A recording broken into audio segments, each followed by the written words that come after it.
Good morning, everybody, and welcome to Amsterdam for day one of the World Judo Championships for Veterans. We're in Amsterdam, in the Netherlands, and we're just about to kick off. I'd like to thank you all for joining us. We're just about to start. They're just getting the players sorted out.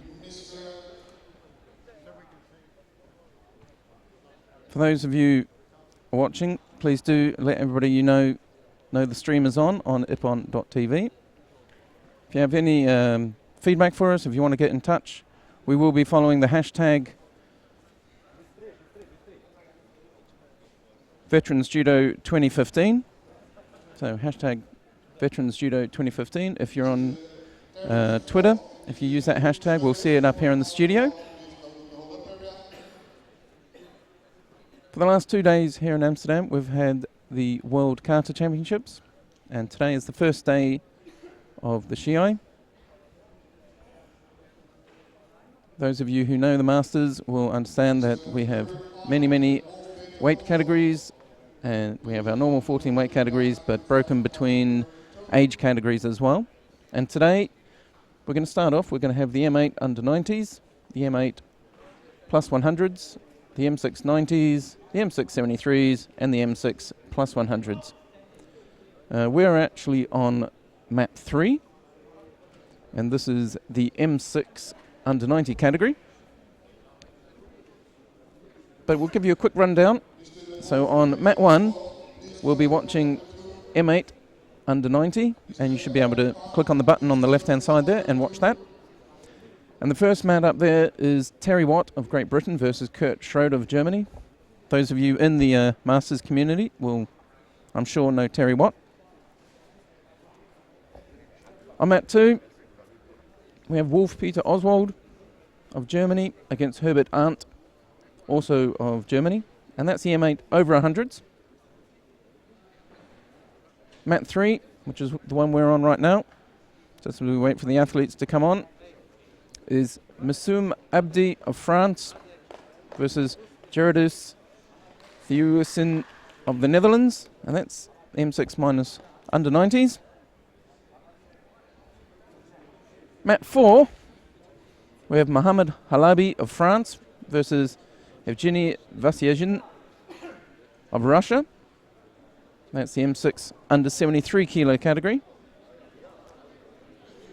And up on mat 5, we have Arthur Scotto of the United States of America versus Mauricio Khalil of Brazil. And that's the M6 over 100 kilo category.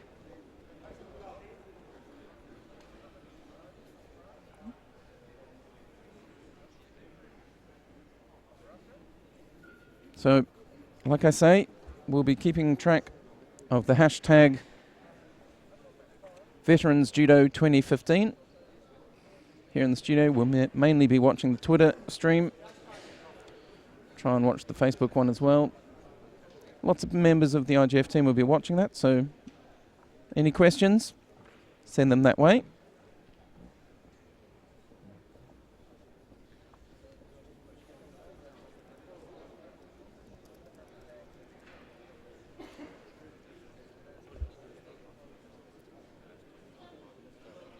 As you can imagine, the Masters tournament is a huge tournament. They have many categories. 14 weights in each one. People coming from all over the world. Looking down the sheets, I can see people from Germany, Czech Republic, Brazil, Russia, Italy, Ireland, Argentina, France, the United States of America, Great Britain, Poland, Spain. I know my own native New Zealand has people playing, competing over the next days. Round of applause you can probably hear as they come on the tatami.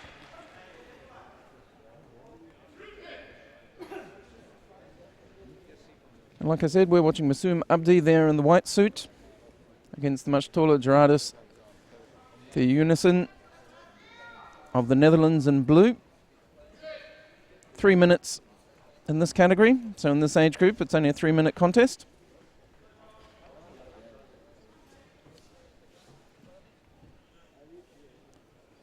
very large height difference in this one. You can see it there.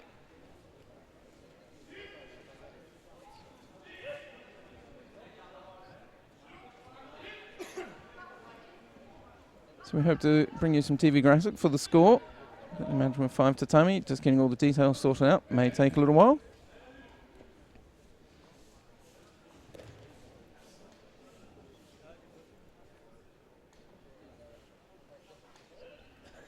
Someone described it to me once.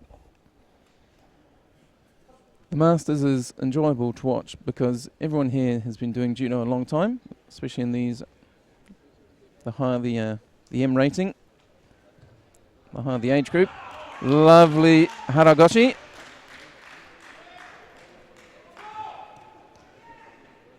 Gets winded.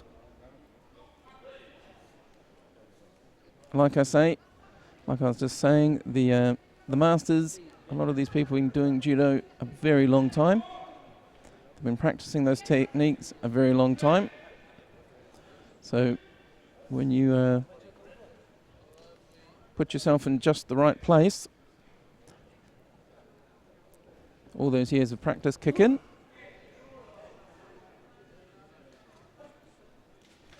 And that's the result. Lovely haragoshi for Ippon.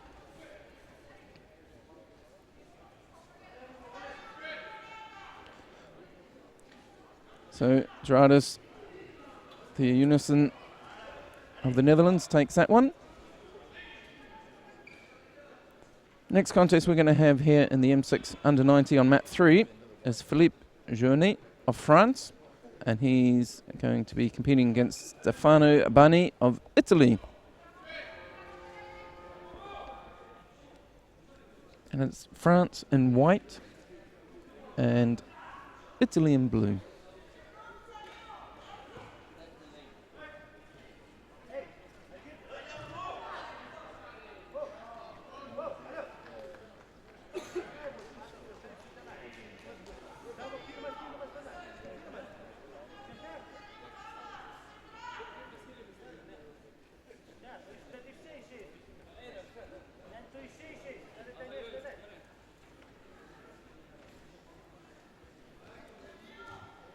So good morning to the Imperial Judo Club at Imperial_Judo. They're watching us.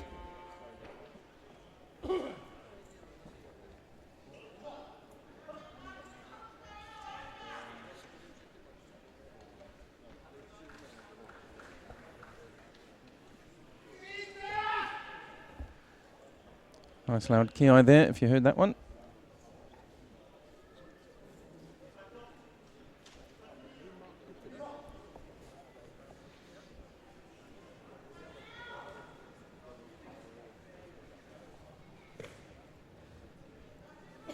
Some nice ashiwaza.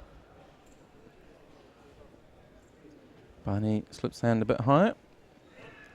Nice bit of ashiwaza from white as well. You zoom in a bit closer. Want that nice clean shot. Nice grip. Has a look there.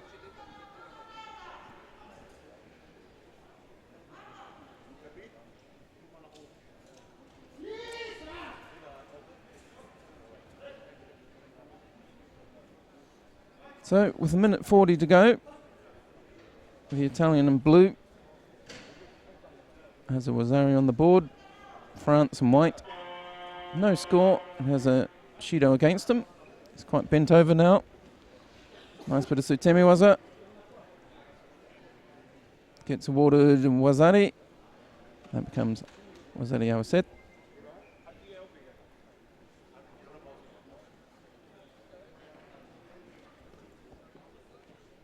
So Stefano Bani of Italy wins that contest against Philippe Journet of France. Nice Sutemi waza for the second Wazari.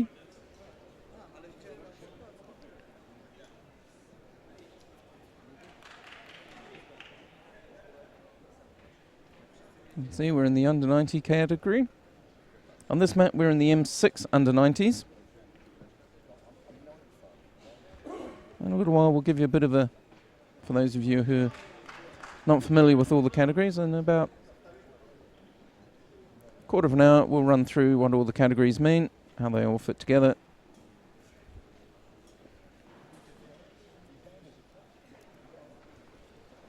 We're just waiting for the next players to come on. You can see their names coming up there on the screen.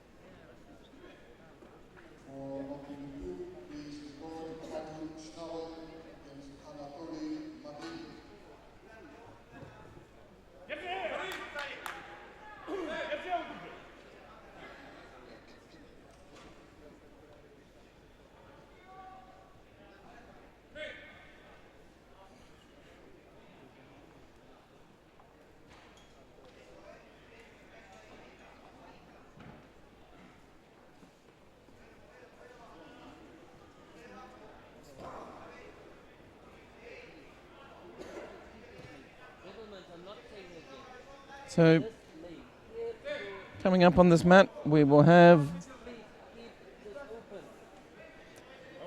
to have Ghislaine Charlier of Belgium against Helmut Lötscher of Germany.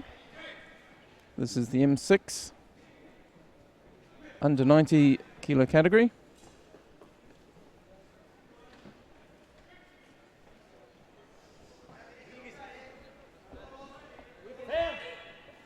And off we go. So we have Charlier of Belgium in the white judogi and Helmut Lötscher of Germany in the blue judogi.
Quite active, but still no scores on the board. A couple of penalties on there.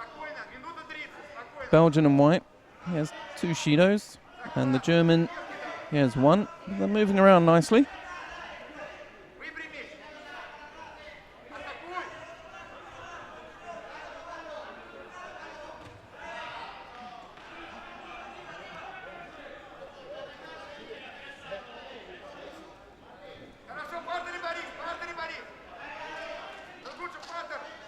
Another mate being called, and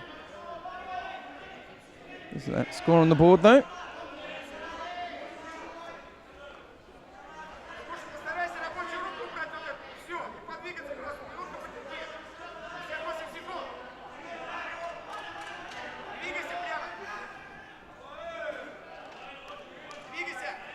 So the Belgian in white was airing the board, but on to, I think, his 3rd Shido. A minute to go, and the German in blue, no score, 1 Shido against him.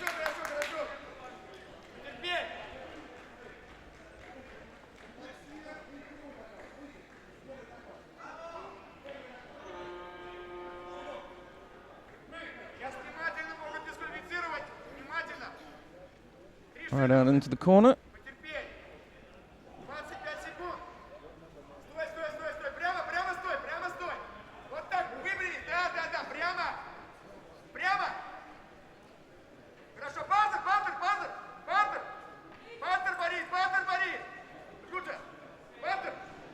So just over half a minute to go in this one.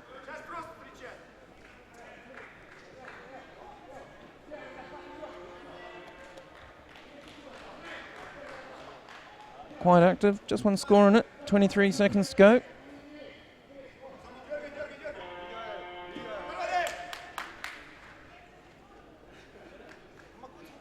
He puts in that attack, but White counters it. Was that I was there tip on again.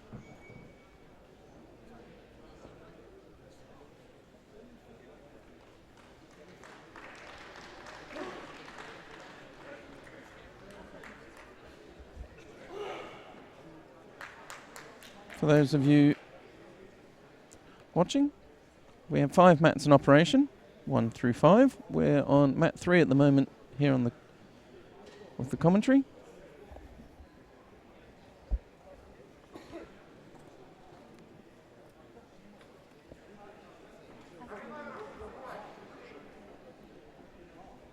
And we're watching the M6 under 90 kilo category.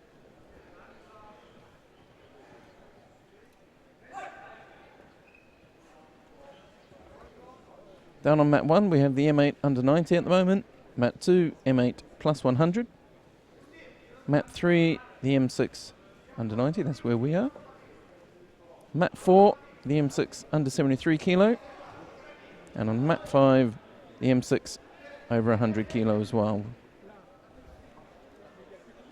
So you can choose which mat you want to watch, or you can stick with us. We're on mat 3 at the moment.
So 2 minutes 30 left on the clock. This contest is between Vladimir Markelov of Russia and Luis Paz of Portugal. And it's Markelov of Russia in white and Paz of Portugal in blue. I've got 2 minutes 14 to go.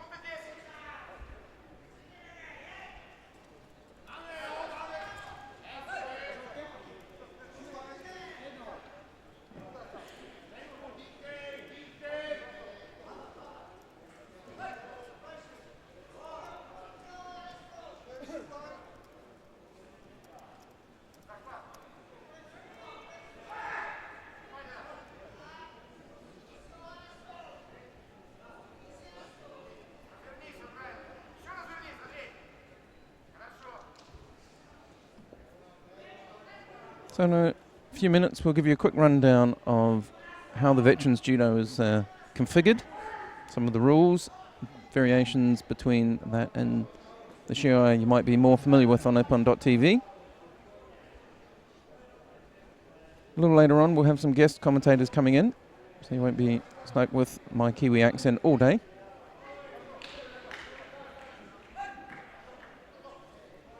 If you are listening at home, like I say, we in the studio will be watching the hashtag Veterans Judo 2015. So if you use that on Facebook or on Twitter, we'll follow you there. We'll see your messages, and if we can answer any questions, let you know what's going on here in Amsterdam. We'll try and do that.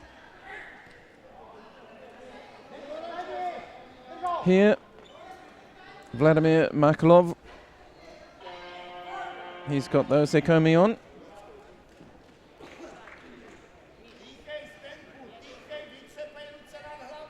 He gets the Ippon. Friendly pat as he stands up.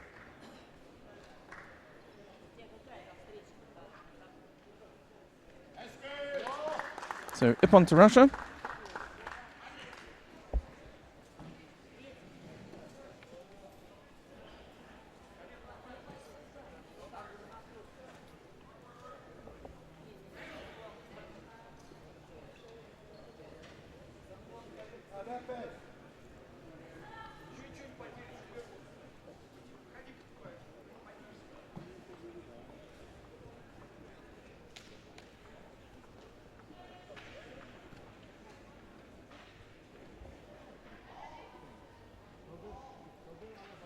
So the next contest we're going to have down here on mat 3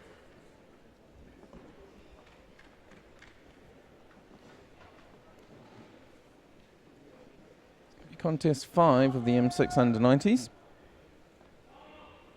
and is Jean-Michel Pouget of France versus Brian Killeen of Ireland.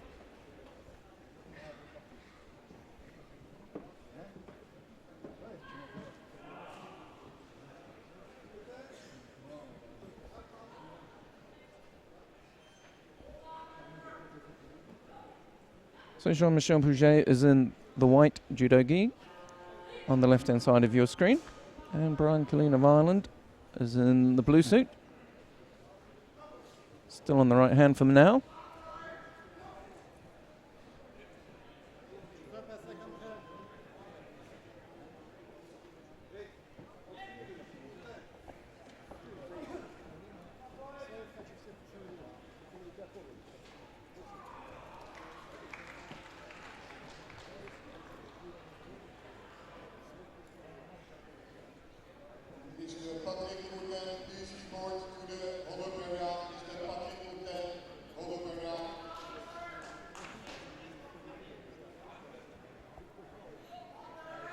So first Judo against Pouget in France.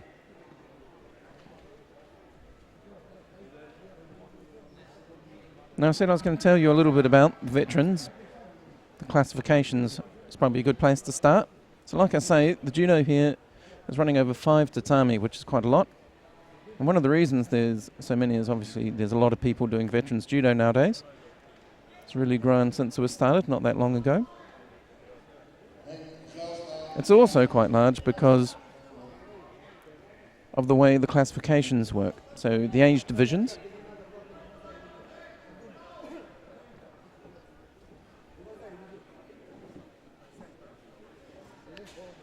So we have male and female categories like normal. But what we do is we break them into age categories as well. They range from 1 up to 11. With M and F, should I say, representing male and female. So at the moment, the entire mat is M categories.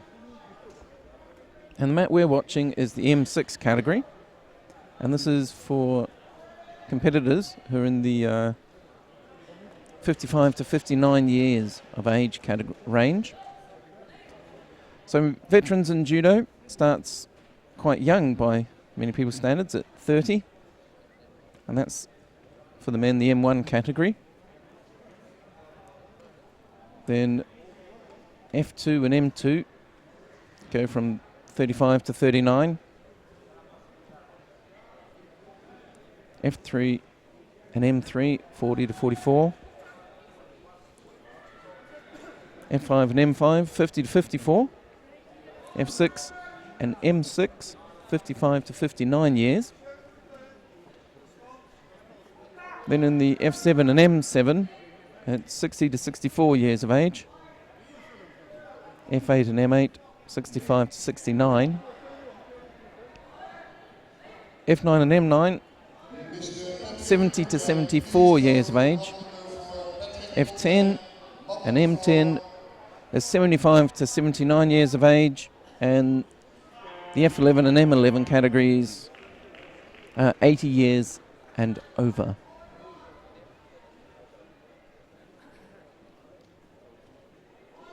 So if you're doing judo and you were born in 1935 or earlier, I think it is, if I do my math right, you would be in the M11 or F11 category.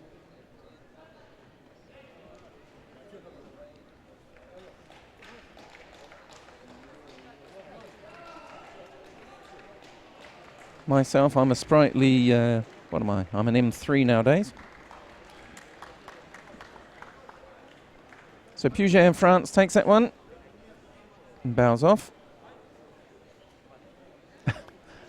Thanks, the referee.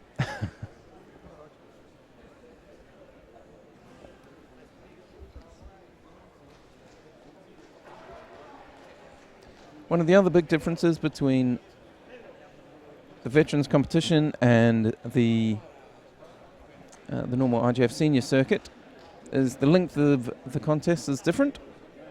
So the duration of a contest here in Amsterdam is 3 minutes. Golden score continues as normal without a limit at all.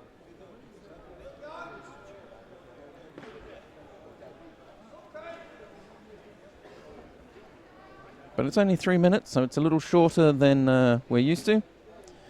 Those of you who watch IP on TV a little bit more often.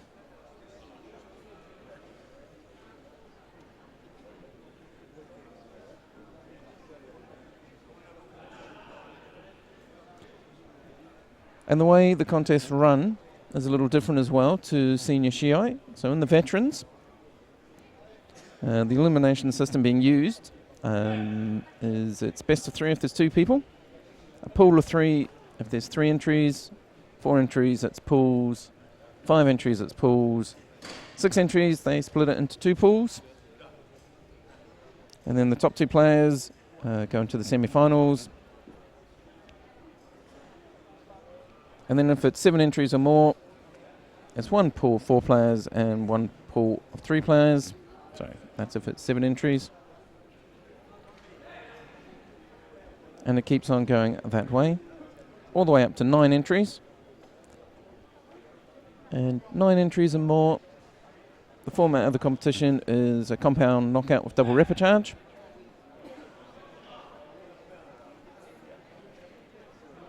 Which means that basically if you lose your first contest you still get 1 more.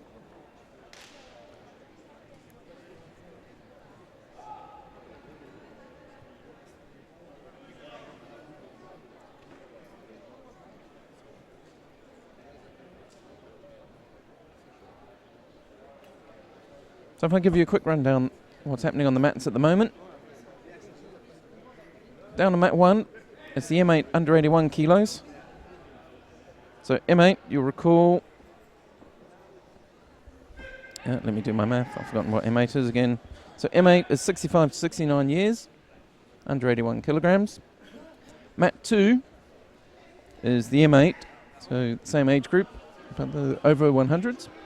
Down here on mat 3 where we are right now, with the contest between my colleague will correct me, I'm sure, but Sante Quaranta of Italy and Andreas Bartsch of Germany. This is the M6 under 90. So this is 55 to 59 years. Down on mat 4, you've got another M6 category, and that's the under 73 kilos. And mat 5 again, M6, at 55 to 59 year age. And that's the over 100s, but it's about to change to the M7 under 73, so the M7s would be 60 to 64 years.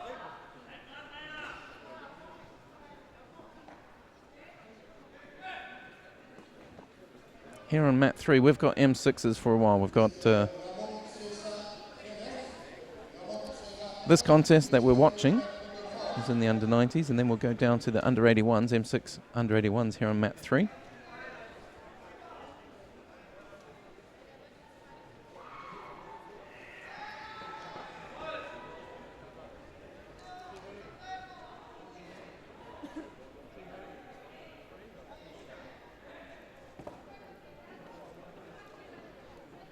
So hopefully that little explanation in 5 minutes, 10 minutes there of describing the categories gives you a little of an insight.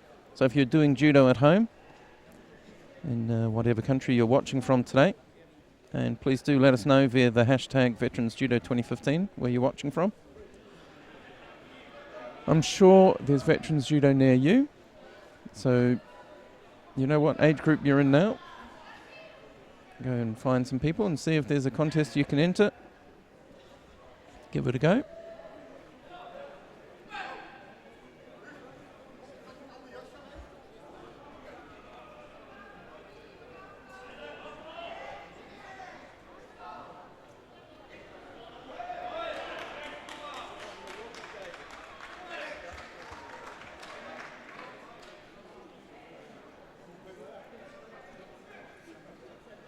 So that one, the German in the blue suit there, he takes that one by the slimmest of margins, just a Yuko in it. And the Italian, little handshake there between them. You can see the score there. So that's the last of the under-90s in the M6 that we're going to watch on this map for now. But what we're going to get moved to now is the M6 under 81 kilos. And we're going to watch a contest between Francois Agron of France and Cesare Bussini of Italy. Like I say, this is the M6 category. And we're moving into the opening rounds of the under 81 kilo categories.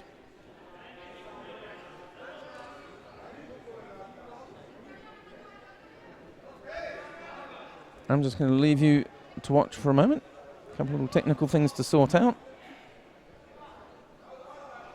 But stay tuned. If you're watching, let us know. Whole team here in Amsterdam watching on Facebook and on Twitter. And the hashtag Veterans Judo 2015 will get you through to us, and we can answer any questions you might have about the categorization and the way the competition format works here in the Veterans. And I'll be back with you very shortly.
Good morning again, everybody.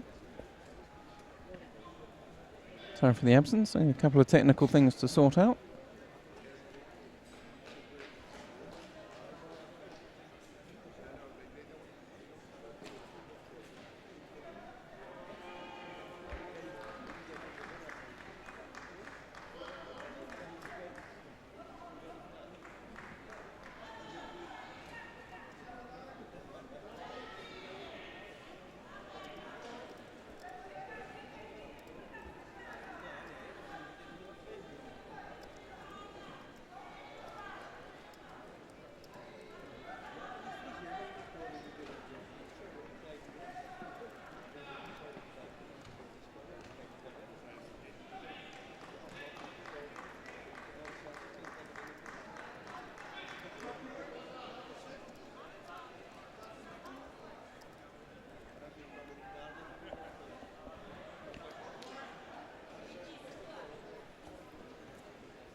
So, like I say, we're in the M6 category. You can see it in the bottom left-hand corner there, under 81 kilos.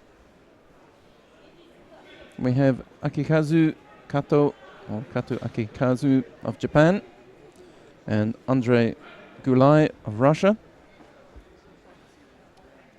Kato in white, Gulai in blue. It's a nice rotation there. Drops in for Sianage. Keeps driving through. Picks up a Yuko. And straight into Newaza. But just going outside the edge there.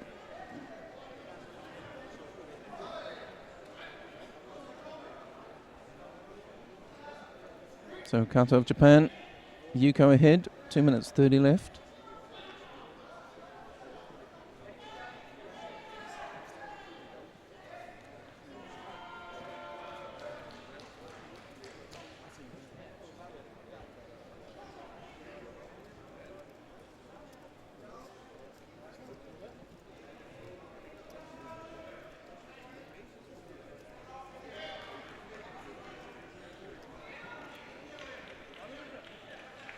That one ends up down on the ground, but no score given to anything.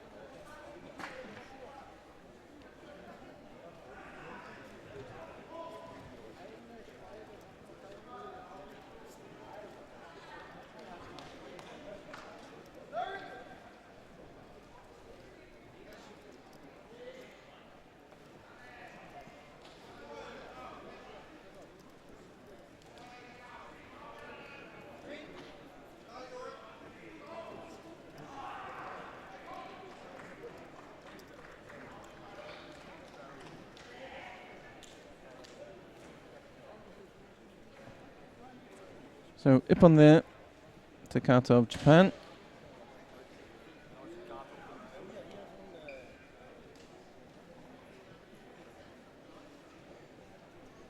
And that gets wiped off. It's downgraded to a Wazari.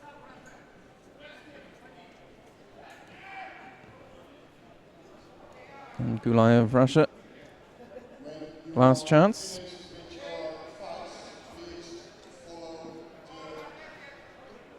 Let's see if he can make some value of it. He's moving around nicely. Trying to find a way. Slips that left hand on down on the inside. And that double lapel grip. So both in double... No, sorry. Take it back. Nice little Ashiwaza attempt there. Mate called. The Russian in blue with quite an interesting double sleeve grip.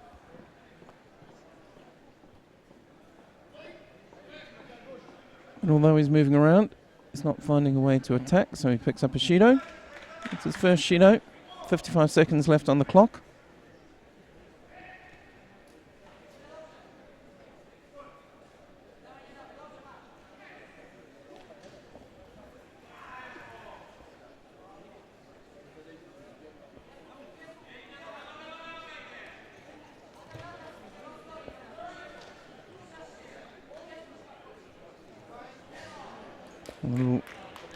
Two little Kouchigari attacks there by the Japanese player.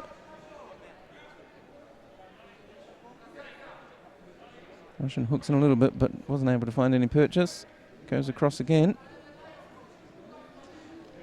Nice little Taitoshi attempt. Not enough control.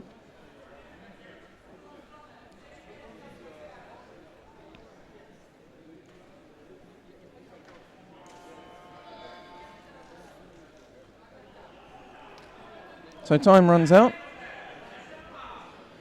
And Andrei Gulai of Russia isn't able to find a way through the defense of Akikazu Kato of Japan, who takes that one.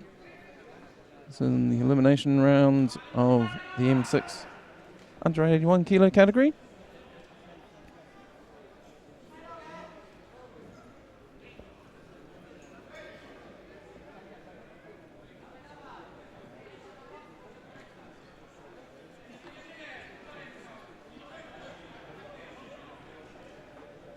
One of the interesting things that one of my colleagues told me when I first went to a Masters tournament some years ago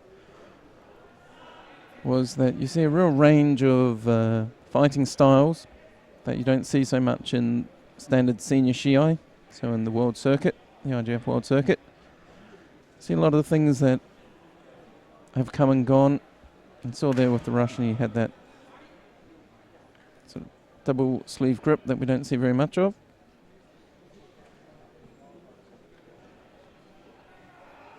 And you see some techniques, some waza that are a little different as well.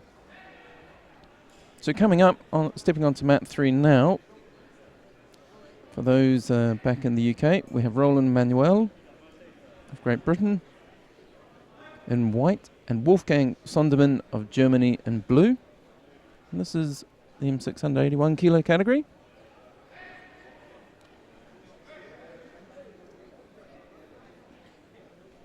So Great Britain in white. German there just making Ashiwaza attempt. Turning, following through, gets the Wazari.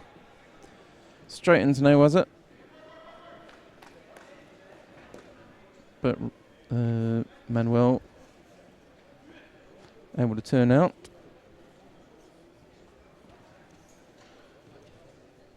He's digging in for the grips. They end up off the mat.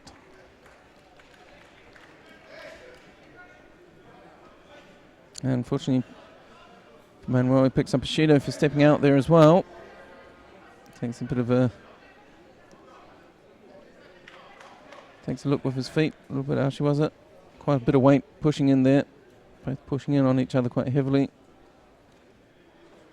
Nice attempt there.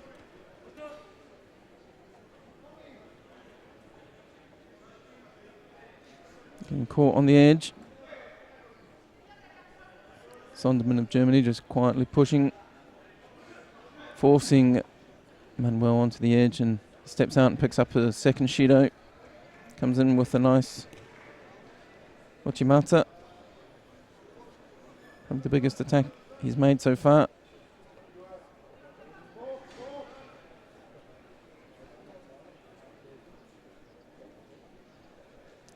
Couple of taps there on the outside, reciprocated by his German opponent. This time, Sondermann picks up a Shido for passivity, but he's still got that Wazari on the board. Minute 27 to go.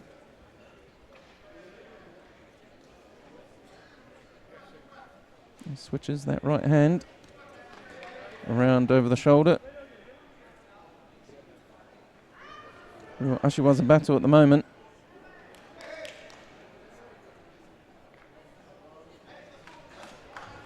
A nice little bit of Ashiwaza, gets him down.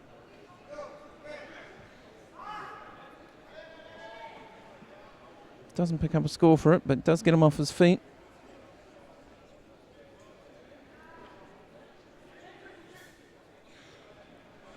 They move themselves back into the middle of tatami. Mate called. Looks like Sondermann is picking up a Shido. And Manuel as well. It's difficult, 40 seconds to go. 3 Shidos against Manuel of Great Britain. And 2 against the German. But he's carrying a Wazari. So even one more Shido. But Manuel gets in there, hooks in. Ippon, Big Makakomi, catches him with 26 seconds to go.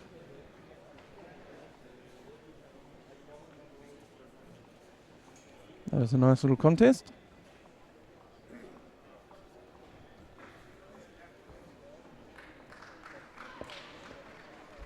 You can see there the score. Winner Manuel, Great Britain. Ippon, Wazari. One of the nice things about Masters, it tends to be quite high scoring.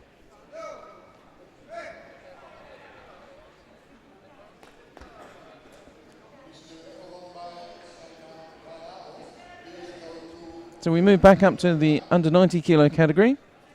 We're going to have Michel Dumortier of France versus Fazou Zerouk of Great Britain. And it'll be Dumortier of France in white and Zerouk of Great Britain in blue.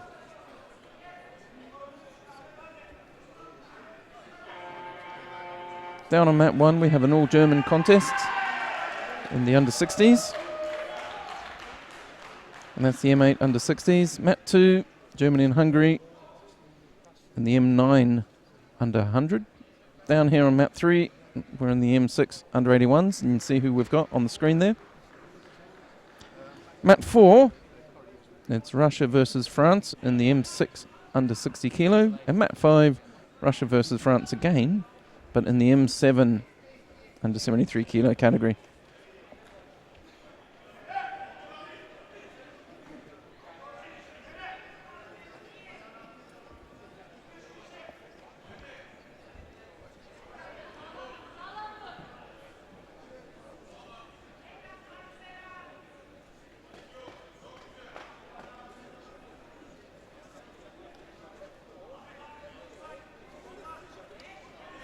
So good morning to those of you who have just joined us. You're watching, and I'm sure you know, but you're watching the World Judo Championships for Veterans, coming to you from Amsterdam in the Netherlands. I think we have 4 days of judo. This is day 1 of the Veterans. Yesterday and the day before, we had the World Kata Championships here in the same venue.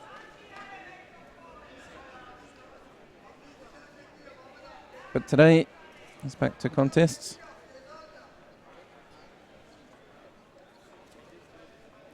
And we're watching a contest between France and Germany in the M6 under 90 kilo category.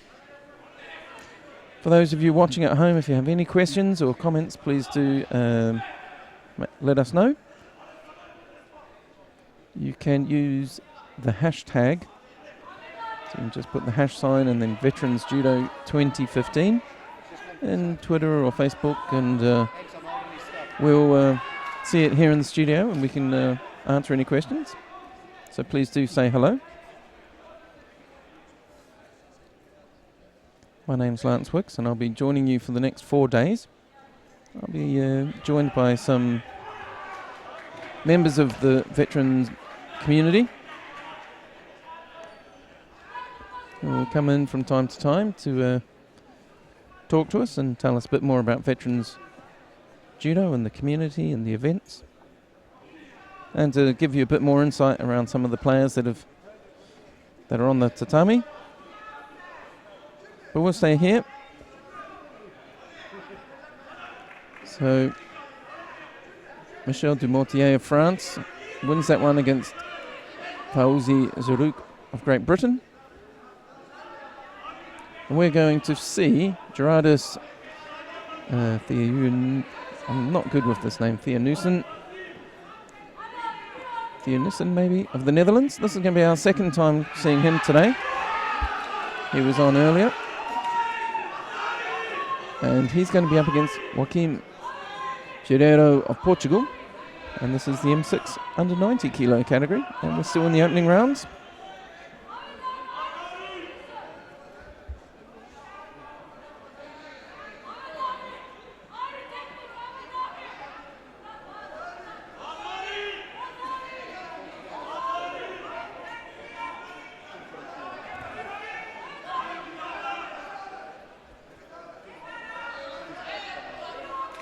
Just a small delay as the players come to the tatami.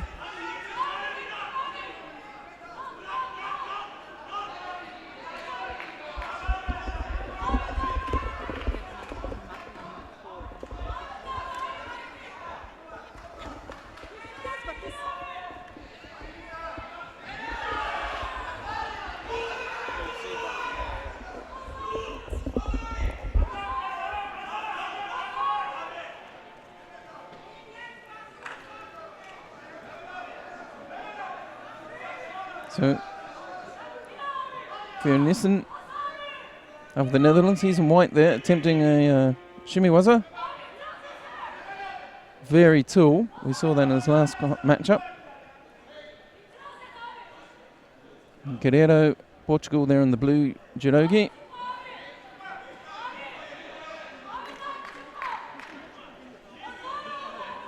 There's something just being checked there by the referees commission. So although the categories are different, the age categories, the weight categories remain the same. The time difference is different, so it goes down to 3 minutes. But the rules are the standard IGF's rule set. And the setup here in Amsterdam is the same setup used at the Worlds and European tournaments and around the world on the world circuit.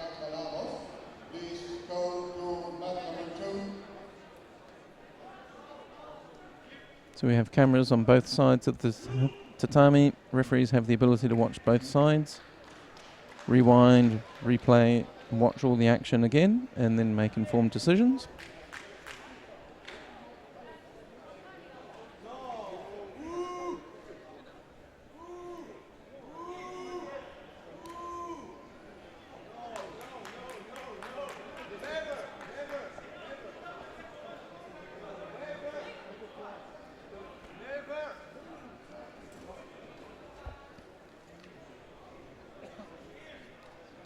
It's a nice big attempt there by the local, well, local to the Netherlands.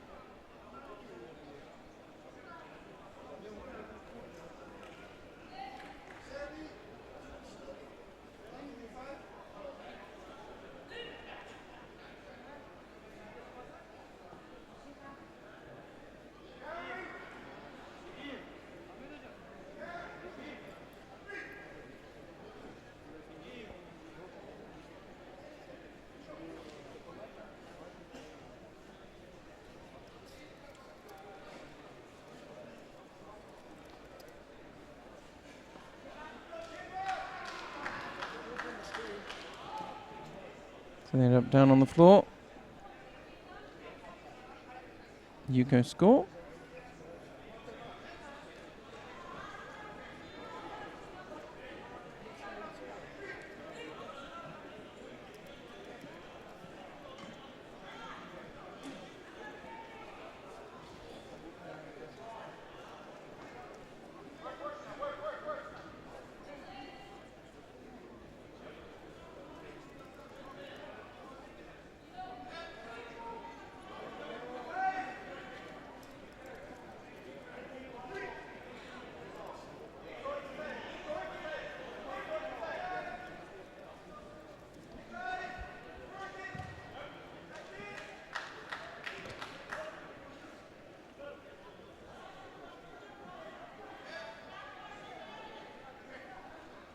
And end up down on the ground again. Guerreiro takes a quick look at the scoreboard before he settles in to defend against this.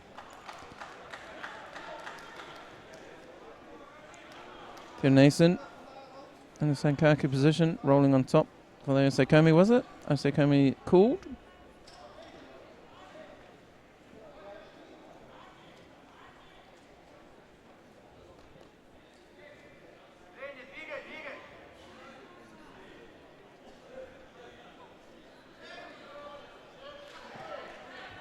He switches round up into what looks like a Kazuo Kamishio Gatami, from my angle at least. So Ippon, Cynthia Nason of the Netherlands against Guerreiro of Portugal.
Right, we've seen both these competitors before.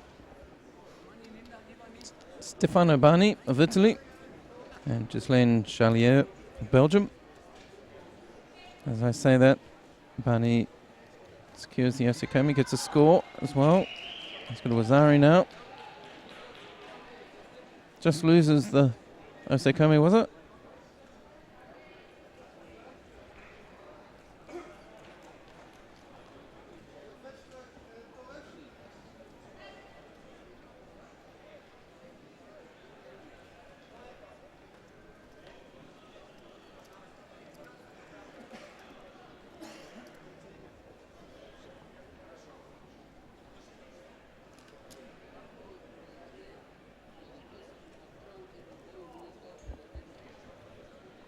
So another nice technique. Second one goes up to Rosario Setebon. And the Italian wins that one. Some lovely technique.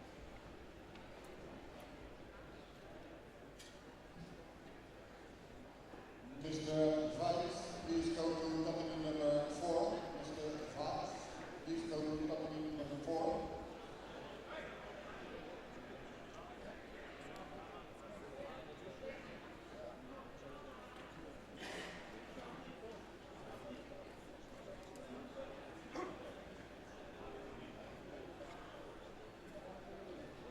So we're on map number 3 of 5.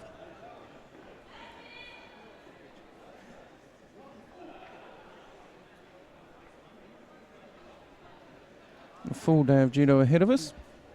I'll give you an update as to what the schedule is in a moment.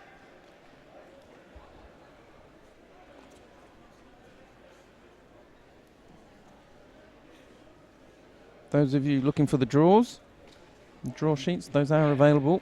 If you go to ijf.org, and right there on the front page, there's a link through to today's action.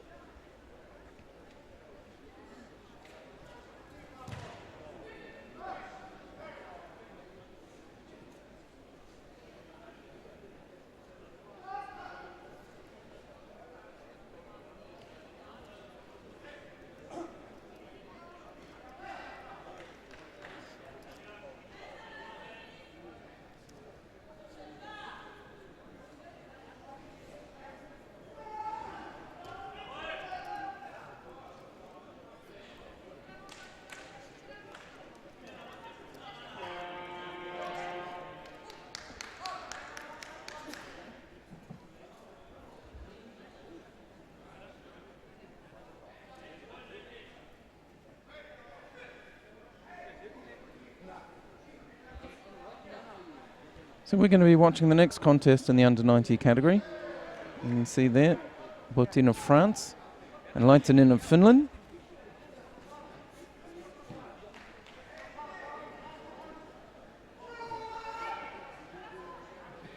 Have some zoom out there for you. And this is the M6 under-90 category.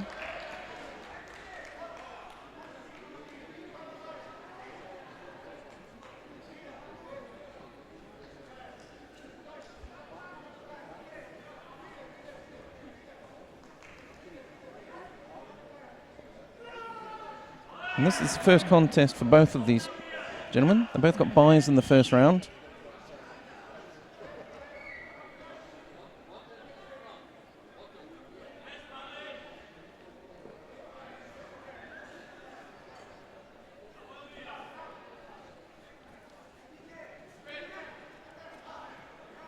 By the looks of it, unfortunately, it looks like French player's not made it to the tatami yet. Oh, here he comes. He is on his way.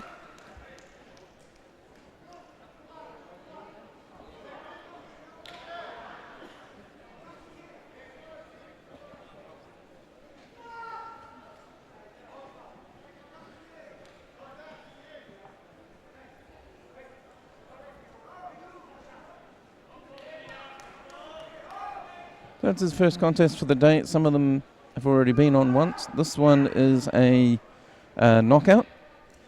Like we said before, unlike the seniors that you're familiar with on Nippon.tv. In the veterans community, the way it works is we have pools all the way up, if I remember rightly, up to 9 players, and from 9 players onwards becomes a compound knockout with a double repecharge.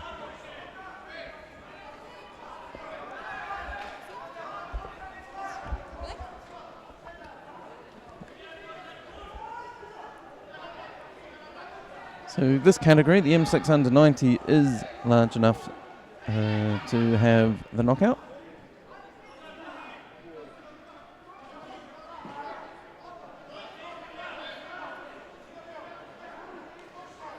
$22 players in this category. We're up to the second round already, so the day's running quite smoothly. It's 10:42, I think, here at local time.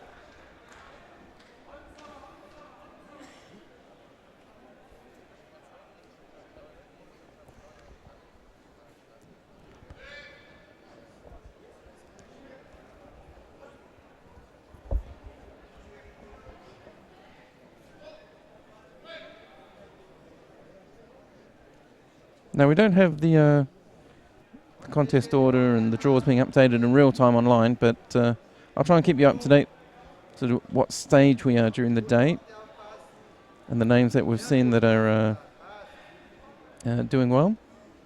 With the veterans as well, one of the differences between veterans competition and senior competition is that due to the number of people, number of categories, etc., we don't have a final block at the end of the day.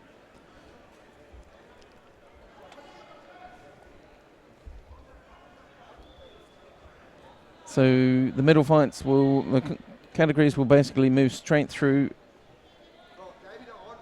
to the final, to their completion, and they'll just run on the mat they're running on. And the medal presentations will be during the day. Keeps things moving. So, as you know, 11 different age groups, 14 categories.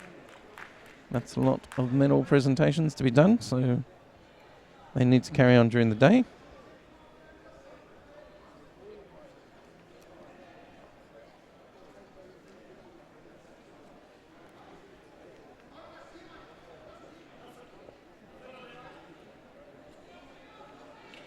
So, finish fighter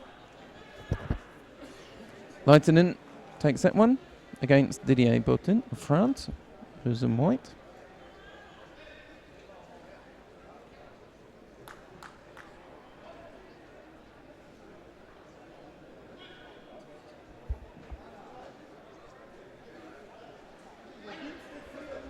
So now, down here on mat 3, we're going to have Pierre Formet of France up against Vladimir Markelov of Russia.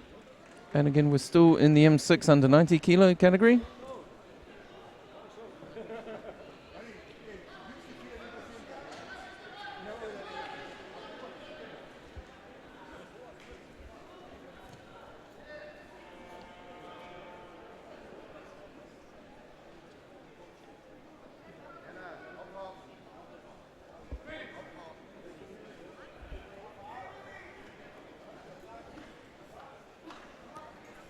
Down on mat 1, stalwart of the veterans community, Terry Watt of Great Britain, has just won his contest against Giorgio Ernesto Burro of Brazil. That's in the M8 under 90 kilo category. On mat 2, Laurent Texier of France has just beaten Theodora Kopoulos of the USA. On mat 4, just checking where I am on mat 4. Yep, I'm right. Rudiger Vags of Germany has just beaten Didier Paltani of France in the M6 under 73s. And up on mat 5, Anatoly Gulyaev of Russia has just defeated Werner Kapitza of Germany, and that's in the M7 under 81 kilo category. And just taking to the mat, just bowing on now, We have Pierre Formet of France in the white judogi, and Vladimir Markelov of Russia in the blue judogi.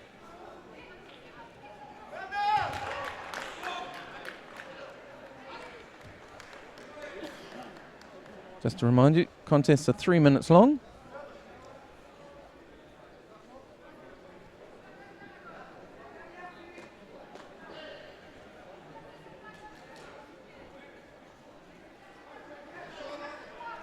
So quite active, moving around, just trying to find an opportunity.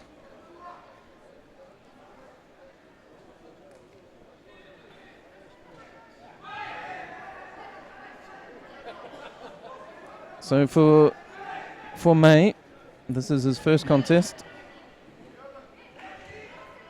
Nice counter there for Wazari. So Pierre Formet, this is his first contest. So even if he loses this one, we'll see him again, hopefully, in the repechage. Well, definitely back on, but hopefully we'll catch him on our camera. Markelov, Vladimir Markelov. This is his second. You'll recall, if you were watching earlier, he beat Luis Paz of Portugal.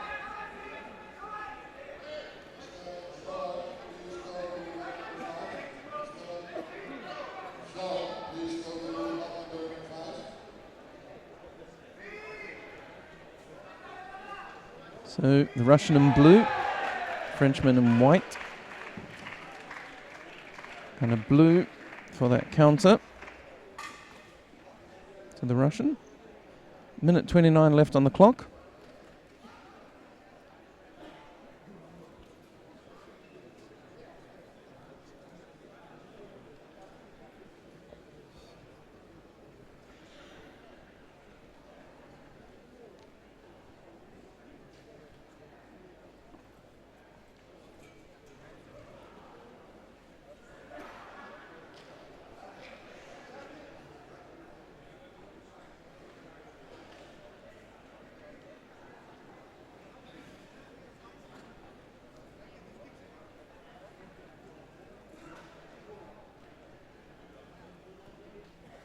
So, ends up being Ippon.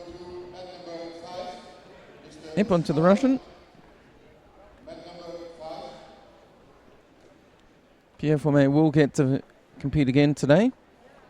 We have a double repechage system here, so everybody gets a second contest.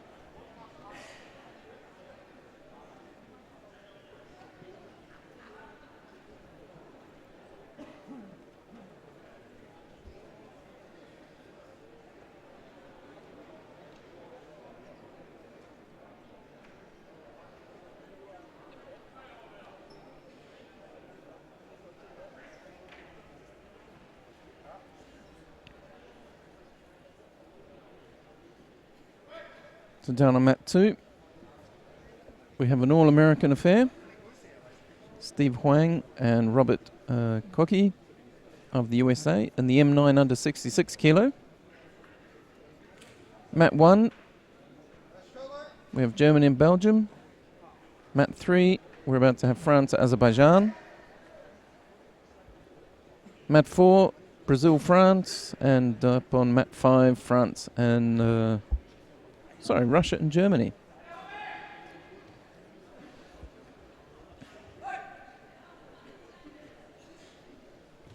Back to the action here on mat number 3.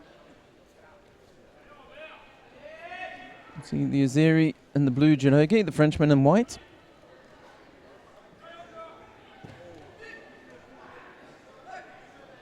Lots of circling. Just trying to establish some grips. Nice and close to the edge.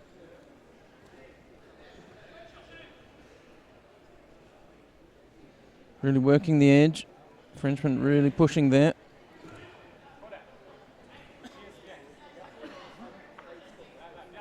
Frustration. The player from Azerbaijan. Just being pressured out. Picks up a Judo. That's the only anything on the scoreboard other than the time.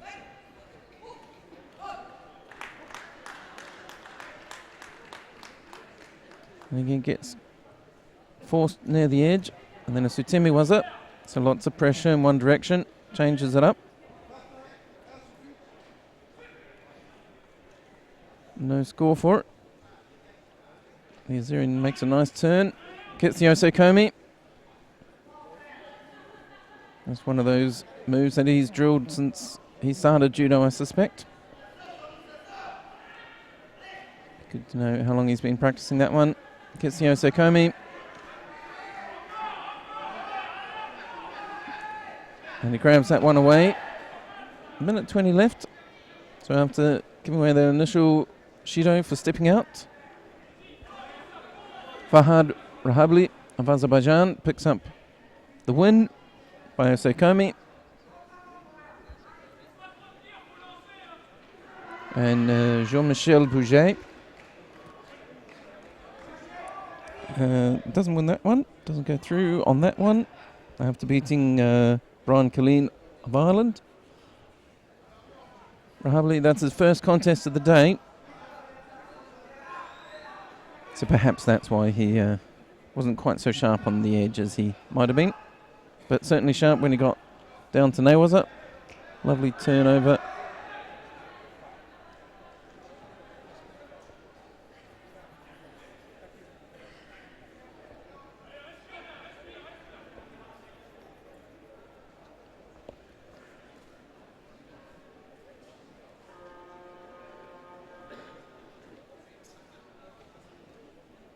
Okay, so we're going to have another fresh competitor come on in a moment, and that will be in the form of René Grizanle of France, and he's going to be facing Andreas Bach of Germany, who we've already seen once today. He fought Sonte Quaranta of Italy and defeated him.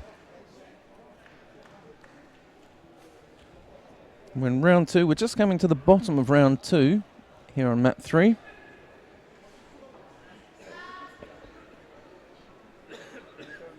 So just as we come to the bottom of of this round, or of round 2, we'll switch back on this mat. Number 80, the under 81 kilo players will come back on the mat, and they'll probably get through their round 2 contests.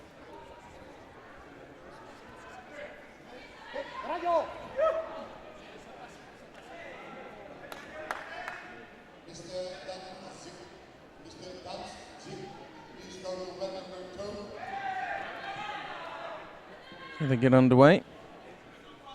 France in blue, France in white, Germany in blue. He drops. I wasn't sure if that was a actual scoring technique, or if he just fell on his own there. But it's awarded Wazari. And straight into the Newaza. Gets the Osekomi on. Zanli won't be overly happy. It's his first contest.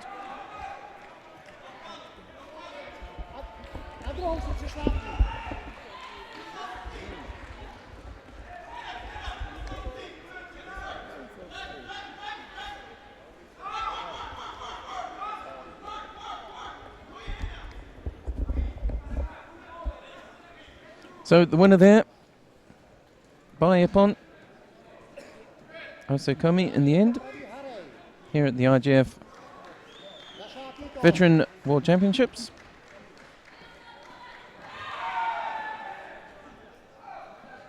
So this takes us down to the very bottom of round 2 of the under 90 kilo category. And we're going to see Alain Dayez of France. And he had a bye in the first round as well.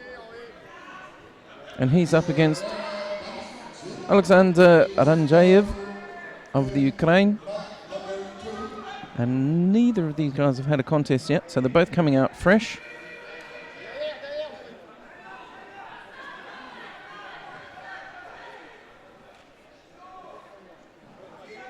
So neither of them have had a fight yet, so this is their first one for the day, first one for the tournament. It's quite a large hall here in Amsterdam. quite a good crowd. It's quite a informed crowd, you could say. Lots of athletes who will be fighting on later days during the week watching. Obviously teammates and friends and family. Most of them know judo pretty well by the looks of it, by the sounds of it.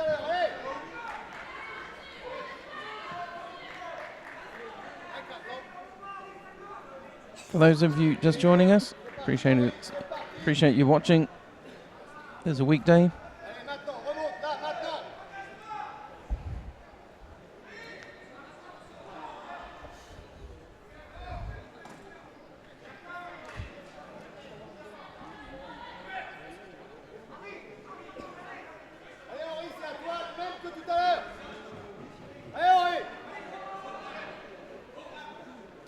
Just walking past the studio was Vuk Rasovic.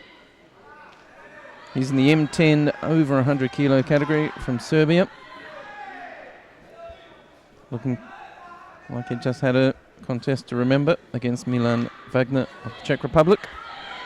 He'll remember it because he won it. Down here on mat 3. From our vantage point. I think we're having a cameraman change, so you'll forgive any jerky movement. We've got 2 players right at the bottom of round 2 before we go up to round 3 in this knockout competition. And they're in the blue suit, just attempting the Sutemi Waza.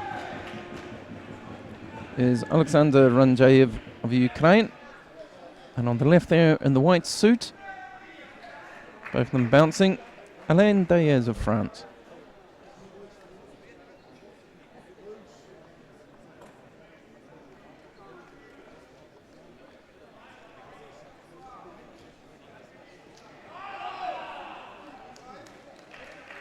Nice and active. Both moving around nicely. Trying to find the place to make it work.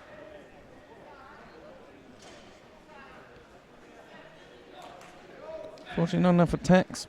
The Ukrainian gets penalised there. That's the 3rd penalty in this contest so far. We've got about a minute to go. Just to remind you, if you've just tuned in, that the contests here are 3 minutes long, not 5. So all the contests are 3 minutes long for the veterans. If it does come down to no score, or it's equal, we do get golden score. And the golden score, as per normal, has no time limit.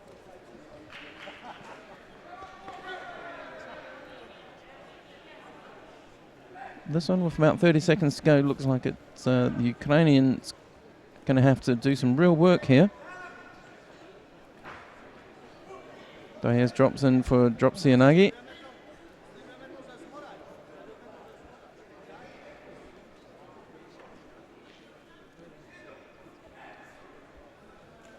Again, if you're just joining us, we are trying to keep a tab on social media up here in the studio. So if you use the hashtag Veterans Judo 2015, all one word, put a hash sign at the beginning there, we'll see that. And any questions or feedback or anything like that, you want to know what's going on down here in the stadium, just let me know. And via that hashtag on Facebook or Twitter or wherever, and we'll try and answer any questions you have.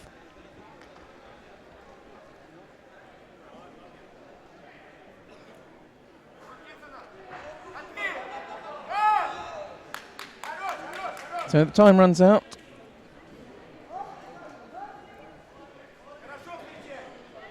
And Alain Daez of France takes that one by the slimmest of margins. Unfortunately, Alexander Ranjayev just not able to get himself penalised out of that one. You can tell by the way he's walking off, he's not very happy with that. A little disappointed.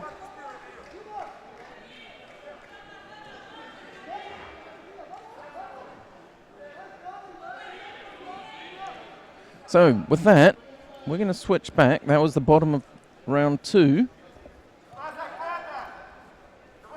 And now we're in the under 81 kilo category.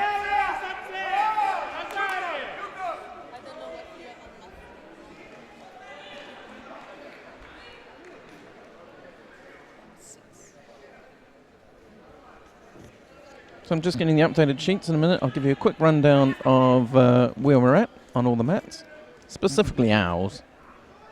The under 81s and the under 90s that we've just seen.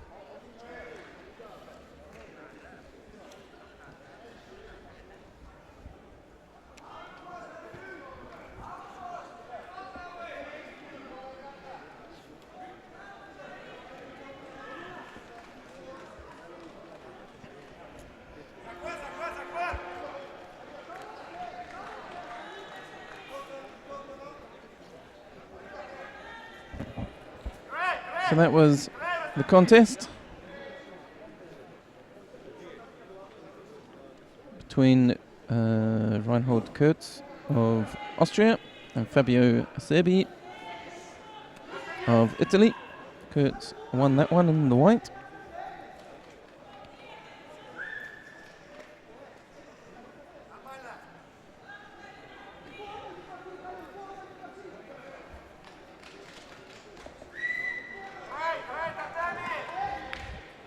So the next one we're going to see is Hamed Kouroum of France versus Antonio Brito Casanova of Brazil. Neither of these guys have been on the mat yet. This is round 2 of the M6 men, 55 to 60 years old, under 81 kilo.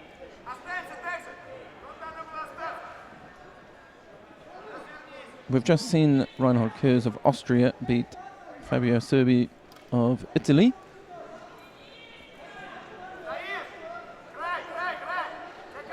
And just slowly coming to the mat.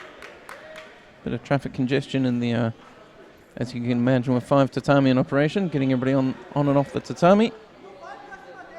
We'll see them shortly.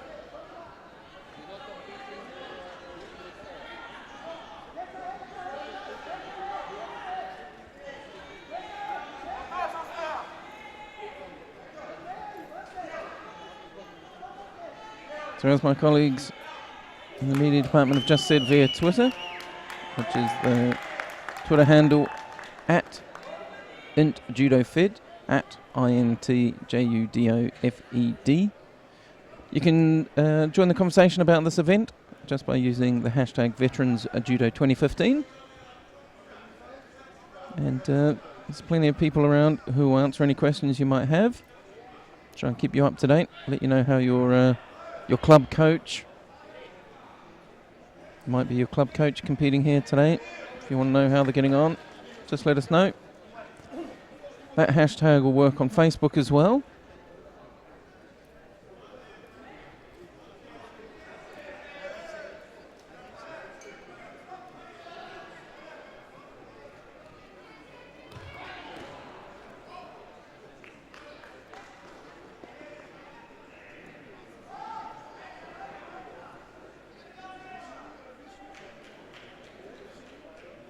Just want to thank you for tuning in, those of you who are joining us. If you're hearing this, you obviously have. Appreciate it. It's a work day for most of us. It's about 11 o'clock in the morning here in Amsterdam, in the Netherlands. Day 1 of the World Championships Veterans. Brought to you by the IJF, International Judo Federation.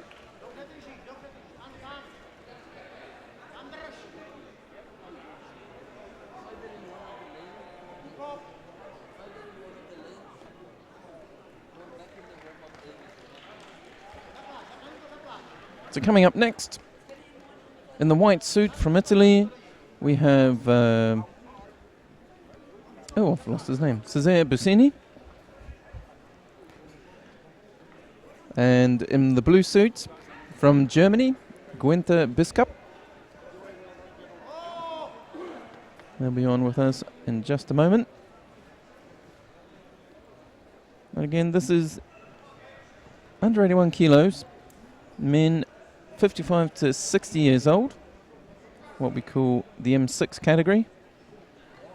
So if you're watching at home, you're 55, 60 years old, next time it could be you. Get down the club.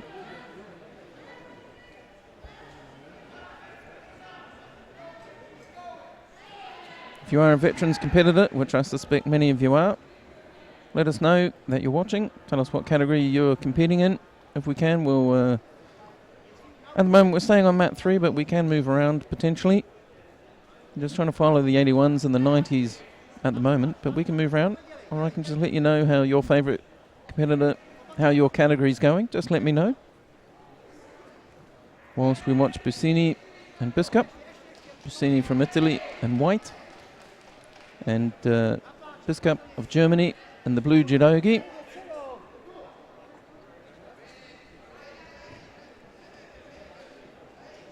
This is round 2. So Bussini, I'm not sure if we saw it. I think we did. We saw him fight Francois Agron of France. He won that by a Wazari, if I remember rightly. Biscup, he hasn't been on the mat yet, I don't think. I don't think I remember seeing him. I recognise him from the warm-up. Saw him warming up. Wears glasses, spectacles.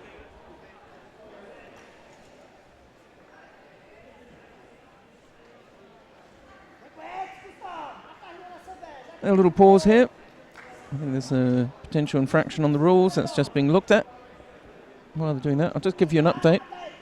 M8 under 81s on mat 1 at the moment. The M10 under 81 on mat 2.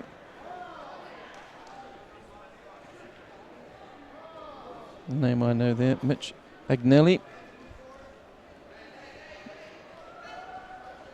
Lives not that far from me if you exclude the water between me and the island he lives on.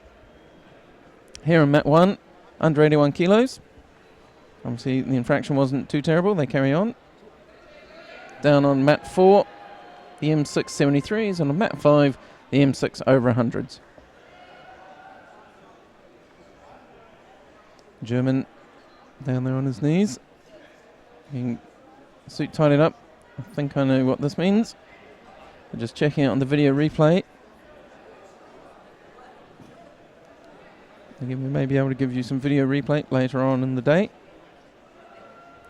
Referees on the referees commission. Just reviewing that action. They're about to tell referee in the middle there what they saw. Unfortunately, it's a leg grab. So that's a hand sokamaki for him, I'm afraid. Very tough on veterans, obviously, who many competed when they were younger, before the leg grab rule really came into effect, or definitely came into effect. So that's a habit of many decades to try and break.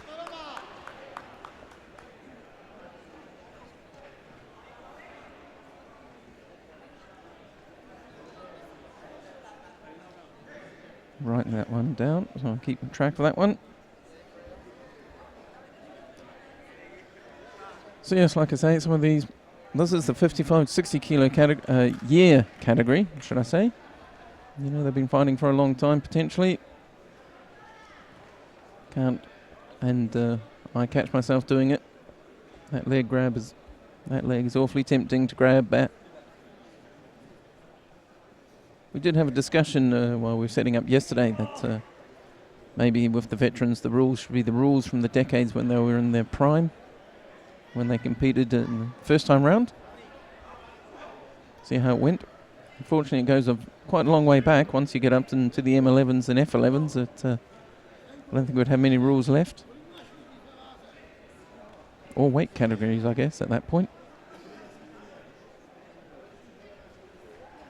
The rules have evolved over time, obviously.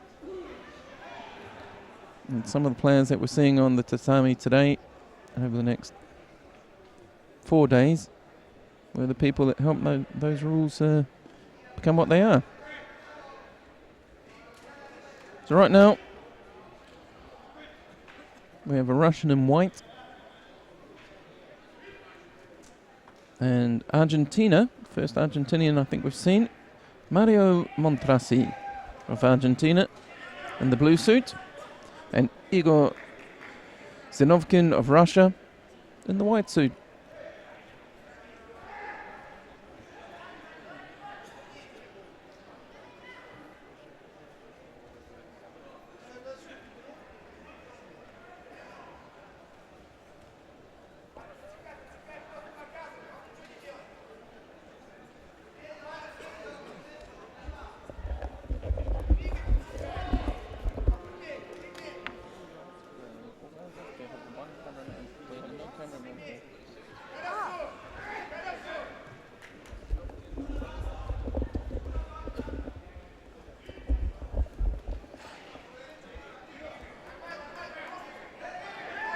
So Judo against Montrasi.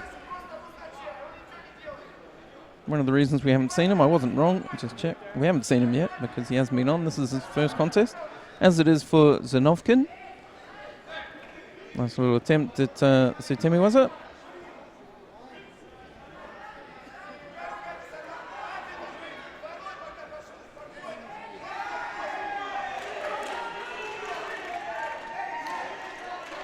Yuko there from the Argentinian. That puts him in the lead. Minute 15 to go. Real change of pace for the judo community, obviously, today. And Montrasi drops in. Beautiful drop Seonagi. Jumps up and down. That was a lovely bit of judo. Really happy to see it jumping up and down. Great start to the day for him. Igor Zinovkin less happy, obviously.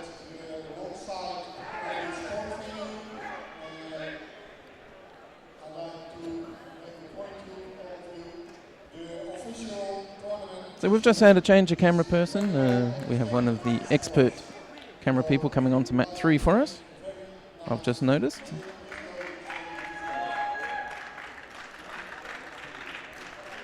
So there we see it. Montrasi of Argentina.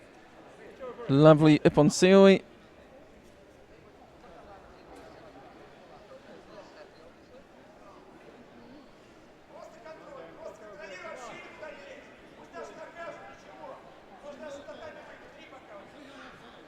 Coming up, stepping up onto the mat now, just coming in to bow, which may explain why my Italian colleague has gone down to drive the camera. We have Antonio Alfieri of Italy in the white suit and Christian Lescadron of France in the blue.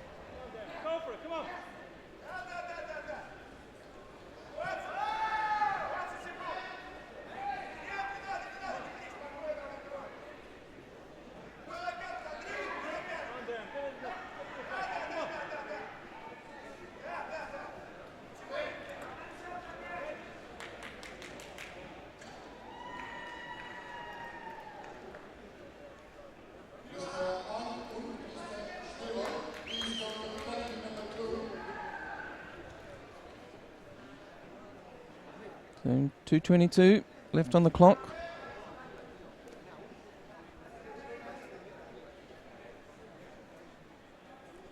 My Italian colleague has just relinquished use of the camera.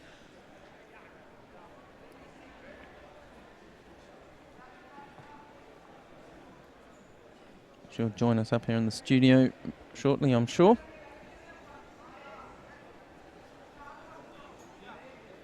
Now, if you're watching at home, if there's somebody you'd like me to talk to who you know is here in Amsterdam, please do let me know.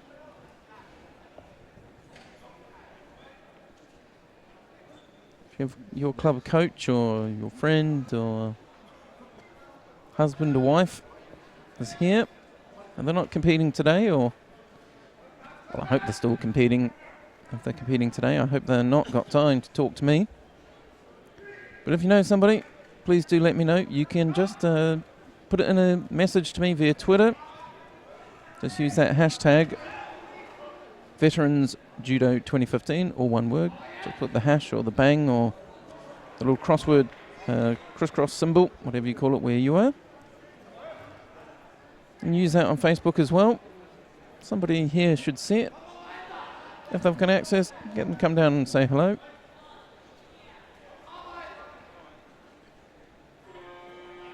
Also, let us know where you're watching from. Always interested to know what country you're watching from.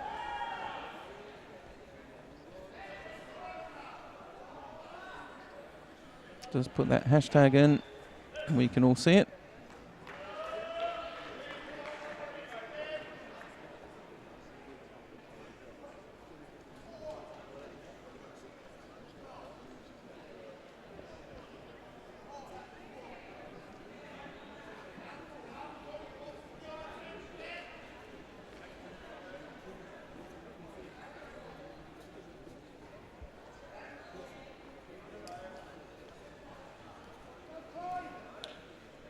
So still no score, 50 seconds to go.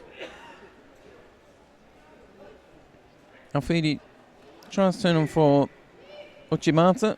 Doesn't really get any Kazushi. Doesn't work, but gave it a go. Alfidi in the white. He's down by a Shido, so he needs to work. He needs to make something happen. Otherwise, he's only got 30 seconds to try and stay in this one. Another strong Uchimata attempt. Gets his opponent down on the ground this time.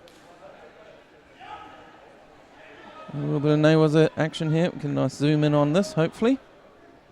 He's got that arm hooked and underneath, but it's not making any progress. So he's a little disappointed.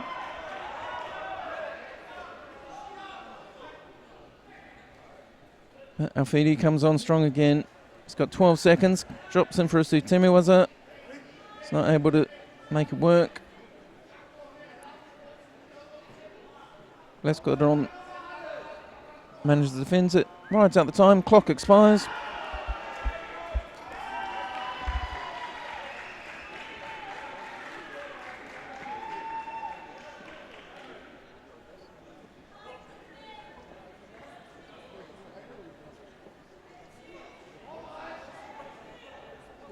So the Frenchman will go through to the third round. Should have known that, shouldn't I? We're only in the second round. Alfidi will go into the repechage.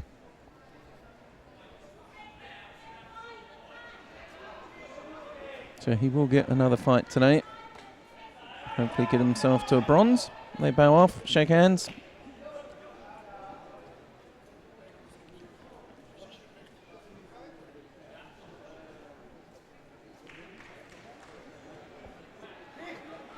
So the next contest we're going to see is Antonio Gonzalez Ruiz of Spain versus Akikazu Kato of Japan. Akikazu Kato of Japan we saw earlier defeat Andrei Gulai of Russia, if you remember that one. Really nice. If I remember rightly, it was a drop Seanagi. Feel free to write in and tell me I'm wrong, because it was nice. That's all I remember.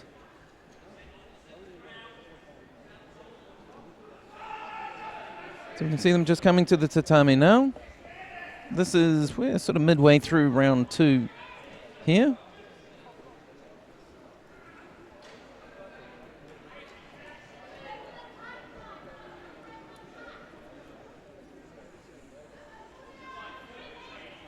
So that will be coming out in a moment. I'll just take you through the running order, if I've not already done it, which I haven't. So for today, on mat 1, we've got it's all M8s, 65 to 70 years old, and they're running under 90s, under 81s, under 60s, under 66 and under 73. On mat 2, we've got a mix between the M8s, which is 65 to 70, the M9s, 70 to 75, and the M10s, 75 to 80. And they've got under and over 100s on there, but they've also got some 73s and 66s. On this mat, one of the reasons we're on this mat is because this is the easiest mat to follow. It's all M6, and it's only the under 81s and the under 90s. So it's easier for me to keep tabs on it all, and a bit more of a cohesive show for you to watch. You see in white, we have Antonio Gonzalez Ruiz of course, Spain. Sorry, where's my head? And Akikazu Kato of Japan in the blue suit. Nice and close to the camera.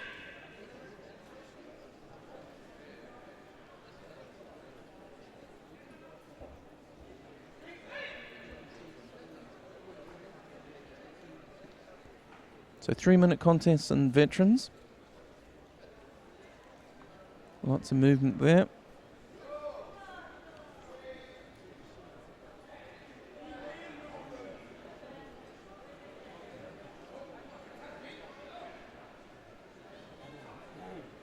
You can see a nice little crowd in the background there. Second round. I would say there's a lot of veterans. One of the nice things about the veterans community is that it is a community. Lots of people coming in, see old friends, people they fought when they were younger, people they fought when they were older.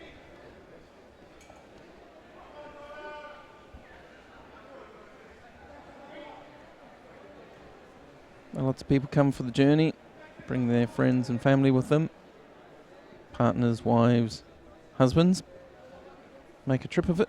Amsterdam's a lovely city, so why not? We see Akikazu Kato just attempting a turnover, but that belt's a little loose, just slides, not able to get any purchase and turn him. You can see his belt, Gonzalez's belt, completely turned round, 180 degrees.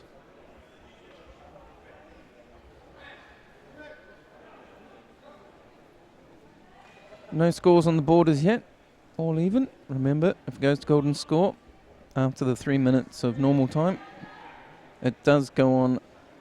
There is no time limit.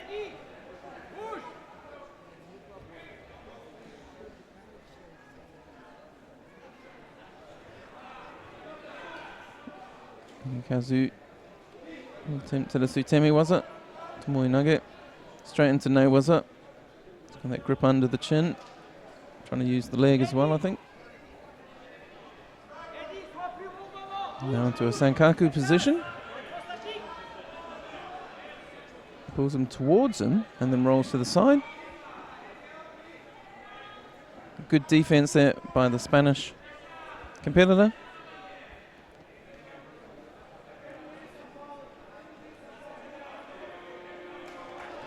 There's 44 seconds left. Gonzalez just picks up a Judo, which actually puts him behind. It's a little unfortunate timing.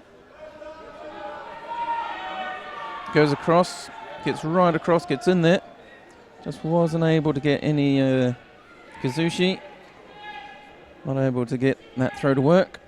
27 seconds left. Akikazu drops in for Seanagi. Doesn't get all the way in. Keeps driving though. There's a man who understands the modern interpretations. Good attack. Gets his opponent, Gonzalez of Spain, in the white suit off his feet. No score for it. But remember, he is ahead. Well, Gonzalez is behind by a Shido. Nice Koichigari there by the Japanese player in blue.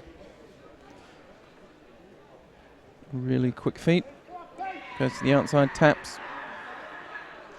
Gonzalez makes a good attempt. Brings Kato down to the ground, but not enough to score. Unfortunately, the clock runs out. We could have watched that one a bit longer. So, Antonio Gonzalez Ruiz, unfortunately, finds himself behind by a Shido and loses that contest in round 2. Gets congratulated by his Japanese opponent.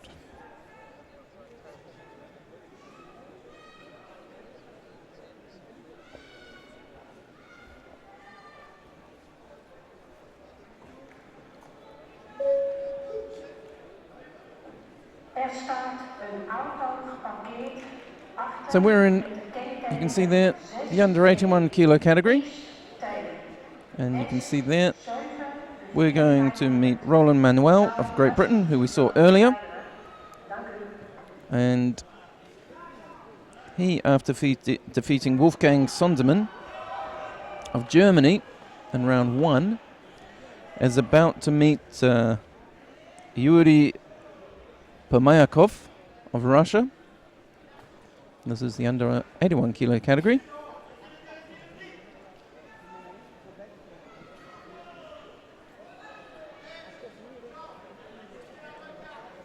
Players are just coming to the tatami.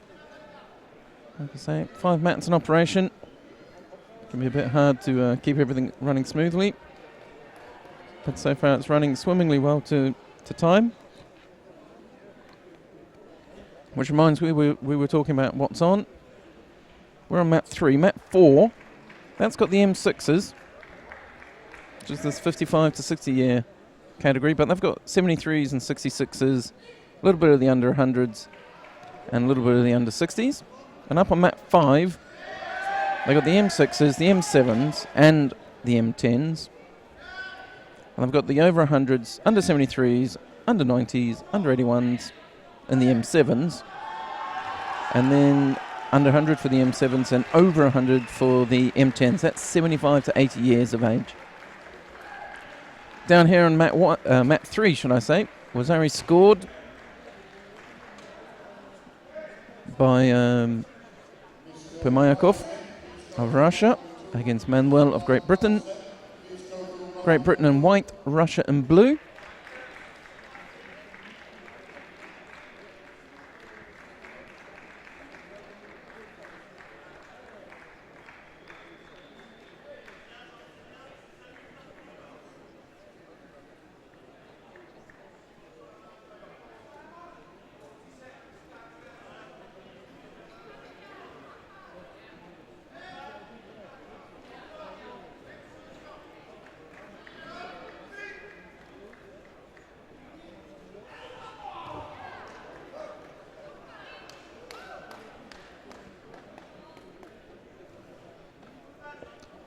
So, a big good morning to Catastrophe on Twitter, who asks if there's any ladies veterans this week, and I can assure you there is.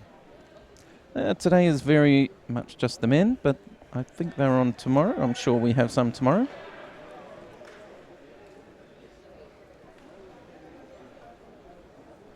And Timo Savola, hello, good morning to you, who informs us.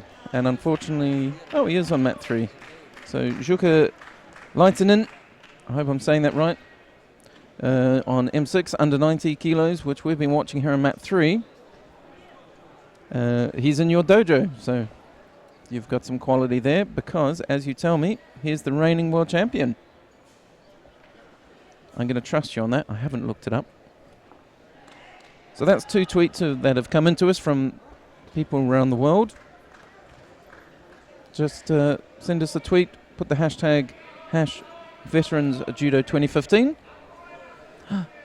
and we can answer any questions you have and say hello. So thank you for that, you too. You can use that hashtag on Twitter as well.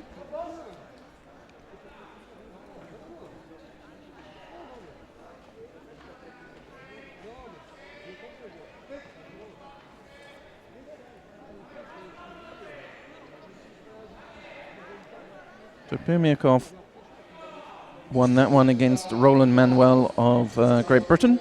That was his first contest. He got a bye in the first round. We're just about to see, you might be able to read it there on the board. We've got Abderrahmane Fauzi of France. He'll be in white. And Sebastian Swatches. My pronunciation of Dutch names is terrible. From the Netherlands, he'll be in the blue. 3 minutes on the clock. These gentlemen are 55, 60 years old, somewhere in that range. And they're all under 81 kilos. So here they come, they're bowing on. Keep those tweets coming. We'll try and answer them on air if we can.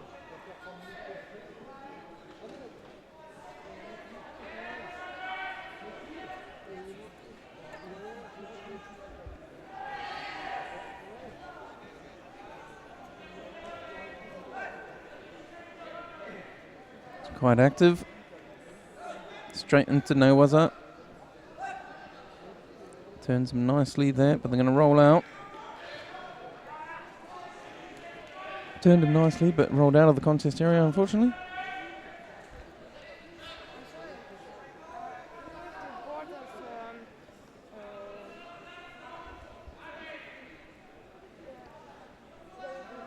So they work out close to the edge, and then back into the middle.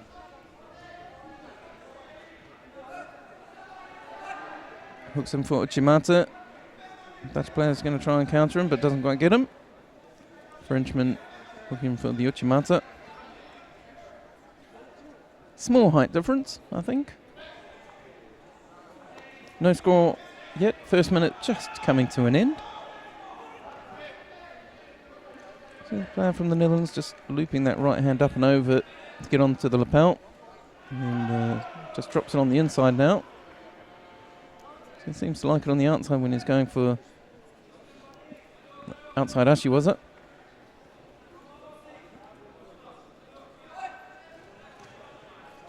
You see it there with that right foot just hooking on. Like we said earlier, the nice thing about the veterans, some of these techniques have been practiced for decades. And also some of the styles of judo are very dissimilar to what we see now. You know, judo evolves and changes and things come and go. For example, he's using a double lapel grip there. We don't see that overly often in your day-to-day in the international circuit. And double lapel, then going for that foot with the right leg. Drops in there the other way, but doesn't really fully commit himself. But quite interesting to watch. And Fauzi needs to do something, and there he goes. It's in for a Makakomi, but so he's safe in terms of not getting penalised.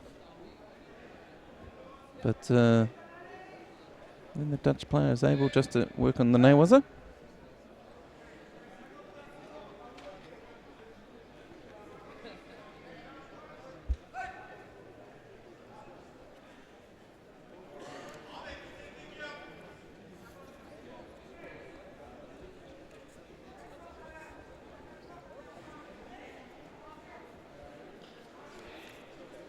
So Timo Savula,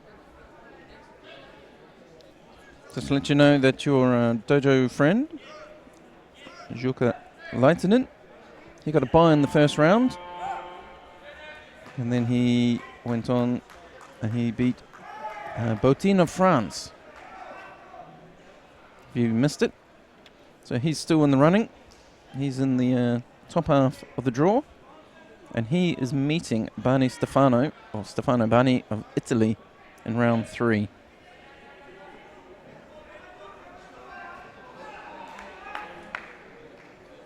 So here we just have just under 20 seconds to go. It's just a Shido against Fauzi. He's just not been able to claw his way back from that. Swatches of the Netherlands. He's controlled it really well. In tip-top condition. Always really quick on his feet, moving quickly. Perhaps a little more fuel in the tank than his French opponent.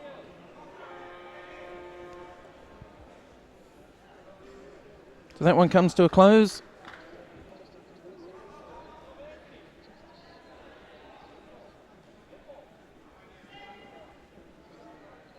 It's an edgy one, just a Shido in it.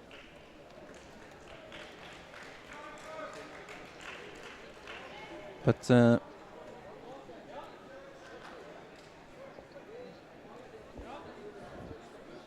sorry, he's writing things down here wrong.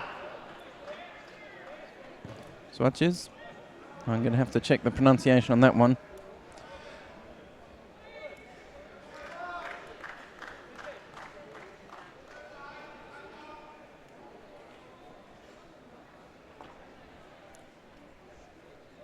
Swatches will go through and meet Permiakov of Russia in the third round.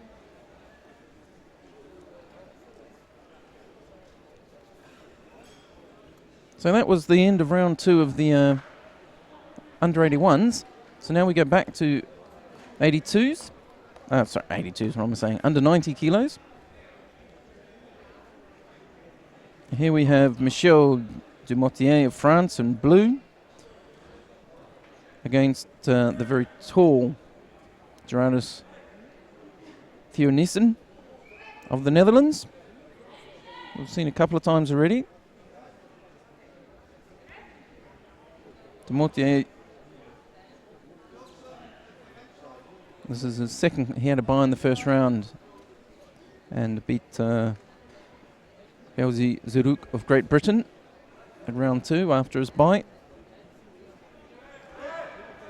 And Theo Nielsen, he's had a full day. He beat Abdi of France in the first round, and then Guerreiro of Portugal in the second round to get to where he is now. Top of the third. Drops in for Sankaku turnover here. Rolls him nicely. His legs nice and tight. He's tying up that arm. And he rolls up. He's going to go for the Sankaku Katami. He gets it. Looks pretty solid. Drops down again. Might have got a bit loose on that side, but it's probably going to hold, I'd say. A few more seconds go. He's got another 9 seconds or so to hold it. Still got his knees locked. You can just see it there. He's got his foot behind his own knee nicely. Ippon called by the referee. Gerardus Theonussen of the Netherlands goes round to round 4. De Mortier will go through to the repechage.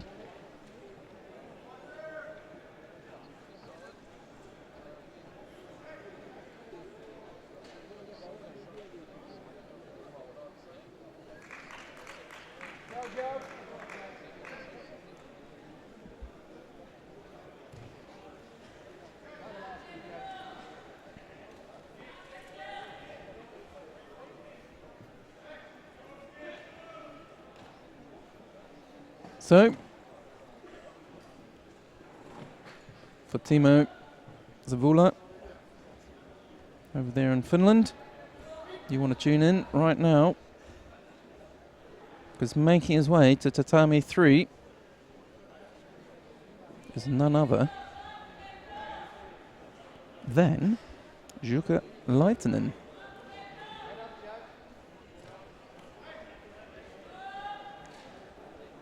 Now he faces Stefano Bani of Italy, who's in the white suit with the heavily bandaged right hand.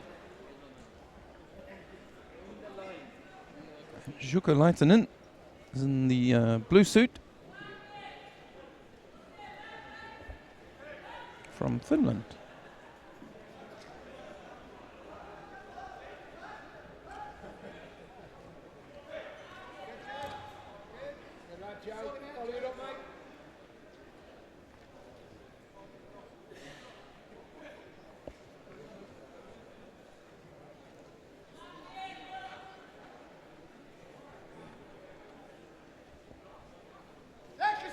Bani working his legs in there. Looks like he's trying for the shimmy, was it?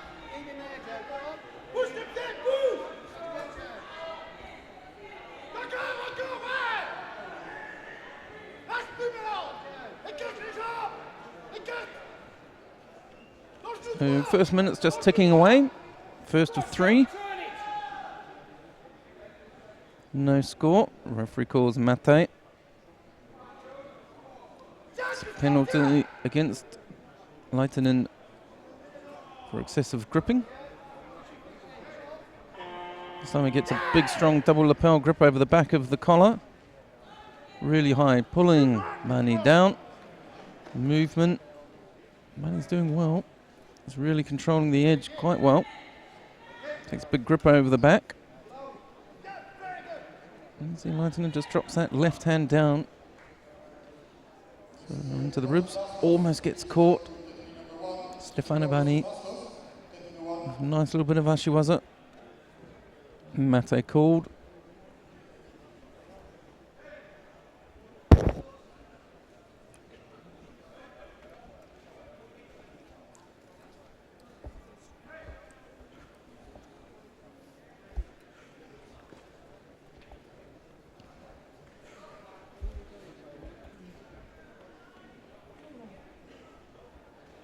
So Laitinen picks up a second Shido for excessive gripping. And he comes in with good ashiwaza there, almost gets it. He's really working hard. You can see that high lapel grip, hand curling around the back of the head of his Italian opponent. Both on the collar. He's got that right hand on the collar, tries to go right over the top that time.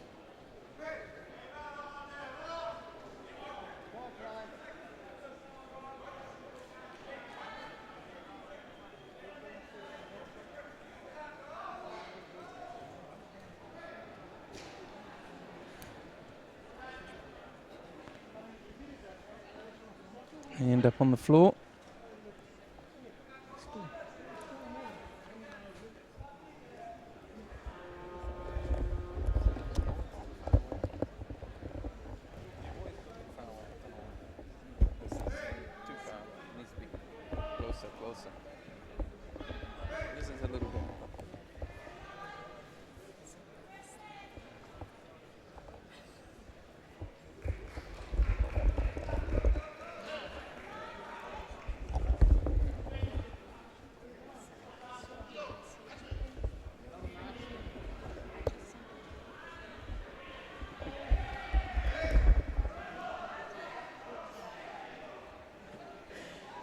Just try and sort out some details there. So a little quiet halfway through this match.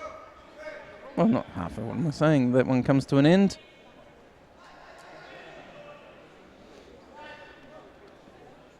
And unfortunately, Timo Savula, your dojo colleague, Jukka Laitinen, doesn't manage to win that one. He gets himself behind by 2 Shidos. And Stefano Bani of Italy takes the win. Goes into the next round.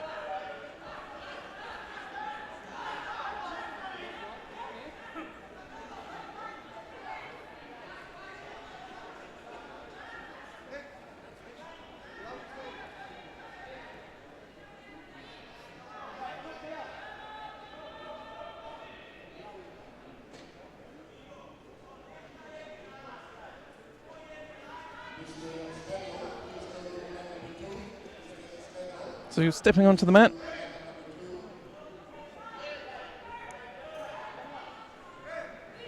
Two gentlemen we've already seen today. Mr. Vladimir Markelov of Russia, Mr. Farhad Rahabli of Azerbaijan.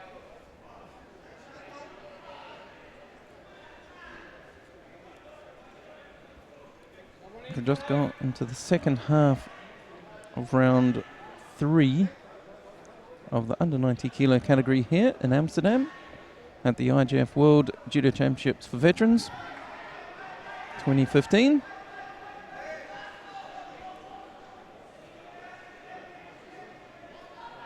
Really nice atmosphere in the hall here at the Sport Hall in Zuid in Amsterdam.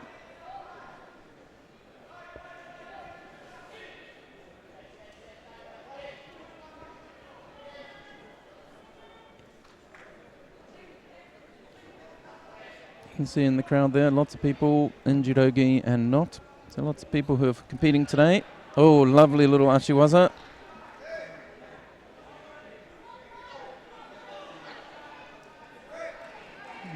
Yeah, takes him there left-handed. Only took him a minute. Rahabli takes that one.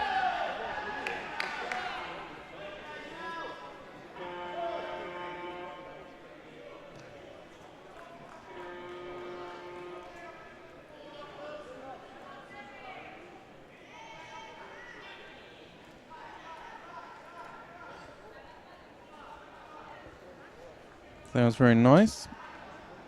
So we're moving quite quickly now.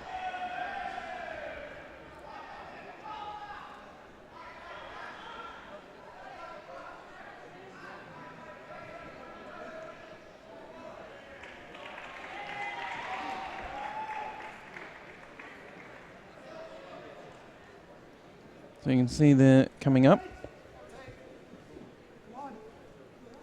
We have Andreas Bach of Germany against Alain Daez of France.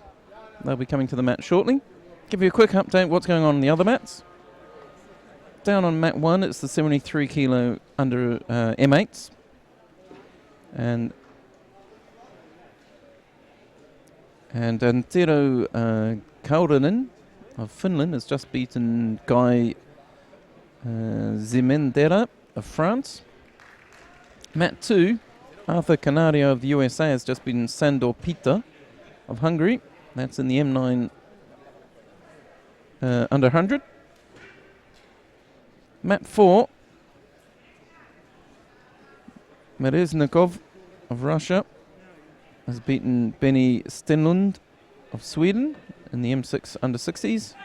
Up on mat 1, Clive Richard Douglas of Great Britain lost to Luis Torres Cobas of Spain, and that's in the M7 under 90s.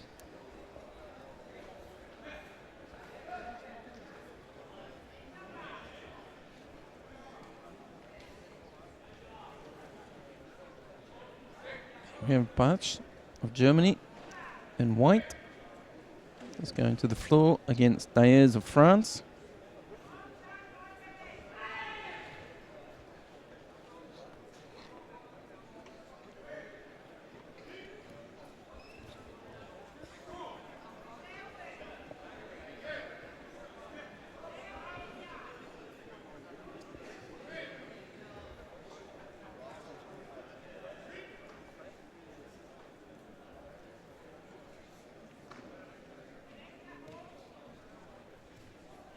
So today it's all male categories, but the females are not excluded or neglected. They will be competing. It's just with our 11 age categories and 14 weight categories, the scheduling is challenging. So we'll see some of them over the next following days. Nice bit of Ashiwaza.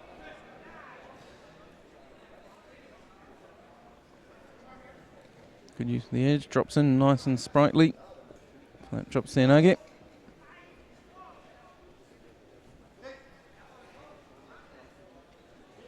It's a real change of pace for us here in the judo world. The last couple of days we've had the junior Europeans, so the under 21s, the youngsters, and today we have the veterans. We're all over 30 at a minimum. And yesterday and the day before as well, we had the kata,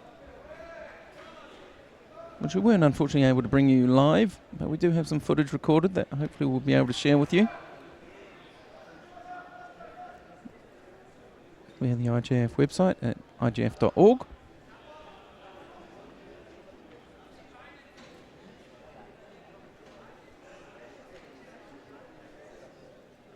Then preceding that, we had the African Games and judo all over the world all the time. Right now we have 34 seconds left in this round 3 contest between Germany and France. It's just a Shido on the board against Bach in the white suit from Germany.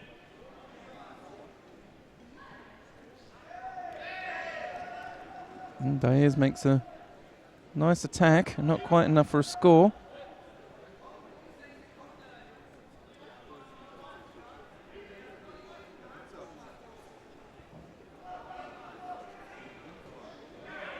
On mat 2 we have the M10s in action, the under 73s. Well known veterans winner, competitor Stan Cottrell. He's up against Lothar Schürtel of Germany.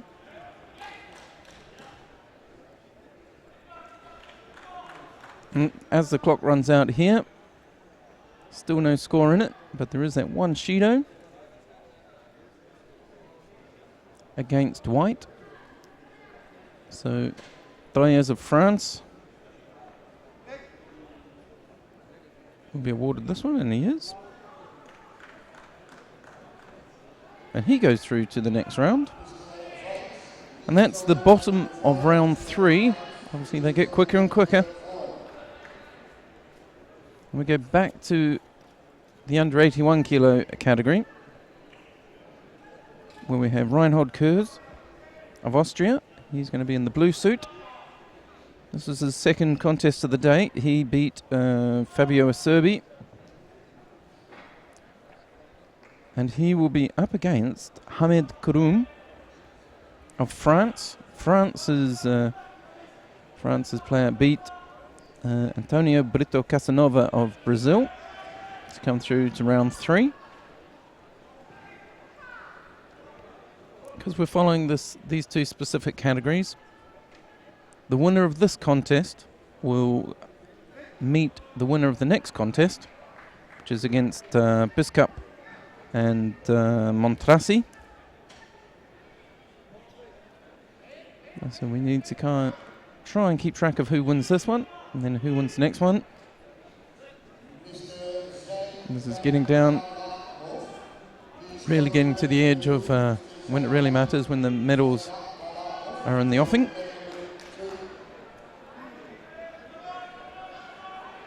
So Curzon white from Austria, Karum in blue from France.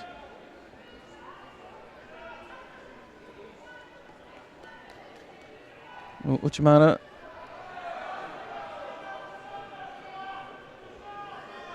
and a drop Seoi.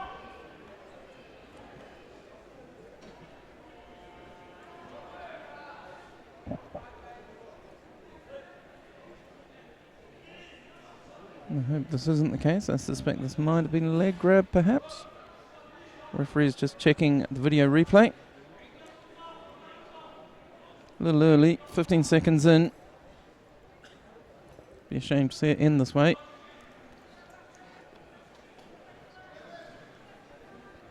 But those old habits die hard.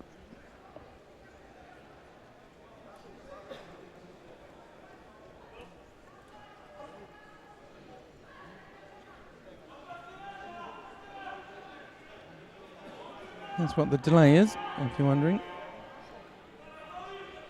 Referees commissioner just very carefully watching this video. They're just watching a replay down on their desk to make sure all is as it should be.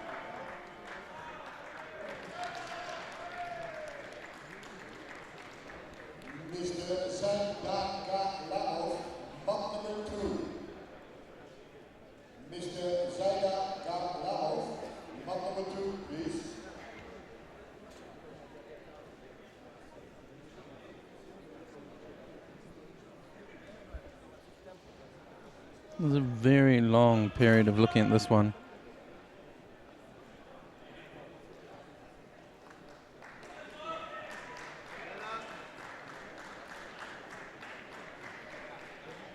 Looks like the referees, you probably can't tell from this angle, but they're all microphoned up so they can hear what's going on. They've all got an earpiece, they can hear what the referees commission at the table with the video replay is saying.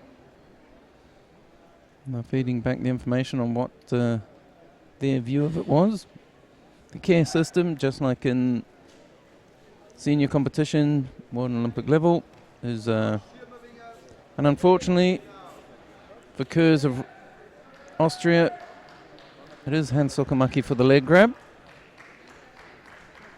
And even Karum is not happy with that. That's nice to see. He's disappointed as well, even though he's going through.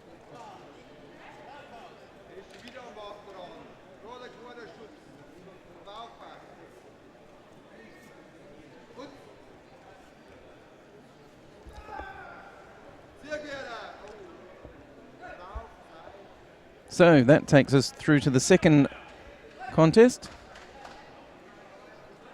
in round 4 of the M6. That's 55 to 60 years, under 81 kilos. And we're going to have, who do we have? Cesare Bussini of Italy. And he is up against Mario Montrasi of Argentina, who we saw earlier. If you remember, he did that beautiful, if I remember rightly, it was Ippon Seoinage. He got a lovely Ippon for that. Really beautiful to watch. So, and then was really pleased jumping up and down. So he's come all the way from Argentina to Europe. So obviously very, very happy for every win he gets. And they step onto the mat. Bussini of Italy in white. Montrasi of Argentina in blue. They bow on. Ray's called. Hajime after that. Off they go. Hands held high. Nice angle from our cameraman. That hand looping over the top. That big right hand. Just pushes Montrasi close to the edge. I seem to remember he got caught early on in his last one. Stepping out, got a Judo.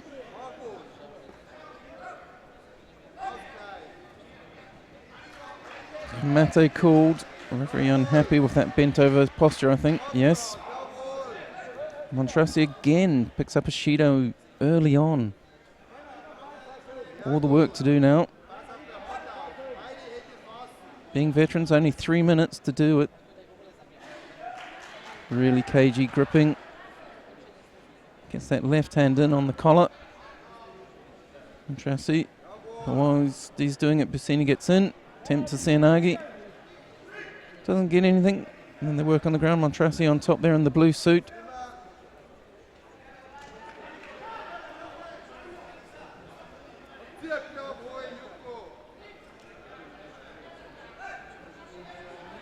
Mate called. Up they come.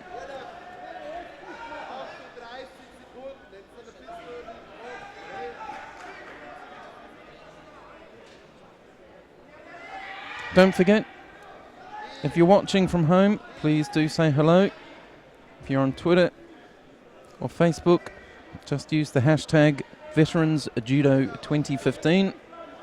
That's the word Veterans Judo and then the numbers 2015, 2015. We all see that here up in the studio and the rest of the team as well. And we can say hello to you. Let us know where you're watching from, who you're watching. We do appreciate you watching on a Monday during the office hours. You're watching it at work, listening quietly on your phone. That's my normal method of sneaking listening to the Judo. One earpiece in and at my desk. We're back underway. Minute 54 left on the clock. Just a Judo on the board against Montrasi of Argentina in the blue. Bassini of Italy in white with his back to us. Montrasi drops in for that Seanagi. Doesn't get enough. He's down on his knees, being dragged around in circles.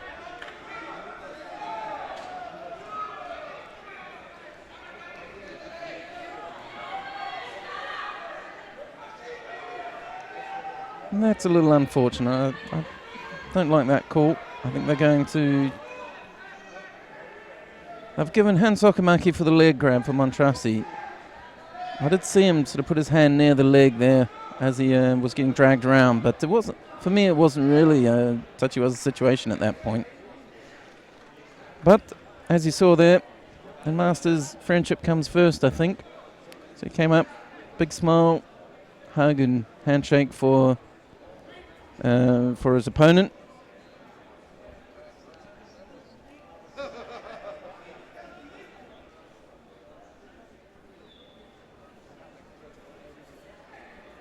That's the hard thing, that it's in that position as well, it's hard to stop that reflex, just to put your hand up and defend. Real shame for the Argentinian who's come so far, and he had a really good first round one. He's going to remember his ippon from that one, hopefully more than he does that Hans Okamaki.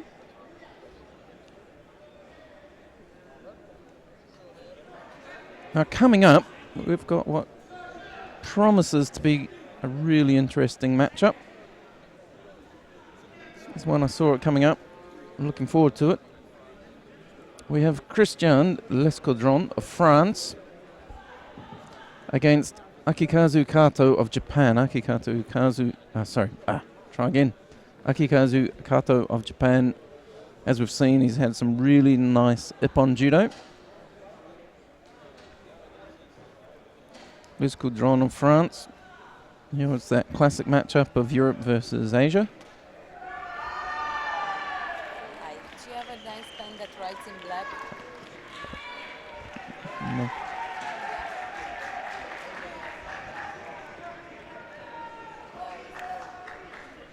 Yours is blue as well? Blue? Sorry. Works. So they're just taking their time to get brought out to the tatami, these two. I'll take that opportunity just to remind you of how it's gone for them. So if I start with Les Caudron of France. Now, he had a bye in the first round, but then met up against Antonio Alfieri in the second round, and that was just a Shido in it. He just came through by a Shido, but, you know, win's a win. And now he's up against Akikazu Kato of Japan. Kato of Japan, he's had a full day. He didn't get a bye in the first round, so he's had 3 contests already. Andrei Gulai of Russia in the first round, and he won that by Wazari, I think it was. I might have even been Nippon. I thought it was a Nippon myself, if I remember rightly. And now he's up. Then he had Antonio Gonzalez Ruiz, if you'll remember, from Spain. And that was a Shido as well, so it's really close. So here they are. They come on. They got 3 minutes. Both of them in that 55 to 60-year-old range. Look at them, they're in great shape.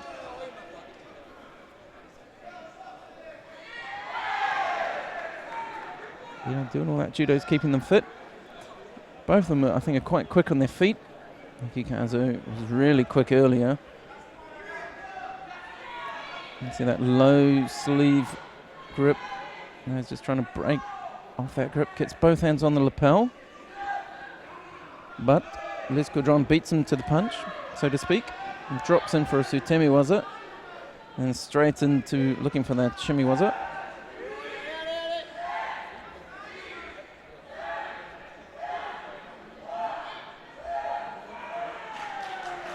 So they start again. That was the first 30 seconds used up. Moving around, just trying to get a feel for each other.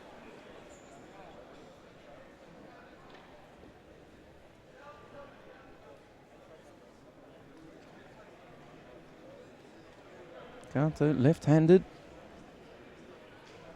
Just fakes in for a little bit of a Seanagi feint there. Steps across with a Taio. And then another Sutemi. Another Sutemi was her attempt by the Frenchman in white. So Japan in blue, France in white.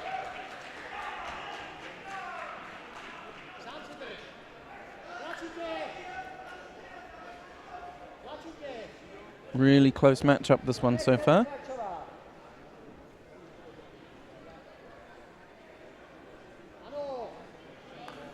Kato tries to go the other way.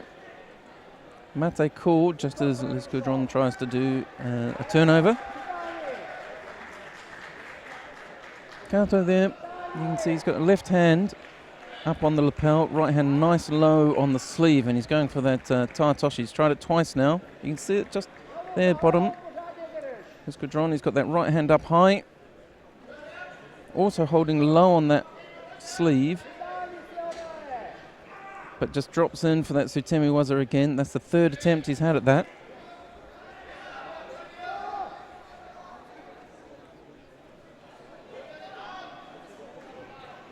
The referee takes her, getting some instruction. And the Japanese player in blue gets a Shido for passivity. He hasn't really made an attempt in the eyes of the referees. I guess he hasn't really broken the Frenchman's balance at all. Whereas he has been brought to the floor at least by his opponent. Works him into the corner quite nicely, trying to control that space. A little bit of a, what would you call that, a Kuriashi Barai attempt. Stabs across with that Taio again, but not really far enough across. Les Caudron just throws that right leg across. A little bit of Ashiwaza going on. And Kazu just holds him out there on the edge. They call Mate no Shido for that one, for stepping out. Les Caudron are going across again. 30 seconds left in this one. Kato is behind. Comes in for the Ouchigari, drives it through. Gets a Wazari. Now just trying to turn him, but runs out of tatami. You can see he's all in blue there. In the blue suit and on the blue mat. But he gets the Yuko. Could have been a Wazari. drove through, but I guess the landing was very much on the side.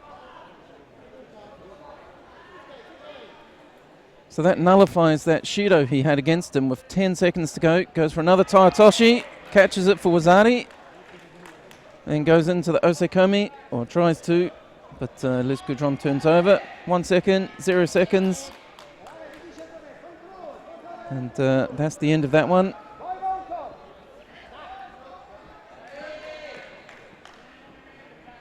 Really nice bit of judo near the end there. Liz Goudron will be very disappointed. He held him well, controlled the fight really nicely, just up into the end there. But Akikazu Kato of Japan just catches him. Ouchi Gari, and then Taitoshi.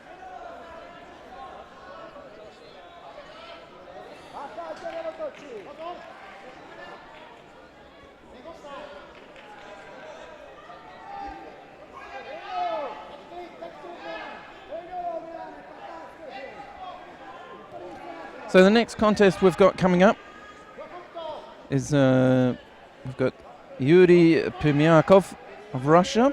He'll be in the white judogi. And Sebastian Swatches of the Netherlands. And he will be in the blue suit. Both of them had byes in the first round. You remember Yuri Permiakov beat Roland Manuel of the Great Britain. And Sebastian Swatches beat Abdelhamid Fauzi of France just by a Shido. That's all there was in it. So we have the Russian in the white judogi, just turning there, and you can see the NED on the back. Swatches. Netherlands in blue. He comes in. That was interesting. Gets a Wazari for his efforts. Came off kind of backwards off that. Looked like, what would you call that? Sasai Surikamagosh, but then spun off backwards. Almost a full reverse on it.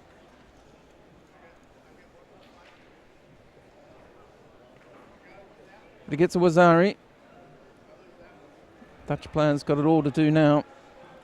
2:20 left on the clock. Wazari against him. It's moving nicely. Another really fit looking player. Just moving in, gets caught again, but this not for a score this time. Just gets caught on the hips. Gets caught on the hips there of Permiakov.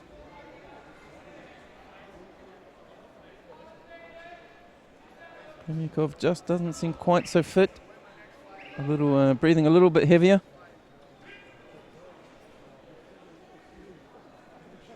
Is just moving a bit lighter on his feet, but he's been caught twice. But then he comes back. That was a good attack. Gets him nice and close. Rotates him to his right, but just doesn't get enough to turn it into a score. Minute 41 left.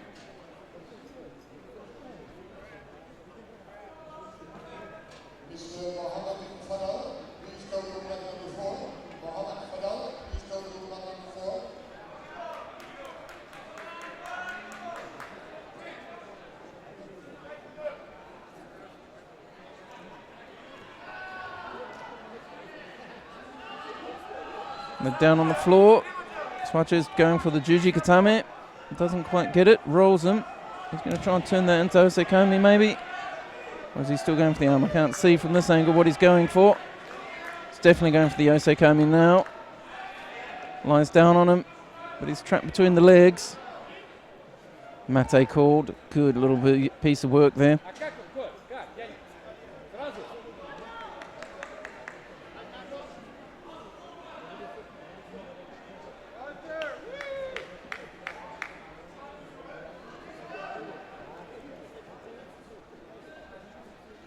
Little pause. Permiakov has to put his judogi back on. He's leading. 55 seconds to go. The Russian Permiakov in white. He has a Wazari and a Yuko on the board. Swatches despite that last little attack in the nail, was it? He's got nothing yet. So he has 55 seconds to try and pull this one back from the brink. It's round 4. It all starts to matter at this point.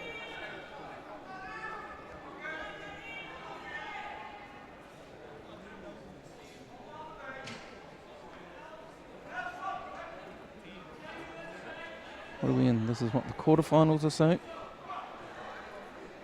Just tries to hook the ankle there. Bit of a Sutemi-waza from the Russian. Not really effective. Equally, it wasn't really, I wouldn't call it a false attack at all. Moving around nicely still. 16 seconds to go. Tatis really has to have a go at it now. 12 seconds, Mate called. Let's get closer. I think there's a Judo call there against the Russian, but it's not going to matter. It's all down to the Dutch fighter now. He has to make it happen. 3 seconds, 2, just drops to his knees, unable to get through the defense. He'll be sorely disappointed. Just couldn't find a way through there.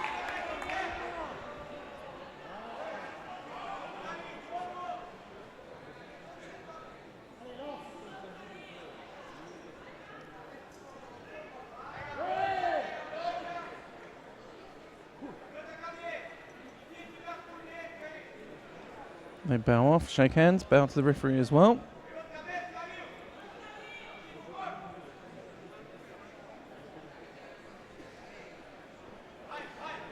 Okay, so that brings us to the end of round 1, 2, 3, 4 of the under 81 kilos. For those of you tracking this at home, the draws are available on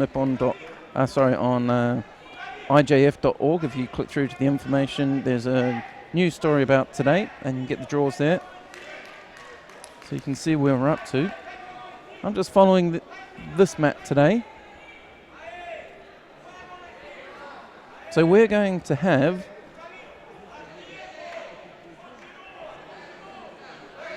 in the under 90 kilo category,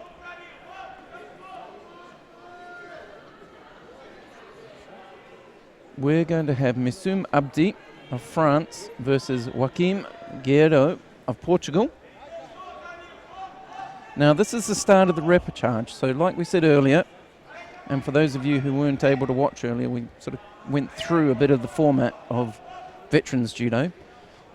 In veterans judo, what we do is we have a compound knockout with double repechage, so everyone who fights gets 2 fights. It's not like standard senior judo where if you lose in the first round, you're out for the day. Everyone gets to come back. And obviously, the side effect of that is we go straight into the repechage a lot earlier. So we have Abdi of France and Guerreiro. They are the first ones to come back. And they still have the chance here to fight all the way through to bronze.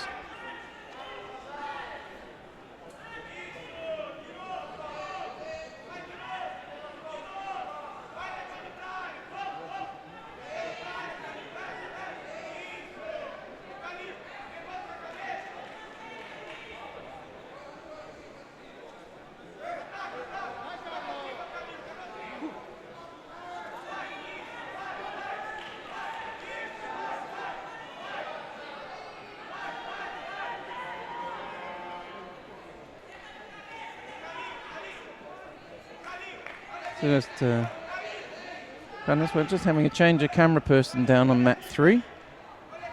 Nice little, I think that was a Tartoshi. I was just looking at the cameraman, not at the action there for a second. And it must have been heavy. Unfortunately, it looks like Abdi may have hurt himself.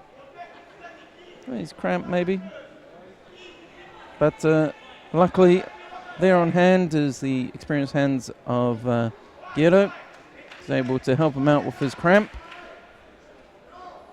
So throws him and then helps him out.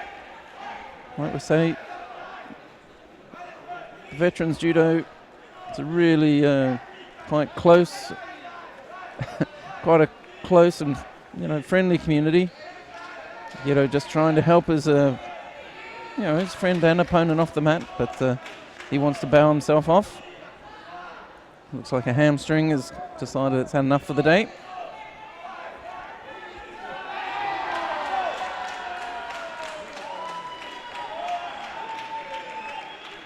So next up, Philippe Jaunet of France versus Ghislaine Charlier of Belgium. This is repechage round 1.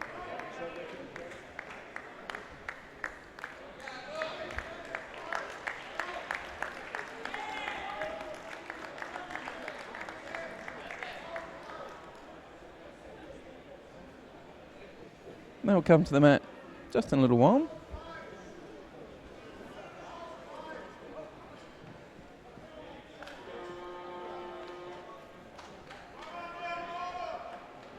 So just give you an update while we're waiting to come to the tatami.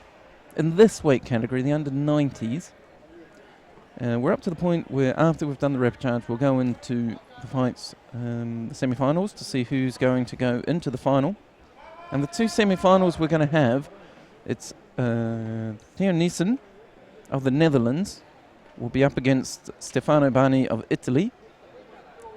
And on the other side, it'll be Fahad Rahabli of Azerbaijan versus Alain Dayez of France. Those will be the 2 semi-final contests.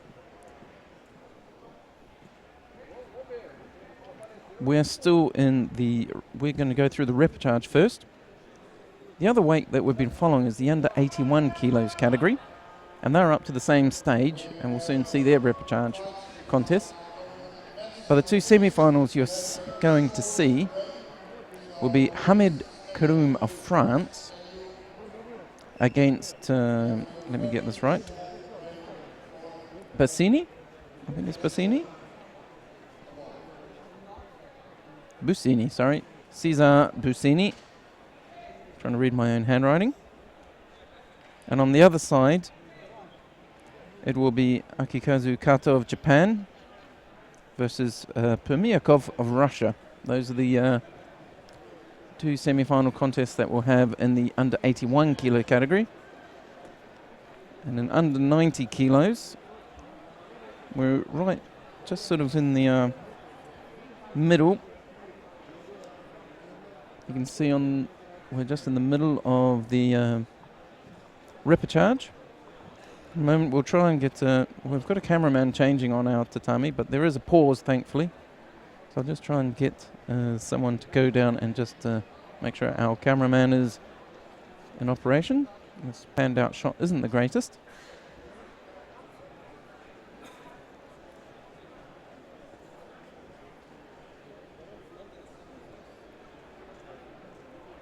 If you're watching from home, please do drop us a message. You can use the hashtag Veterans Judo 2015.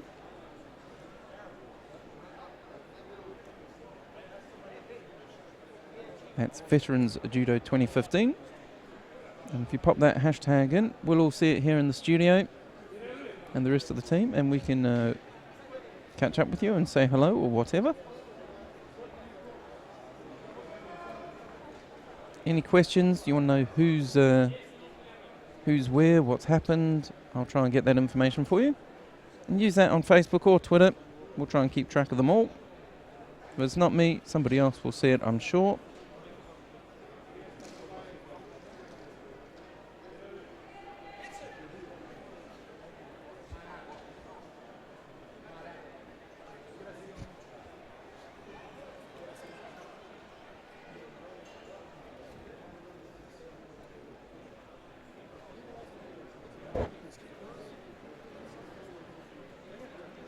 So just to let you know, this is day 1. And I'll just check on my sheet of paper here. So today is men M6, M7, NA, M9, M10 and M11. Tomorrow, Tuesday, we've got, that's going to be interesting because that's the M1, that's the 30 to 35 year olds, and the M3s, just the men. On Wednesday, that's the 23rd, it's the M4s and M5 men. And then on Thursday, it's the men again, but just the M2s. And then we see all our female categories. Somebody asked earlier on Twitter, I think it was, possibly somewhere else, somebody asked me earlier about if there were going to be females, any lady veterans. There are, and they're all on Thursday. So tune in then. Obviously yesterday and on Saturday it was the kata competition. On Saturday we had the Naga no kata and the Katami no kata and the Jun no kata. Some of that's been filmed, and I know my colleagues will be putting some of that online. Some of it, lots of lovely photos are already up there and that sort of thing. And on Sunday, yesterday, was the Kimi no kata, which is my personal favourite at the moment, and the Kodokan Goshin Jitsu, and they went well. I got to watch all of that, thankfully. And we've got some footage of those as well, which hopefully will be put online. Some technical issues, just getting it all prepared for you. And the live stream for this will be on all day. Now at the moment all the mats have come to a close at just in the minute. They're all paused. I haven't been given a reason for that. It is closing in on lunchtime here, but I don't think they're stopping for lunch, but I'll just check with one of my colleagues to see what the delay is.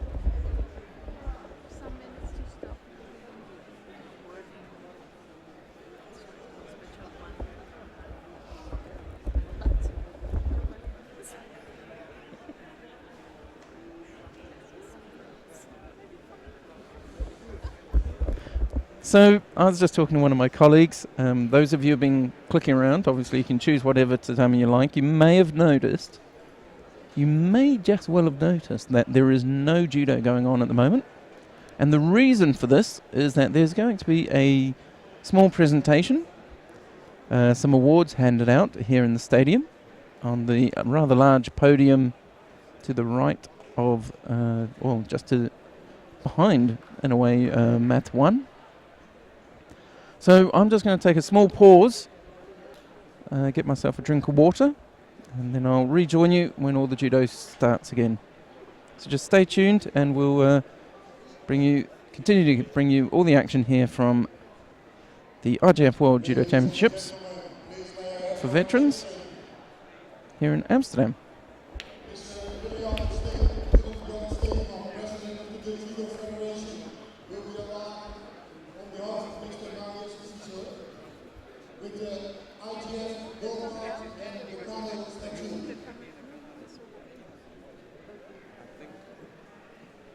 Maybe you're going to be able to see doping control. This is on.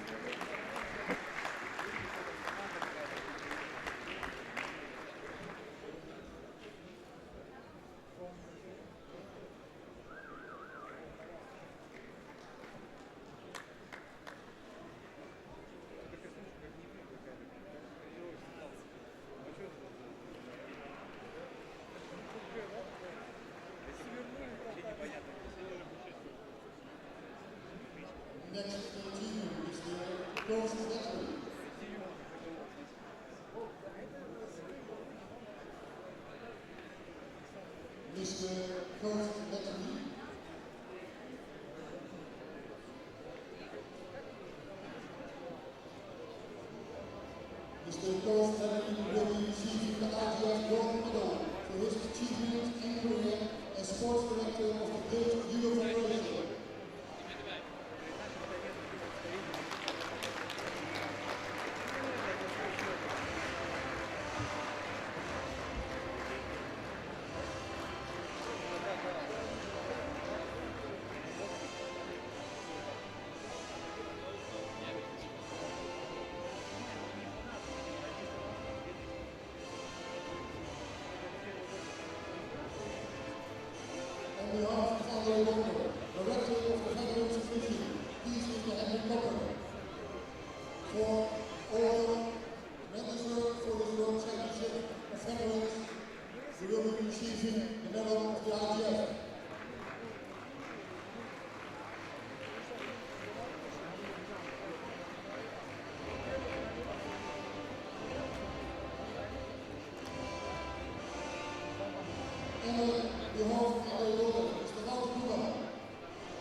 Thank you all for your attention. Referees, please go to the mat so we can continue this World Championship.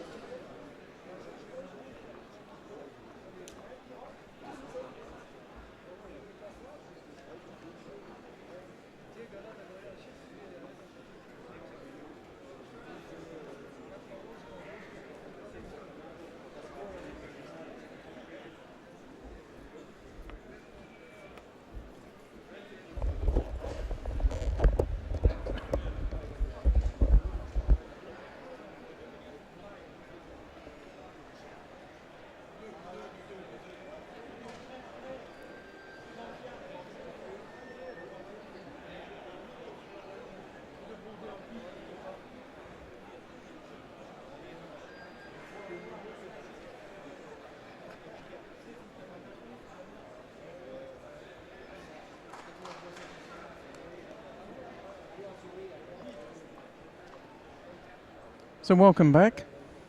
Well, I'll welcome myself back if you're still there. So we're just going to continue after that small presentation of some awards. And we're still on mat 3. And we're watching the repechage. It's a double repechage system at the Veterans, for those of you just joining us. And we have Philippe Jaunet of France versus Ghislaine Charlier of Belgium. And this is the first round of the repechage. So these gentlemen can all get to the bronze medal if they manage it. Belgian in blue, France in white.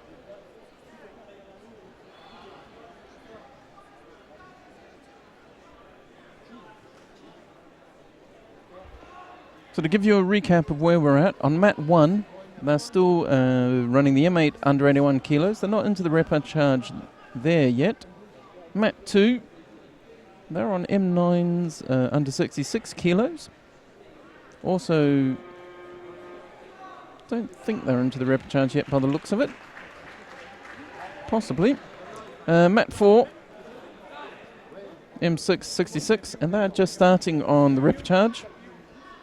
And on mat 5, it's the M6 plus 100, and they're just finishing off the elimination rounds. Here on mat 1, Jaunet of France is in the white suit there, is taken it by Ippon.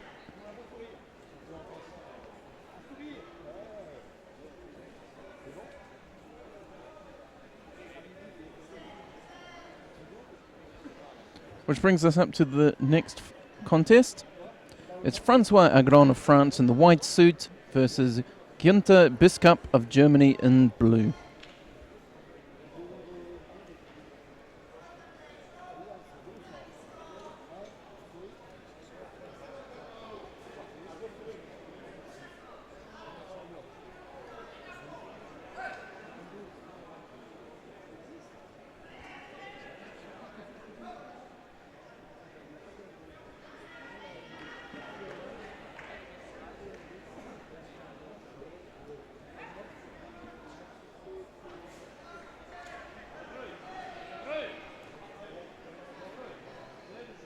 Just a quick hello to Veronica Jackel. I hope I'm saying that right. The draws for the next days will be online today. So I think we're doing the draws the day before. So obviously we have to do them after the weigh-ins and so forth. People can do their accreditation quite late, so some people are still arriving today. So after all the accreditation is done and we know who's in, we'll run the draws. And then they'll be posted online for you. So I'd expect those to be posted this evening, our time, so I'm not sure where you are, but I hope that helps.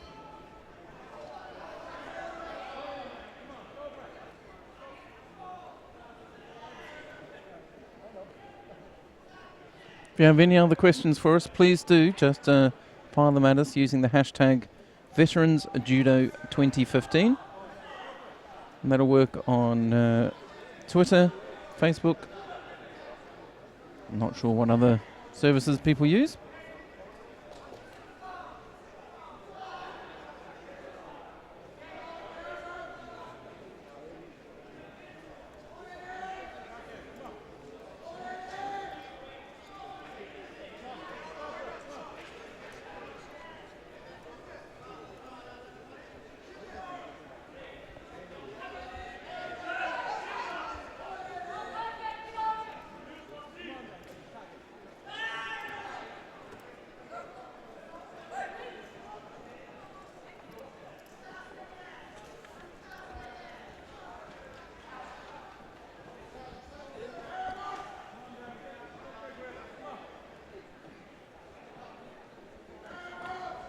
A big hello to Antoinette, an old friend of mine.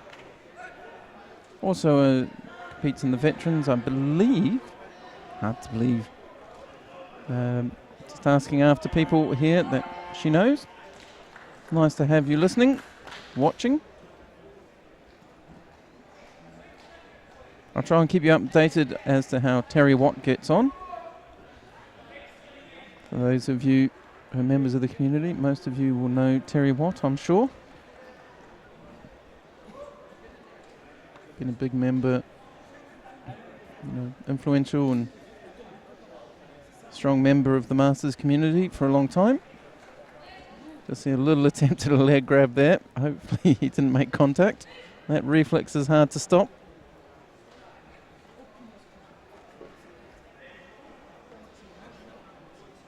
So 2 minutes left on the clock. No scores, no penalties, thankfully. Although Agron was very close, if I saw that right. And unfortunately, he does pick up a Shido there for passivity.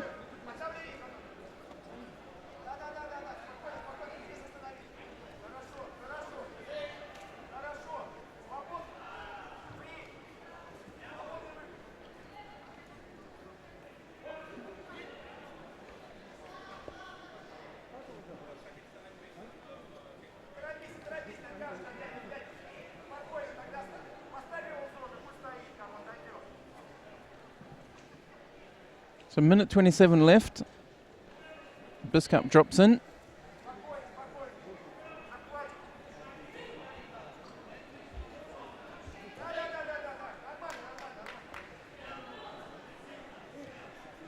Drops in again, drives, gets Agron down off his feet, but not enough for a score. Doesn't get him on his back at all. But he needs to work. There's no scores on the board. There is a Shido there against Agron and White, but no actual scores as yet. 1 minute just ticked over. The last 60 seconds.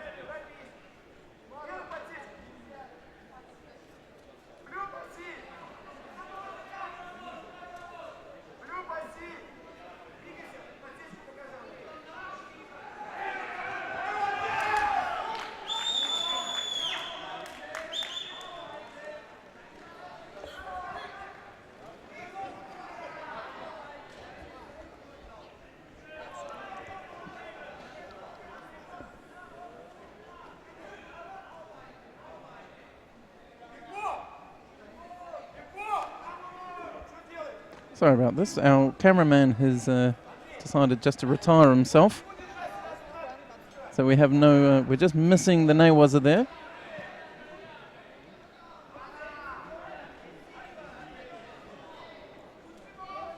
Mate called, thankfully for us.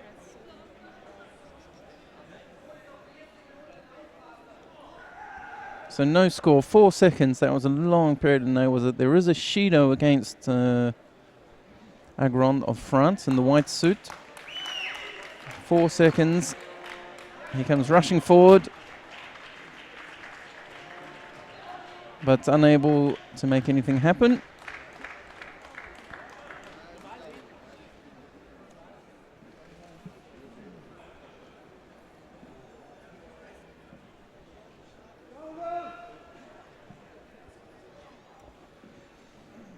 So Gwenter Biscup of Germany will take that one. He'll continue through the repechage.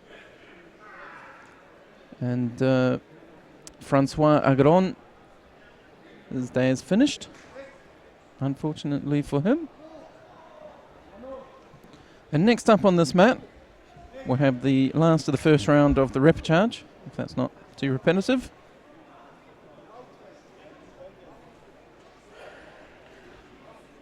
We'll have Andrei Gulai of Russia, and he is up against Antonio Gonzalez Ruiz.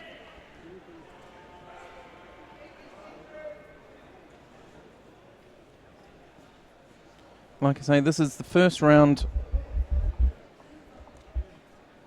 of the repechage in the category we are watching today, which is the men's under 90 kilos, 55 to 60 years. Down on mat 1, we're still in the M8s, and it's the under 81s. And Jose Hernandez Lopez of Spain has just lost to Jiri Sonota of the Czech Republic. Mat 2, they're doing the M10s, under 81 kilos. And Max Pischel of Austria has just defeated George Matezek of Germany. We're on mat 3.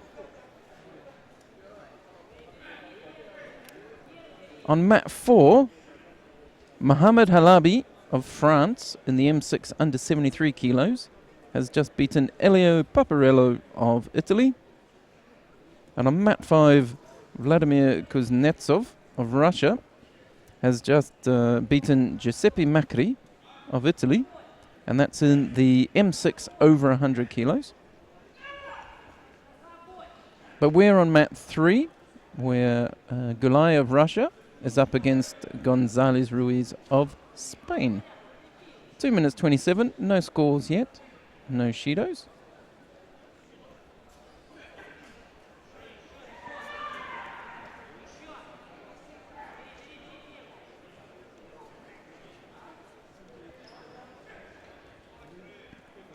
Nice little attempt there, a little bit of a roll.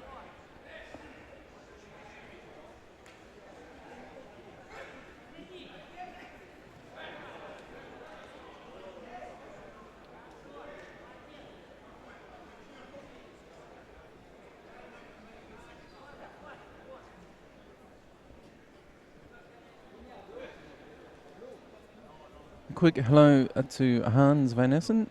Nice to know you're listening. Hopefully I will see you this week, and maybe you can come say hello in studio. Save people from my Kiwi accent.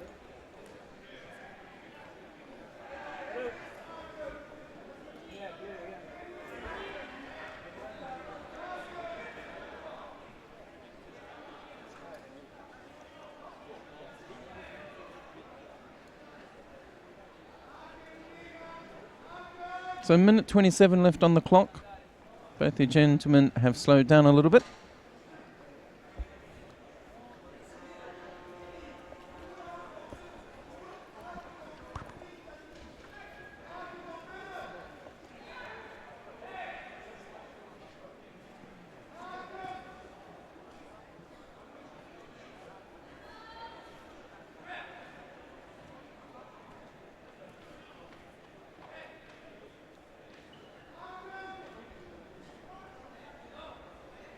So, Andre Gulay just picks up a Shido there. Unfortunately, he gets penalised for a Shido. Gonzalez drops under him. Cianagi doesn't get a score for it. Less than a minute to go.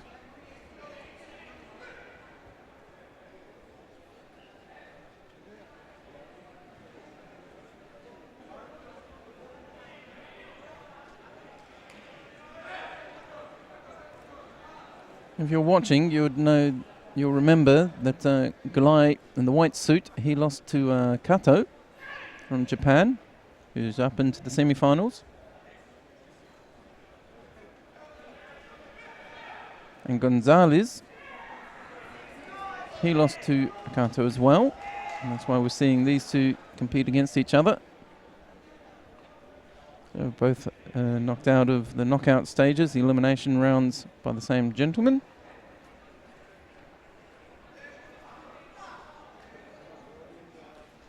"17 seconds left. Second Shido goes against Gulay of Russia. 15 seconds to go. It's going to be hard for him to come back from this one without a good score, and he really only has this moment to do it in. Goes across. Goes again on the Uchimata that time. And then Gonzalez drops. 2 seconds. And unfortunately for the Russian, he's not able to claw his way back. But Antonio Gonzalez Ruiz, he will go through to the next round of the repechage.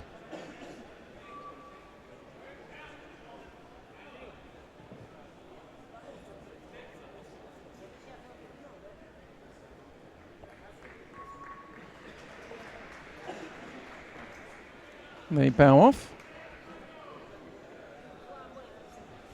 And that's the end of the first round of the Ripper Charge on this mat, on mat 3. So we'll go back to the under 90s. We're in the M6s, so it's 55 to 60 years old, under 90 kilograms. And we go into the Ripper Charge.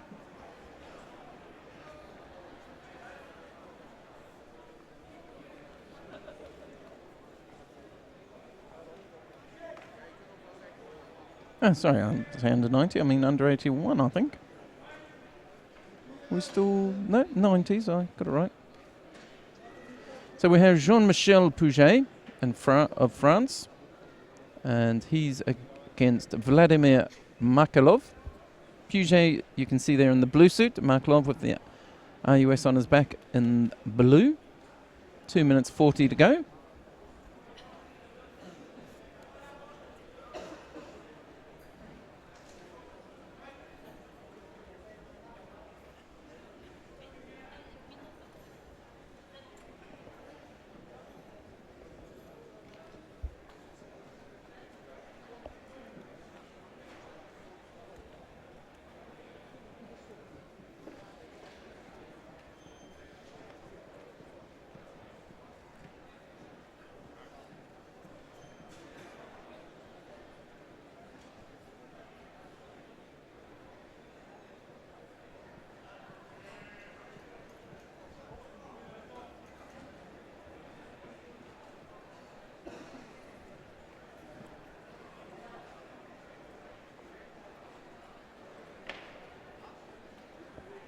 So just a Judo against the Russian.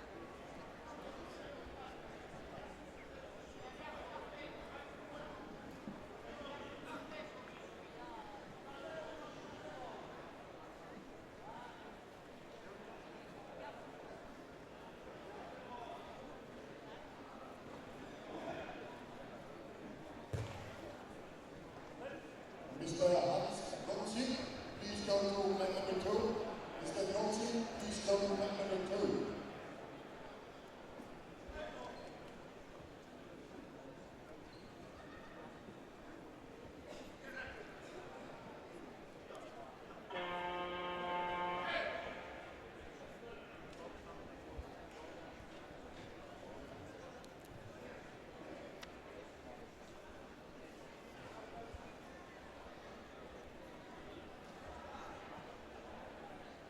So in the Osekomi, clock winds down. In fact, he taps out just a second before the clock does.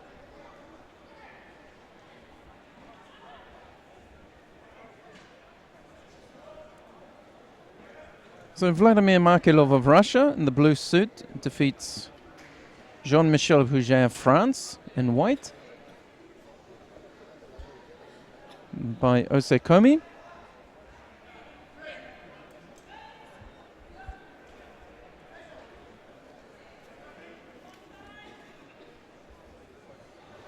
And next up, round 2 of the repechage. We have coming on in the white suit, Alexander Ranjayev of Ukraine versus Andreas Bach of Germany in blue.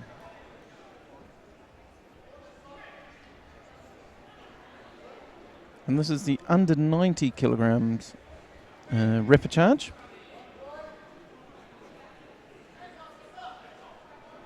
So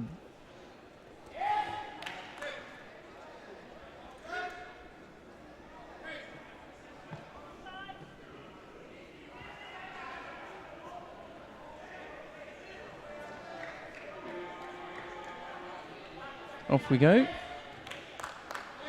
With a grip holding and then throws that left hand over the top. Throws the Uchimata on the left hand side.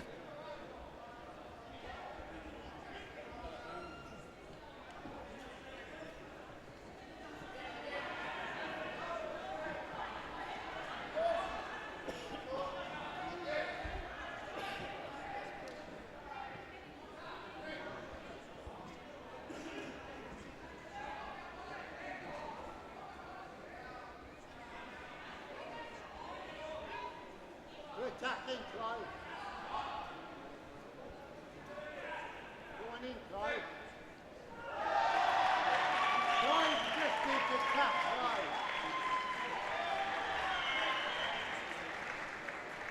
So this one's just a minute in.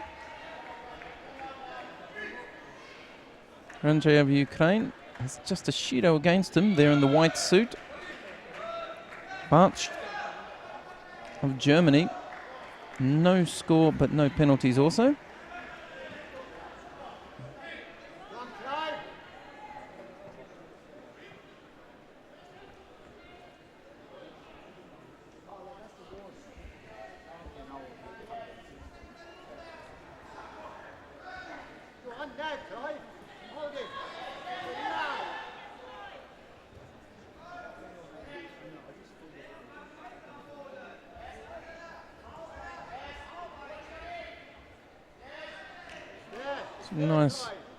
Nice nail-waza going on. Some different attempts, different angles. Still not really finding any purchase. Minute 20 left on the clock. Just that Shido against white.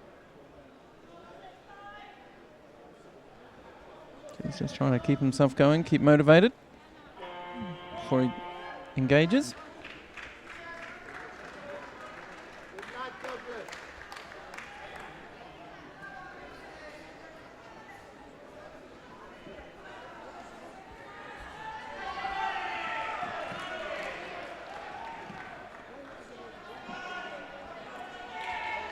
Those of you who are following us on social media and following the hashtag Veterans Judo 2015, if you're following that, you may have noticed quite a large name in the judo world. It's just tweeted. There's a man coming to compete in the M3s under 90 kilograms. A name lots of you will know. And he's bringing his coach. His coach's name is Chris. I wonder if you can tell me who the player is.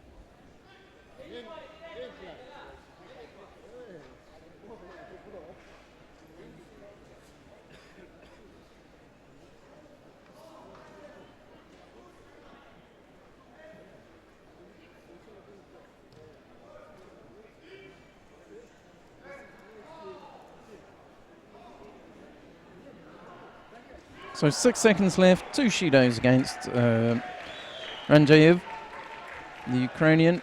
You see they're just trying the Sutemiwaza in the last seconds. That means that Bartsch of Germany will go through to the next round, unfortunately for him.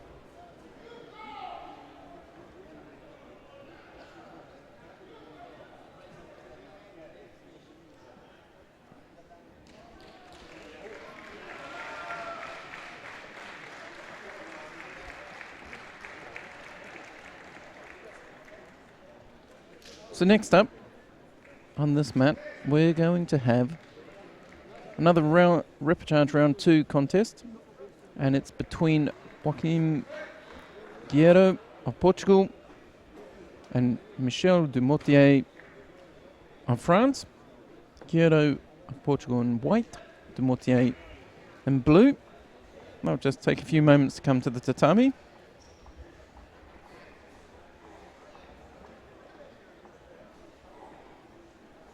So again, if you can tell me, a little contest for you, just let me know if you can work out who it is. It's not that hard. You can just follow the hashtag Veterans Judo 2015. But if you're not following that, you might be able to tell me in the chat or whichever the way. Who do you think the player is fighting an M3 under 90 kilos? Coach's name, and I don't want to give it all away, but his coach's name is Chris. The same coach I believe he had when he was competing the first time round. If you know who that is, you shout out to us. We'll see who knows that little bit of judo trivia. Meanwhile, Guerreiro in white, Dumotier in the blue judogi. Round 2.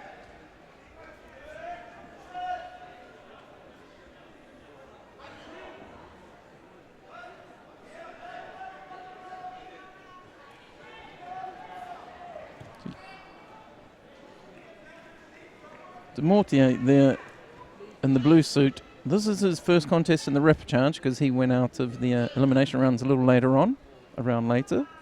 Guerrero, it's his second round. He fought Msoum Abdi in the first round of the repechage. I might remember that one. And he won that one. I think it was a Wazari from memory. Let me know if I'm wrong. A nice little drop CO there for Wazari. Lovely camera angle there by my esteemed colleague from Italy.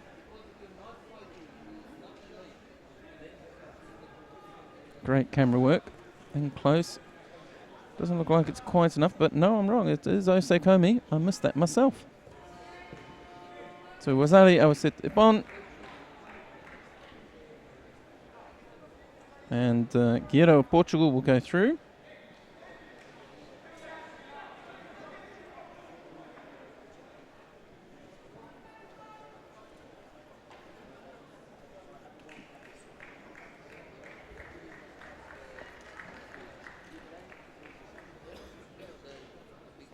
Now it's all flowing through as you'd expect. We go on to the next one in this category, and that is the repechage round 2 contest between Philippe Junet of France and Jukka Laitinen of Finland. And one of our Twitter followers was paying attention earlier. We'll be looking forward to this one. So Timo, I hope you're still watching.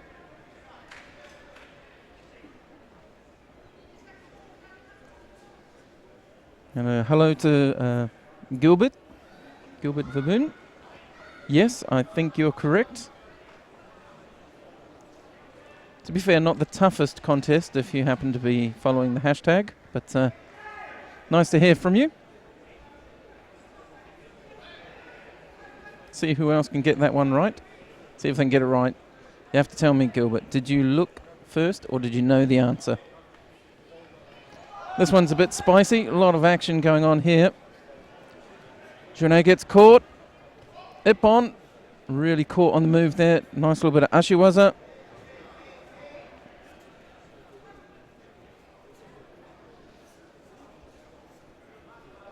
Jukka Laitinen,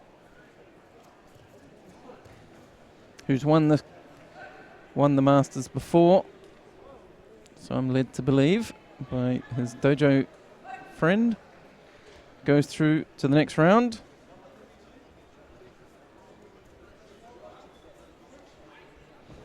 Okay, so it's moving really quickly now, so I'm going to try and keep up with this.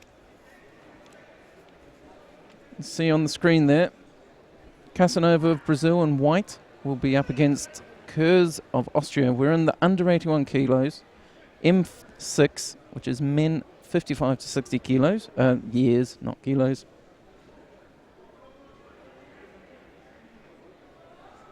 And this is round 2 of the repechage.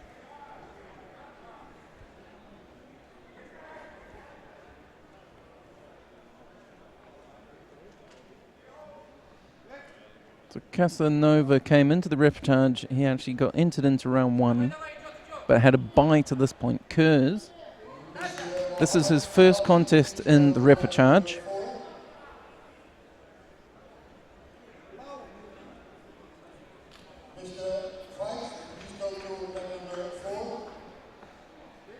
So we're just waiting on, I'm not sure who we're waiting on. Mr. Casanova. You hear the stadium announcer calling him.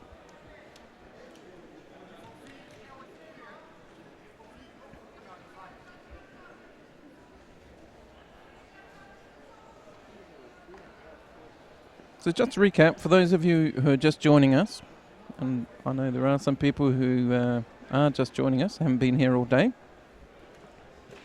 So we're in Amsterdam for the World Veteran Championships, and the Veterans is going to run over 4 days. Can I get you something to eat? That's all right. I can check with Marty.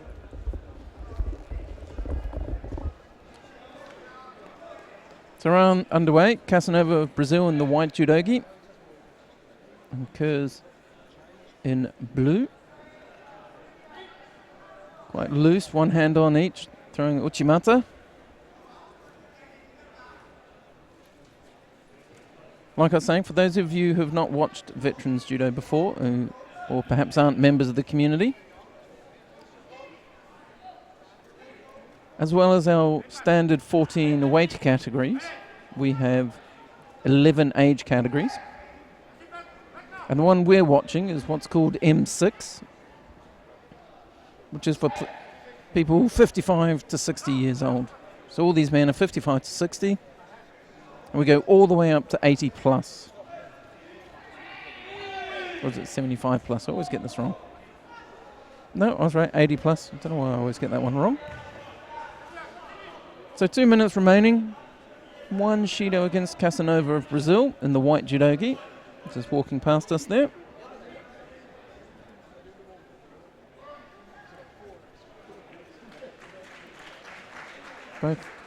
Both men quite quick on their feet.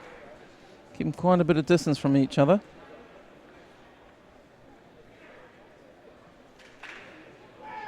Just hanging out with that one-handed grip and then holding each other's hands down there with their other hand right behind the referee. A little attempt there, but nothing happening.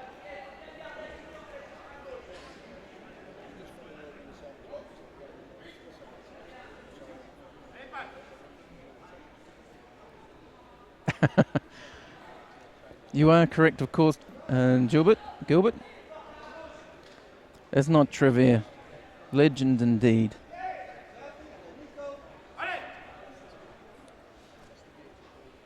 Nice to have you playing along at home, following the hashtag Veterans Judo 2015. Is there anybody else you're watching? Let us know who you're looking for. I can try and let you know how they've got on today.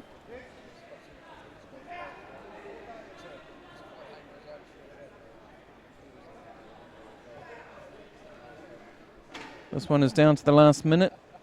Only Shido's in it at the moment. The Brazilian Casanova down by 2 Shidos.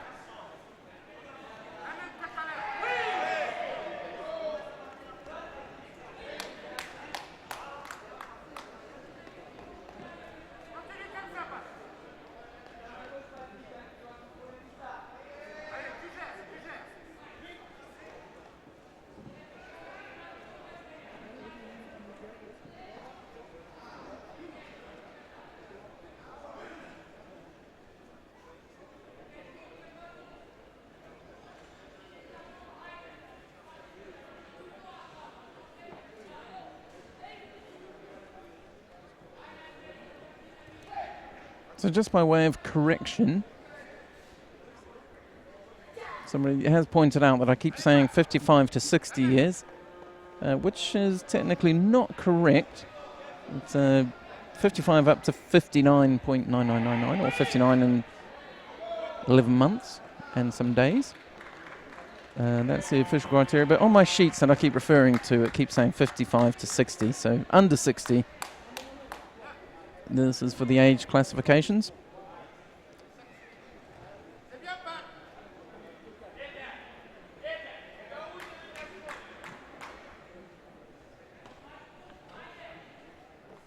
So all the athletes we've watched here on Tatami 3 today are all in that age group, 55, 56, 57, 58 and 59.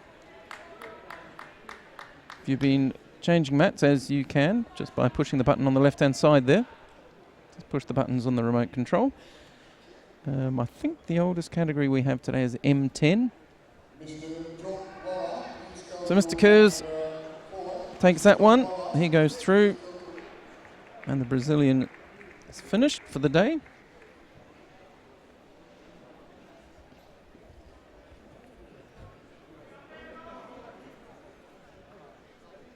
So the next contest in the under 81 kilo repechage, as you see there, is Gwenta Biskup of Germany against Mario Montrasi of Argentina. Now Montrasi, earlier in the morning, you might remember if you were with me then, had a brilliant first fight, and he was over the moon, jumping up and down. He was really pleased.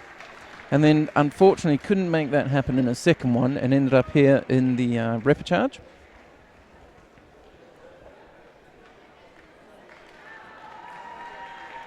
So, for me, he's kind of a little secret favourite.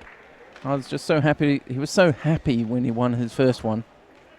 And it was with really nice technique. So, I really felt for him and really didn't want to see him go out. But he did. But luckily, as we've said before, he got to come back into the repechage. And he's up against Montrassi. Sorry, should I say Biscup?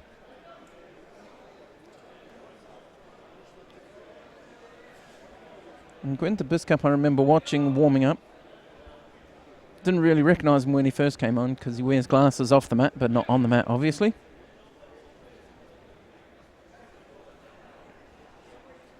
Both quite light and quick players, so I'm really hoping this is a good one. So you can see there, Gwenta Biscup of Germany in the white suit, just dropping in there for an attempt at Seoinage. Mario Montrassi of Argentina in the blue suit.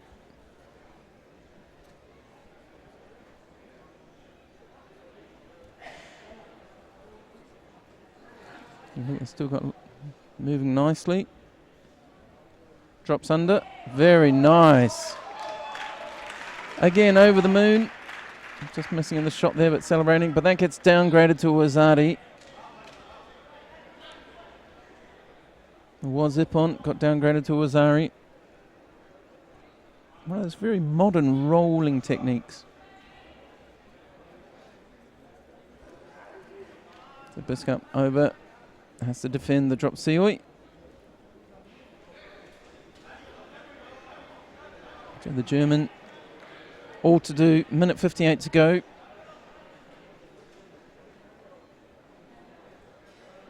He gets a sleeve grip. He's trying to get that right hand up and over the shoulder. Hopefully we'll get a good angle of it from here.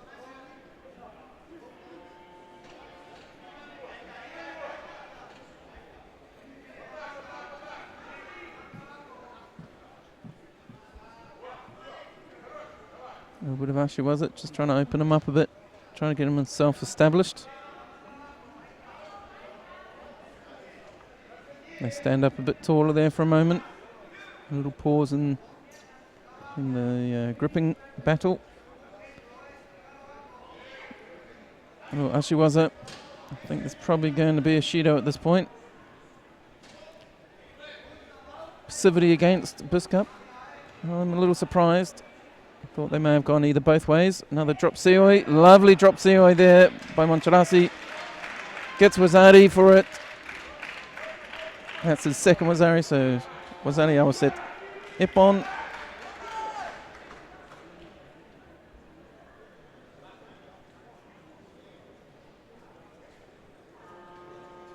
If I remember rightly, and if you were watching, let me know. Pretty sure that's... Was it a drop Sioi he used in his first round contest? Can't remember. Feel for Biscup. I kind of feel like he's not had a very good day.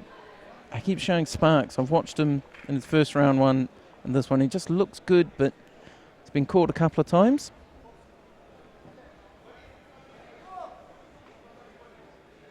But Mario Montrassi of Argentina, again, really happy, really feeling, enjoying his day. So the next contest we have, again, we're still in the repechage for the under 81 kilos.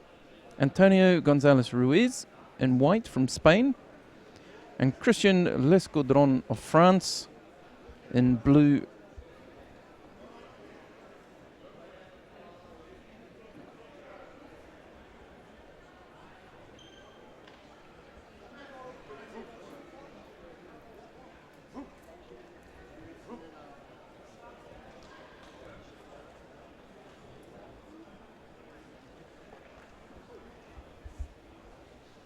So here they come, just coming on to the tatami now.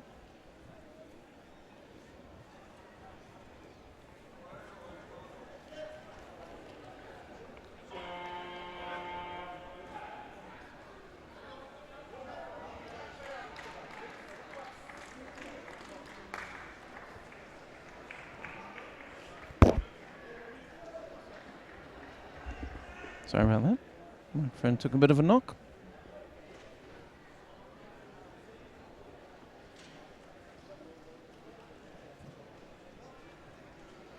And drop into Nawaza. Tries to turn him, doesn't quite manage it.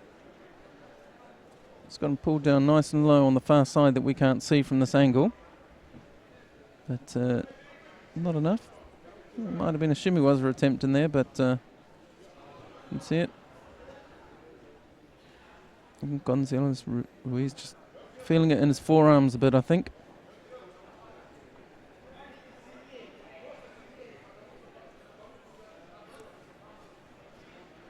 Looks like quite a bit of a height difference.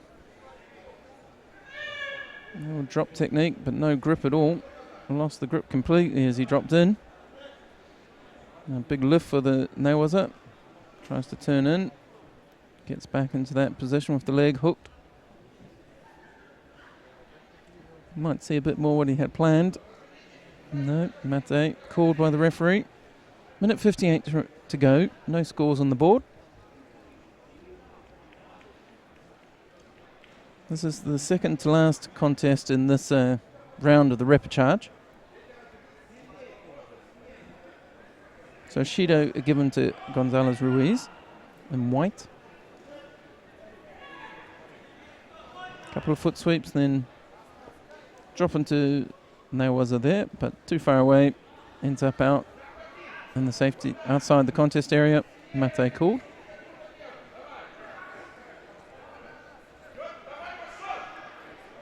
And it was a bit of a drop.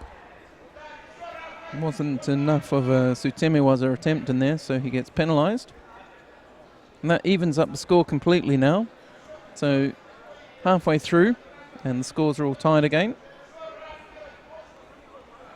Couple little twitches, goes across for the Makakomi. Score, no score, none put on the board as yet. No score. It was a nice attempt though.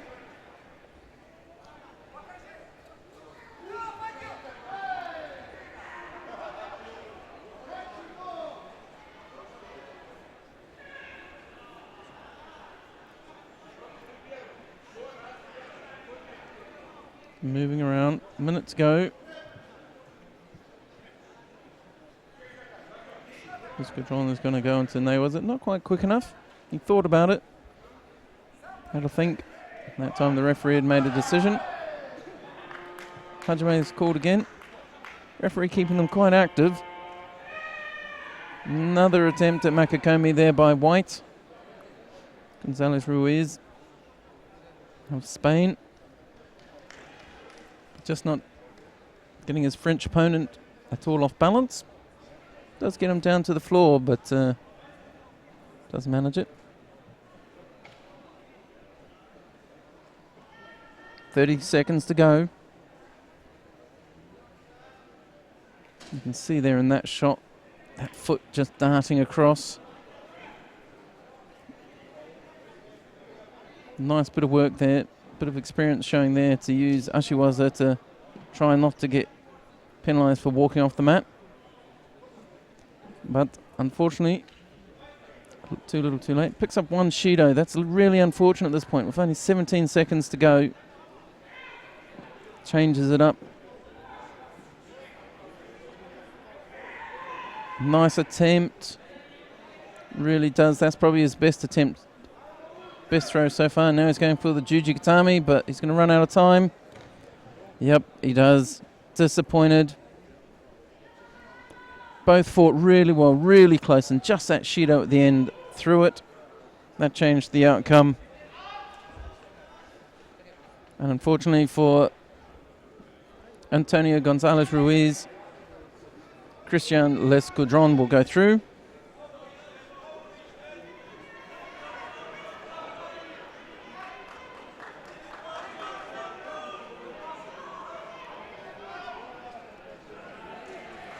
And bows. As we just go through the mat, we'll have one more contest in this repechage. But down on mat 1, you've got Andre Clauzon and Kurt Schroeder have just finished. Andre Clauzon of France winning against the German. Down on mat 2, Stan Cantrell of Great Britain is halfway through a contest against the Latvian Valentins Azarovs. We're going to have our repechage contest in a moment on mat 3. Mat 4, it's an all French affair. It's Paul Cabibo of France versus Daniel da Silva. Up on mat 5, Vuk Rasovic of Serbia is on against Winfried Rex of Germany. And again, my secret favourite, which I'm not going to tell you about, is Rasovic, because when he came off before, he gave me a little wave and a smile after he threw with a rather lovely technique. That's the M10s over 100, by the way. So, guys with a lot of experience. But back on this mat,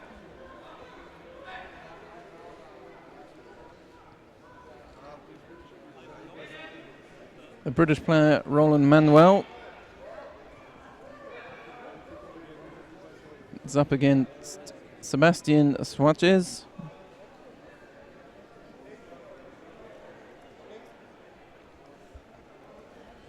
About a minute gone.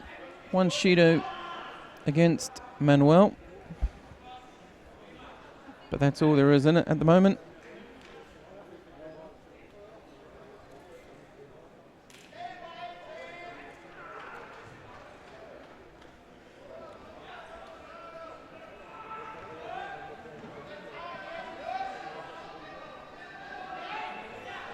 Some lovely Ashiwaza there. Both of them going really nicely on the feet.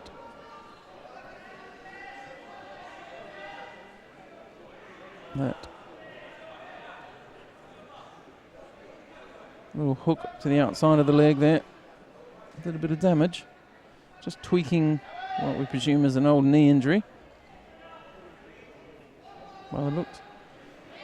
Unfortunately for Britain, Manuel picks up another Shido, so he's 2 Shidos down now. He's been penalised twice, really struggling to find a way through the just trying to find anything to do, really. He's struggling, but if he can keep doing that sort of thing, it's a bit of a risky play because they're both very strong on their Ashiwazas, obviously.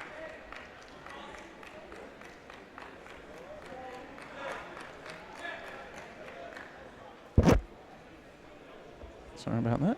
This microphone keeps getting caught.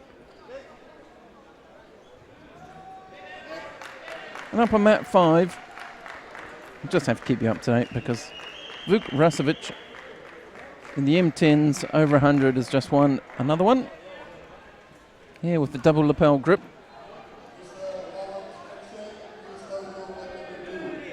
Sebastian Suarez is holding out on this one at the moment. He's picked up his own Shido, so he's only got one Shido. He takes a quick look at the scoreboard just to confirm it as we go into the last 30 seconds.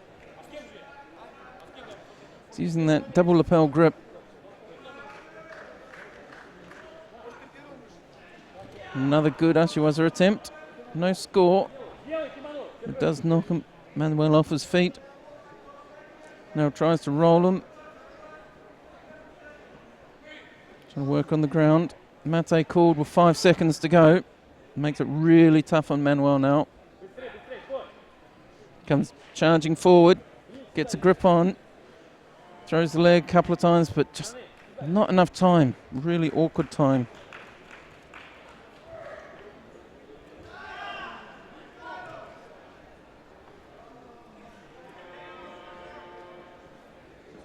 So you can see it there on the board. 2 Shidos against Great Britain, 1 against the Netherlands.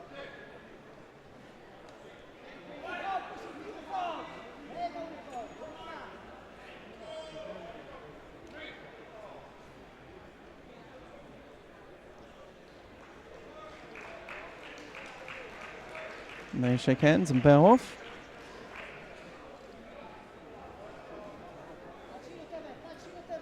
So that brings round 2 of our repechage to an end. And what we go back to now, you can see on the board there, is the semi-final, or the first semi-final, I should say. Theo Niesen and Barney. Theo Niesen of the Netherlands in white. Barney of Italy in blue.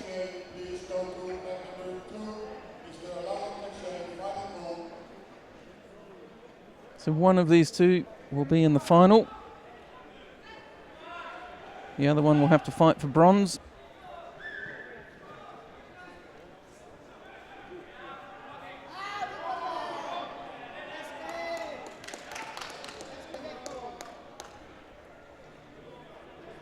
So moving in.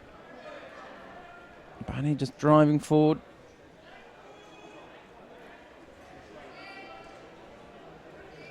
Mate called as they get to the edge.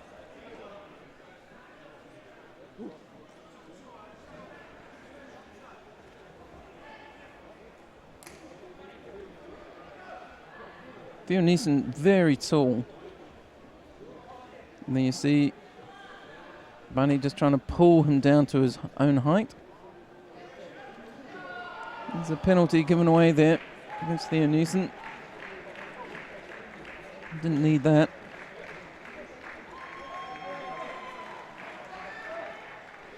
So you see there, Barney's grip. He's got that left hand on the lapel, but the right hand's on the lapel on the other side. He's looping under Theo Niesen's arm and bringing his hand up. But he's just not found anything to do with it yet. He picks up a Shido. Then you see him just put that right hand up and over. The bandaged right hand comes up and over. Theo Niesen, more of a standard grip. Gets himself a bit twisted up as he hooks in there. See him holding the leg there, defending. Can't see any movement here, but we've got not the best angle. Looks like a shimmy, was it? But successfully defends it.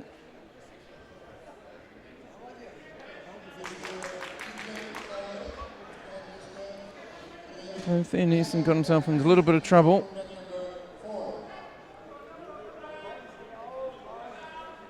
And then Yuko has been awarded. Barney himself didn't know he'd got it. I'm guessing that was for sort of taking Theo Niesen off his feet as he counted. Nice Uchimata, big long legs, that's what he needs to do, Theo Niesen. A little feint and then comes in again, but just loses his balance. You can see the really good use that the Italian in blue is using his arms to block out, sort of take away the advantage that the very tall Dutch fighter has.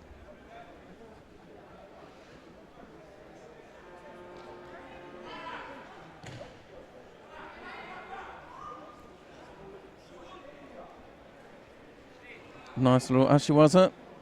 Theo Niesen was going down on his own accord though, by the looks.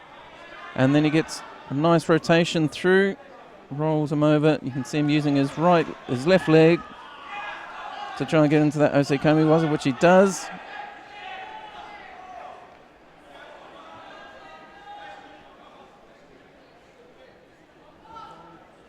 Nice roll. There's this in a Shiri Kiskatami. And Barney decides he can't get out. Taps out. So Theo Niesen will go through.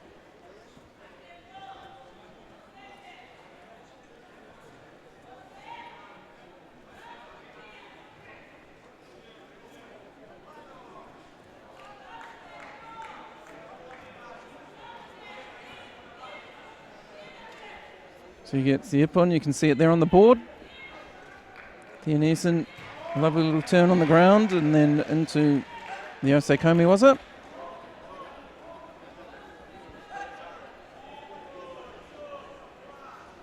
Which will bring us to the next semi-final. I'm not sure if we get that first or we'll go to the under 81s.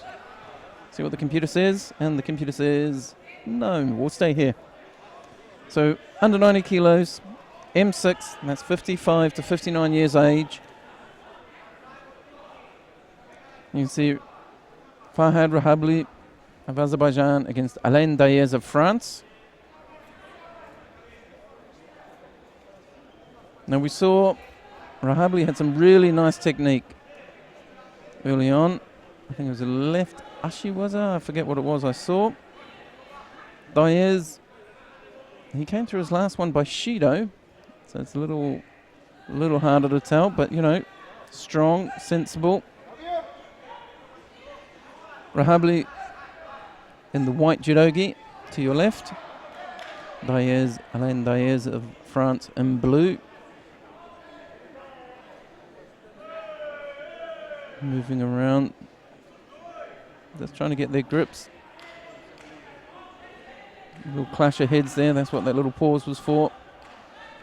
Daez came in a little too quickly for Rahabli, and they kind of smashed. And he paused and said it's made his apologies. Rahabli walks back. He's not happy about being pushed out. Rahabli gets Shido for that.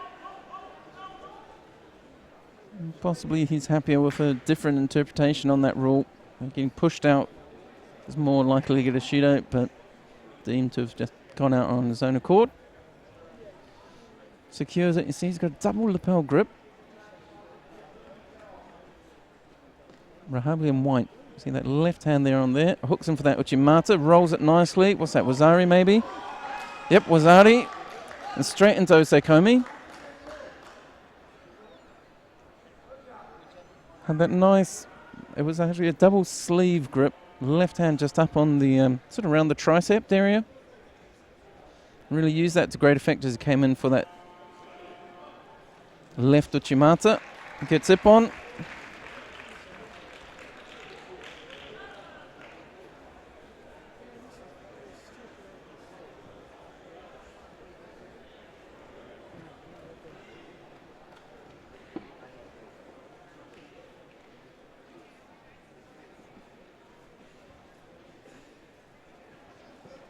So our finalists in the under 90 kilos, we now know both of them.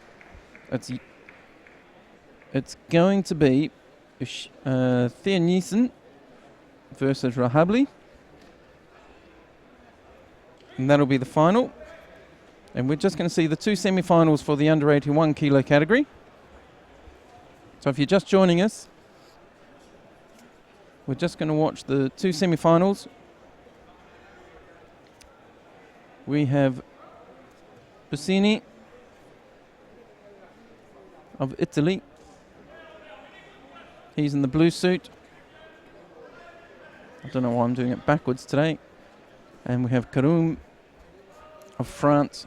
He'll be in white.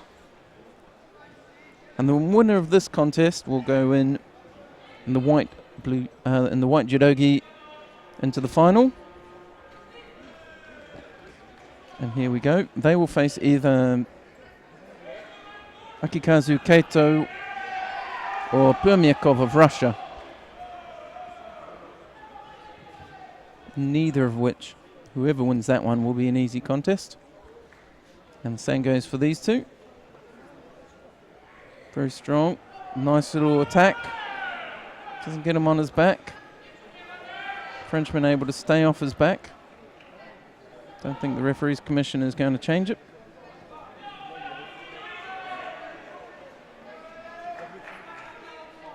Very close to a score there, however.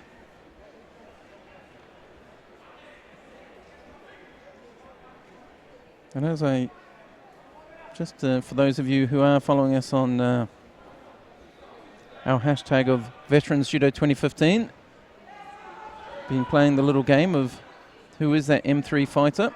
He's just walked by me. And you'll get to see him on this live stream this week. He's here. He's accredited.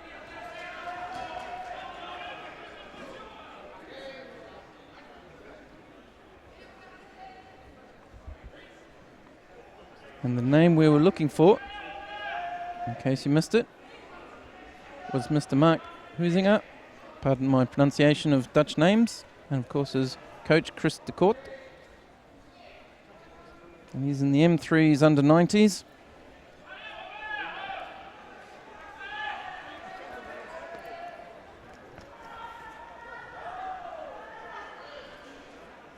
And that's all happening tomorrow. So you'll be able to see him tomorrow.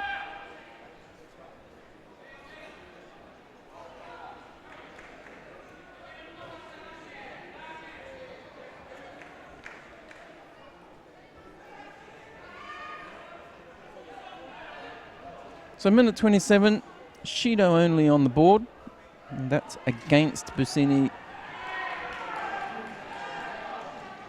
of Italy.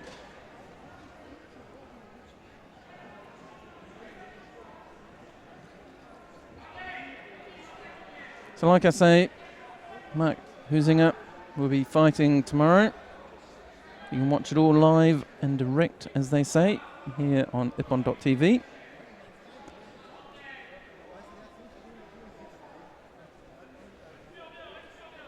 I believe we'll be running the same timetable, which is we'll start at 9:30 a.m. local time.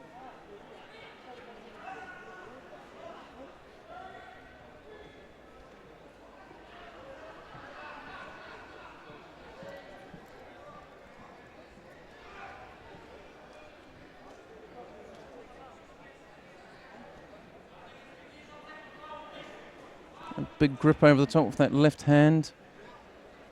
Quite a high grip on the other arm as well.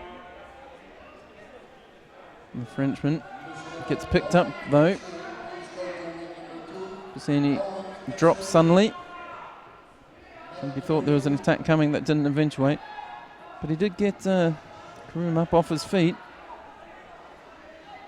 Gets penalised there. He did drop. I was a little surprised. I thought he might have hurt himself at first. Karoum's got that left hand grip quite high around the back of the arm, throws the leg in, a bit of a Tartoshi attempt. And see, even that sleeve grip's quite high. It's up on the elbow or just above it maybe. Busini almost got himself in trouble there. It looked like a good attack, but got driven backwards a bit. There's 2 Shidos down with 25 seconds to go. It's pretty much all or nothing at this point. Karoum, to his credit, is coming forward, pushing. Yeah, it's a bit cagey, a bit clever, getting him on the edge there. Drops under. Not good, 10 seconds left. Really needed a bigger attack than that.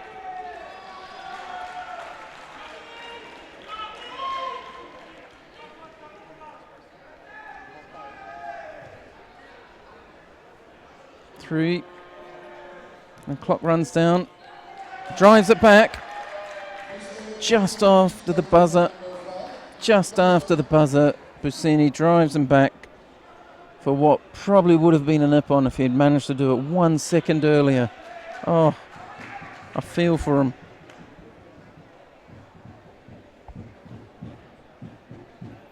Just outside of time. Just ran out of time. So Hamed Karoum of France goes through into the final.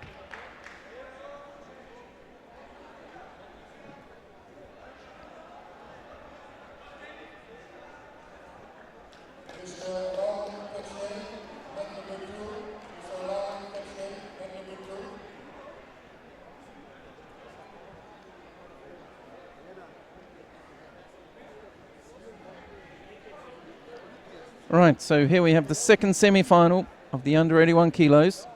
This is M6, under 81 kilograms, semi-final.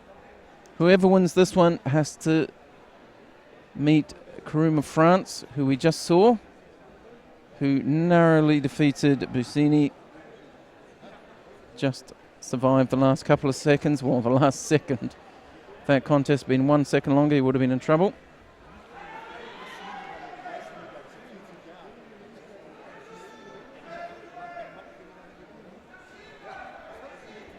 So coming out, we have Akikazu Kato of Japan and Permyakov of Russia. And like I've been saying all day, the lovely thing about the Masters is everybody's really friendly. And I was just looking over it, because they're a bit delayed, I was just looking over where they come into the hall here. And it was Permyakov just quietly saying, oh, it's time to go on now. As he sort of guided his opponent to come onto the mat, and it was really friendly. There's smiles both ways, and they're just about to come out and fight one another. It's that lovely friendship between people who are competing against each other, which is quite remarkable in the Masters community.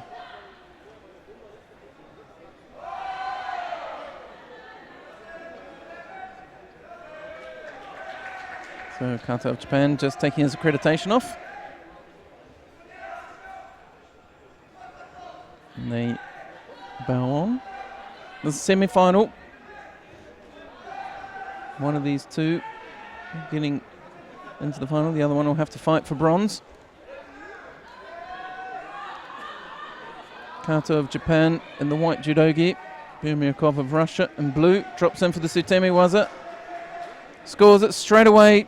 Less than 15 seconds on the clock. Scores Ippon.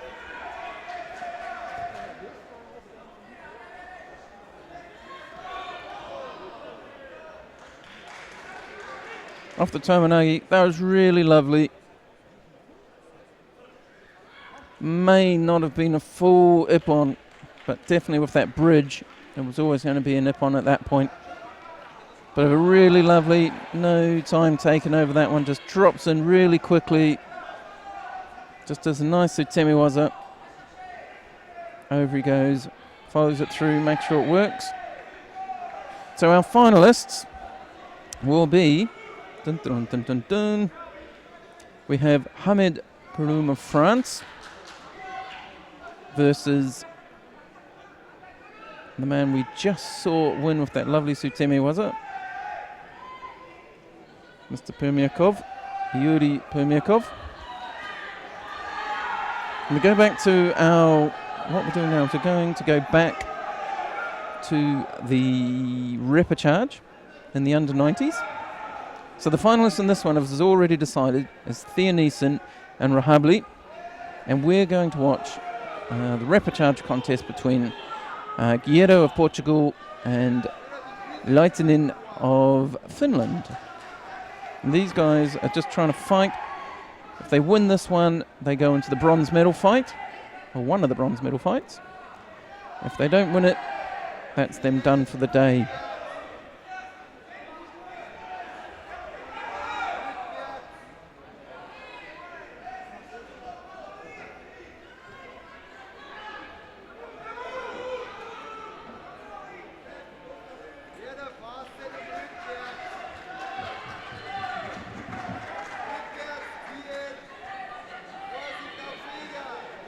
They're just settling in. You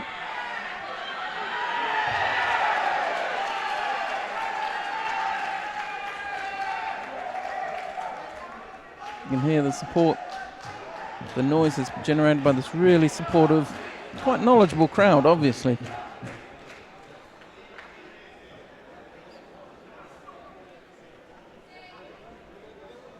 So these guys are just settling in, but not really making any attacks, so they both pick up a Shido apiece.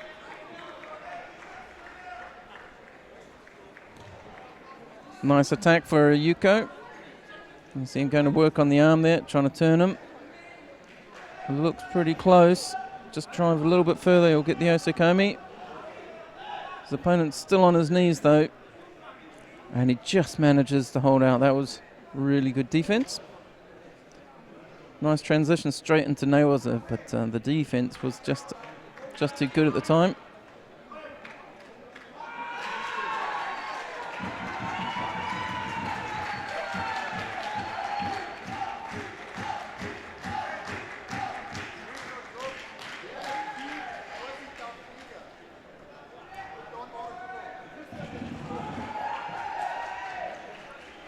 So we're coming very much to the close of the judo for the day. This mat is, we're into the final, getting close to the final matches, the medal matches. If there's any players that you want to catch up on, you haven't seen them because we've been staying on this mat all day because it's a nice one to give you the full story of each of the players that we see. But if there is somebody you want to know about, you can join in, have a chat with us, either via the hashtag on Twitter or Facebook of Veterans Judo 2015, or just, all the normal methods. Get hold of us, let us know.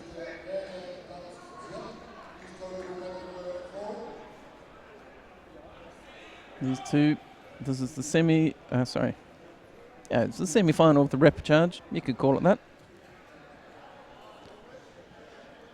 Leightonen's up by just that Yuko. Now he's trying to roll his opponent again. Favouring that no-waza.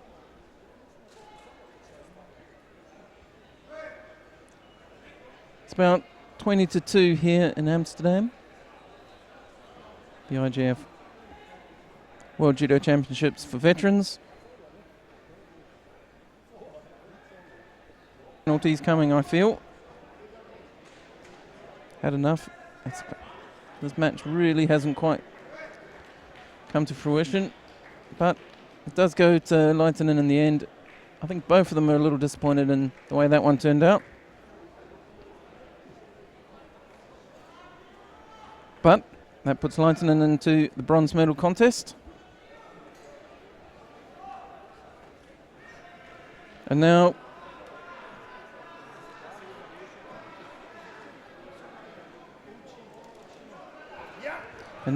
you can see just coming up on the board, Markelov of Russia versus Bartsch of Germany.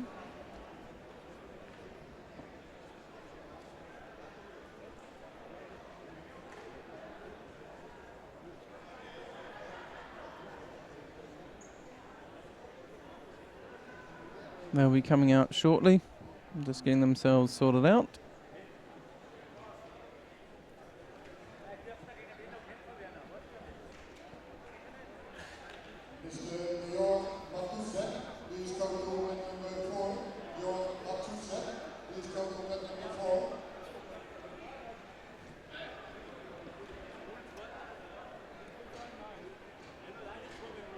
So we're underway. You can see it's really clear there. Russia in white. Germany in the blue judogi. Russian takes a big grip over the top. Not able to get purchase. Comes back in. Really struggling to get a grip on that back patch. Settles on the high collar.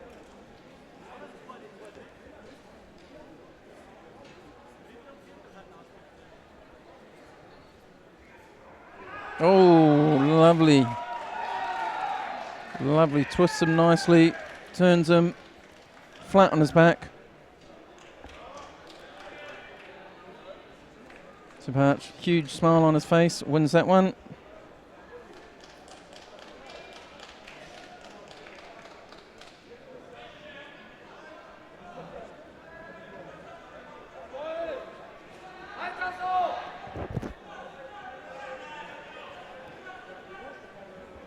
So coming up next, we have, what do we have next? It's our Argentinian friend.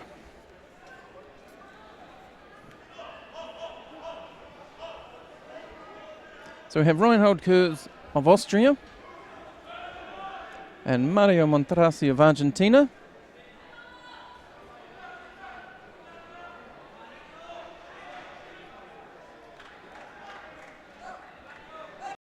They're just coming out shortly. Down on mat 5,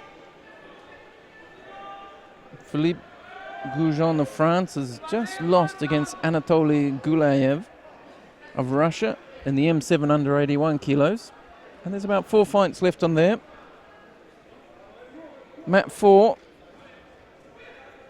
Mitch Agnelli of Great Britain has just beaten George Matsuzek of Germany. Mat 2, James Kinder of the USA has beaten Pablo Cools of Belgium. And Araman Posevicius of Lithuania has just beaten Guy Semendra of France on mat 1. And here on mat 3, we've got Reinhold Kurz versus Mario Montrasi. Kurz of Austria in the white judogi, Montrasi of Argentina in blue. And a nice little section of newaza just then.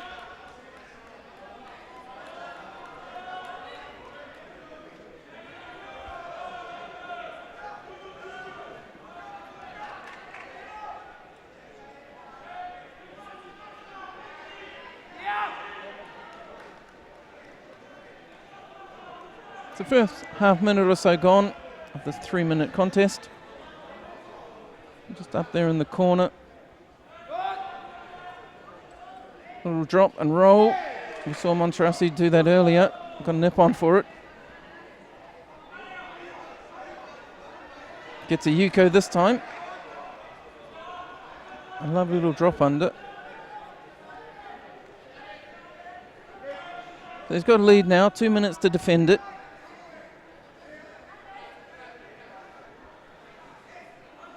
Drops under with the Ippon Seoi. He's not settling for a Yuko win. He's still on the attack.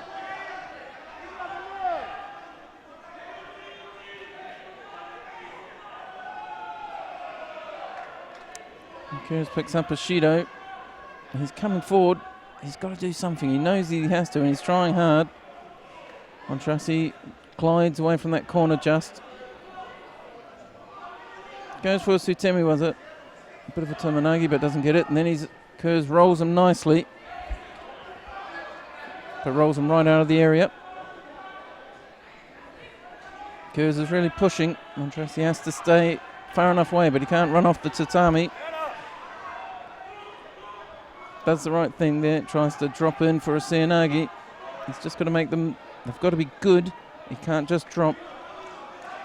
Minute and a half left. He's only got a Yuko lead. Tim just put the hands out. Kurz is driving him back into that corner again. He gets the arm over top. Moment he does, he drops. Oh, the mate really didn't work for Kurz then. He wanted to carry on to the ground, but the referee's going to give away a Shido to Montrasi, and that evens up the few Shidos there are. But Montrasi's really got problems here. He's being pushed out. Gets a Shido, so he's 2 Shidos down now. And a minute to go. If he keeps going at this pace, he could give this one away. Does better that time of keeping away in the corner, but Kurz, you can see him just driving forwards. Nice Uchimata attempt.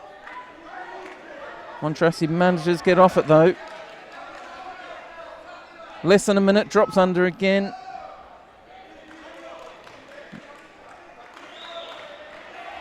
Montrasi on his feet, trying to move away. Does better that time, gets to the inside of the tatami.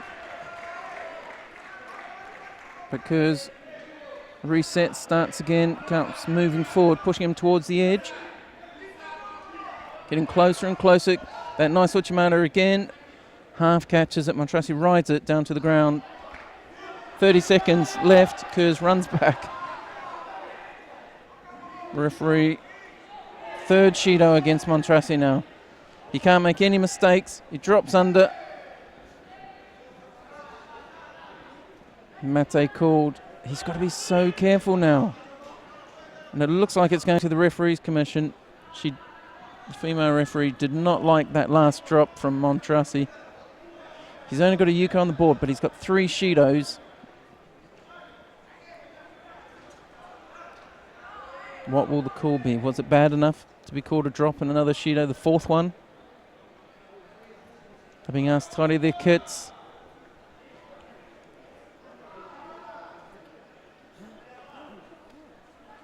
.26 seconds. Will it be the Shido, or will they carry on? Oh no, it's this Shido. The 4th drop. Oh no. Montrasi disappointed, but congratulates his Austrian opponent anyway. He's really disappointed by that one, obviously. Unfortunately, I think for him it was a valid attack. He'd done that attack a couple of times, but just that one wasn't good enough.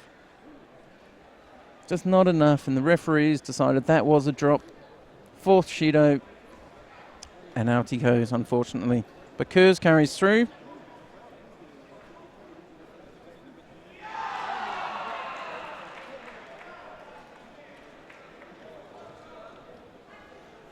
So Kurz of Austria will fight for bronze. And now we have Liz Coudron versus Sebastian Suarez of the Netherlands.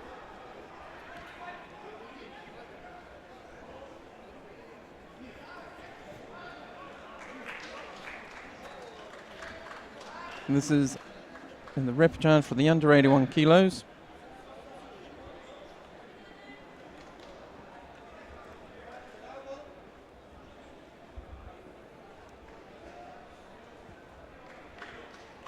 Luis Cudron just came through this one on a Shido. His opponent, Gonzalez Ruiz, just gave away one Shido, and that's what he got through on. Schwartz, he, if I remember rightly, fought Manuel of Great Britain. Can't remember what the score was.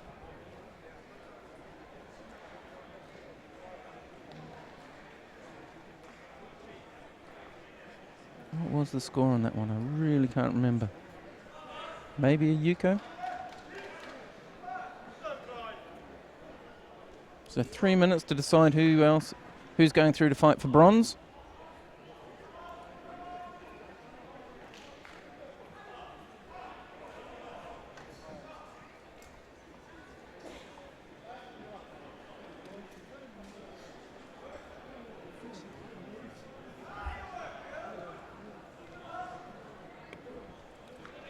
Suarez again with that double lapel grip. Cycling the arms a few times to get them in. And when he gets settled into it, Luis Cudron drops. He did that in his last one as well. He did a lot of that dropping. He likes to go for the Sutemi waza and to try and get into a nice position to nail waza. You see there the Dutch fighter in blue. Oh, gets caught. Gets caught there. Frenchman catches him. Big, big throw.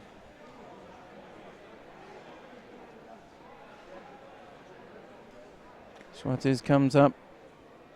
Almost wobbly on his feet. It was that big. Bows off. He's a bit confused. He's really taken a knock there. That was a big, big throw.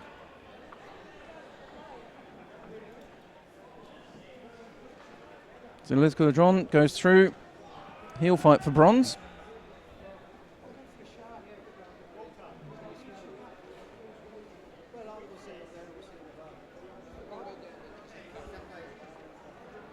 So we have a little change. Just to mess with me. They're putting on the semi-final of the, I think it's M8. M8 over 100 category. Arthur Schnabel of Germany is going to compete against Hans Gonzik of Germany as well. There it is. They're confirming me. I'm only just keeping ahead of these people.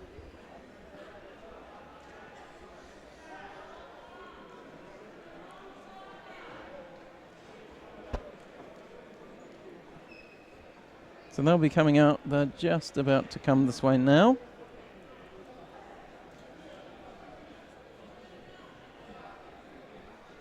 So while they're doing that, let's just catch up with what these two gentlemen have been doing today.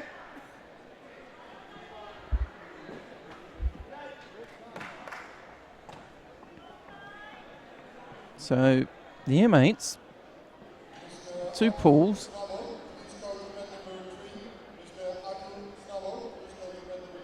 And Arthur Schnabel, he came out of his. He won his pool. He got. He beat everyone in his pool by, well, yeah, it's a couple of Ippons and a Yuko.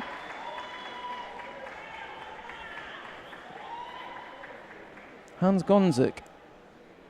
He only came out second of his pool, but he got a Nippon. So he wasn't quite as dominant, but they're both into the final round, this is a knockout. This is the semi-final. It's been shifted down to this mat because we've got quite a way ahead. Mat 1, we've got Andre Lieberman and Julio Vicente Ramos in the under-60s. They're not even into the semis yet. That's a big category. Mat 2, well, Mat 2's done. Mat 2's done for the day. Last one on there was Daniel Bongard of Switzerland. He fought who was it? Said, I have to try and say this name from Kazakhstan. Serdar Galamov of Kazakhstan. Mat 4. They've, I think, come to a close as well. And the last one on there was John Waller of the USA beat Harold Fung of Germany. Mat 5 still going. They've got Joseph Johnson of Great Britain lost against Nikolai Golik of Russia. And at the moment, Clive Richard Douglas of Great Britain is on against Istvan Gyori of Hungary.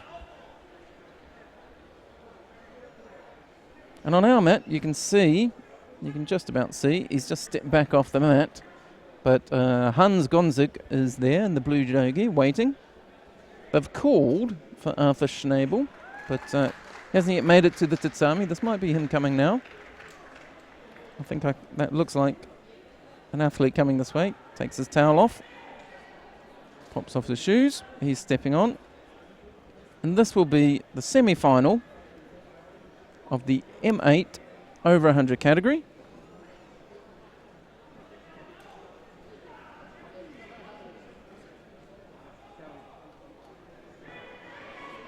So M8, that's 65 to 69 years old.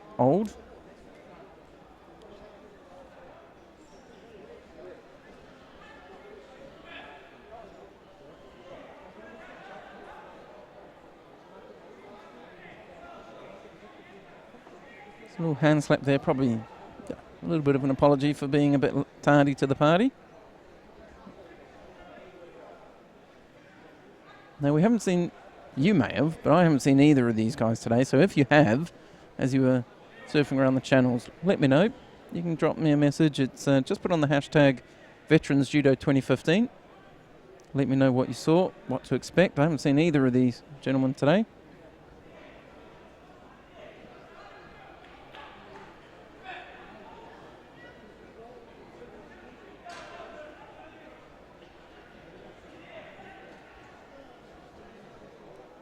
So, first minute's just ticking away.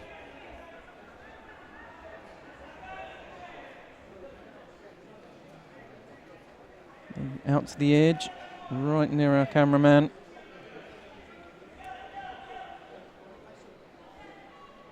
Just steps out. Gonzik picks up a Shido.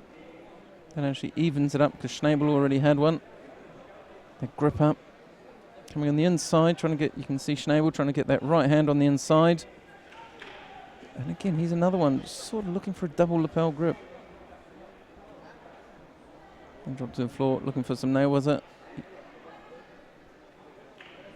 Not really able to find anything quick enough.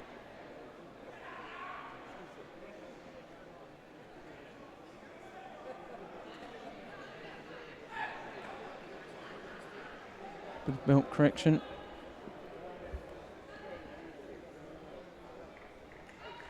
You can see him sitting that right hand in, Schnabel in the white judogi. And then working, we can't see it from this angle, but then working to get both hands on the inside. You see, you can't see his hands at all.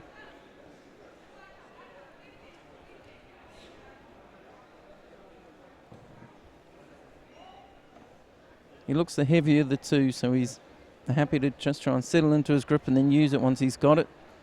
Gonzik needs to keep moving. He looks the lighter of the two. Just over a minute left.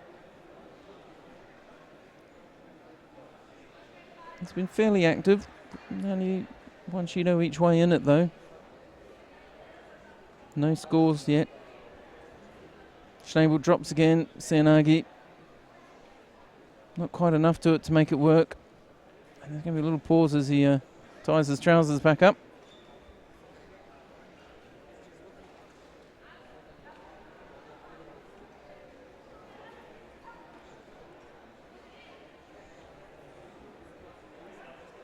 Troubles with the drawstring there.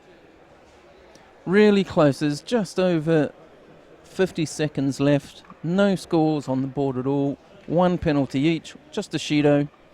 This German semi-final. Unfortunately, we've not watched either of these all day, but you may have watched them.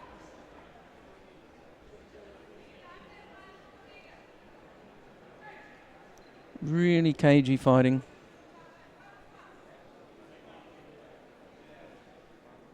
Let's hope something happens. It's got to happen now. It's not now. It's not likely to be ever. Just under 30 seconds left. Schnabel drops in again. I almost feel like he didn't need to do that. Gonzig had already stepped backwards out of the contest area. Probably didn't need to do that. I would have thought a Shido was probably coming against Gonzig. As trousers are giving him real trouble. Really, really causing him trouble. They're coming undone. I think the drawstring's gone on them or something. So a bit of a delay. Personally, I thought Gonzig in the blue was going to pick up a Shido there for stepping out. But then Schnabel attacked with that Cianagi, but it wasn't a very good Cianagi. He didn't seem to get rotated in at all. And I'd be tempted to give it a Shido for dropping. But now they've both done it, you just don't know which way to go with it.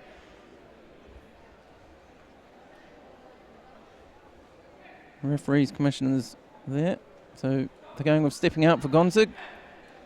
So that's one Shido, 23 seconds left, and he's down by a Shido. Gonzig in blue.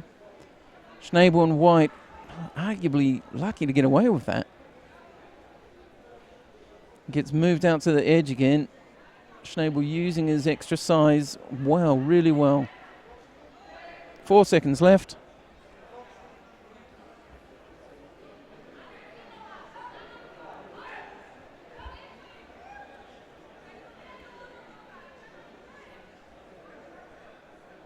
And the clock runs down. They stop with 1 second left. Bit of confusion there. They run it back 4 seconds. But nothing happening. Not able to make it. So Schnabel will go through by the narrowest of margins. Just a Shido. Gonzig unfortunately not able to get through. If you're looking for other action, Mat 1's still running. They've got a few fights left. 3 or 4 fights going there. Our Mat's got 3 or 4 fights going. Mat 2, 4 and 5 are done at the moment. Nothing scheduled to go on there for the time being.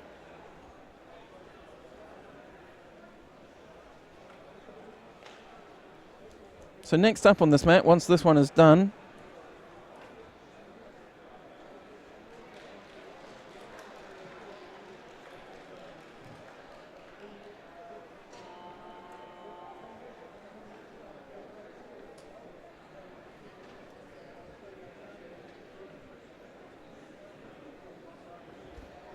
so as they settle down into this one, I'll tell you what we've got coming up.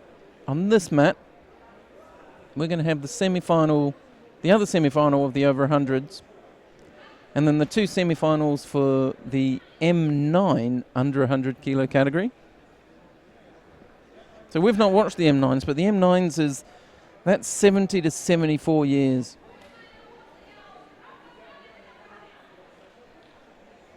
Oh, I missed something there. I didn't see the second Shido come up.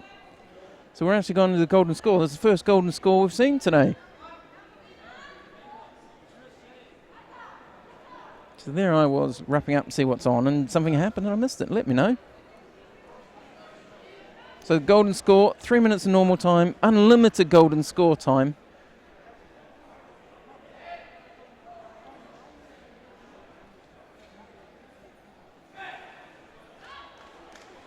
First 30 seconds of which is gone.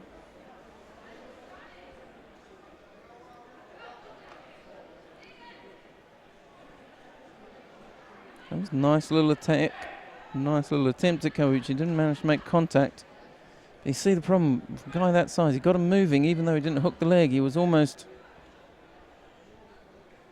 moved, and now he's struggling. He's got some pain in that hip.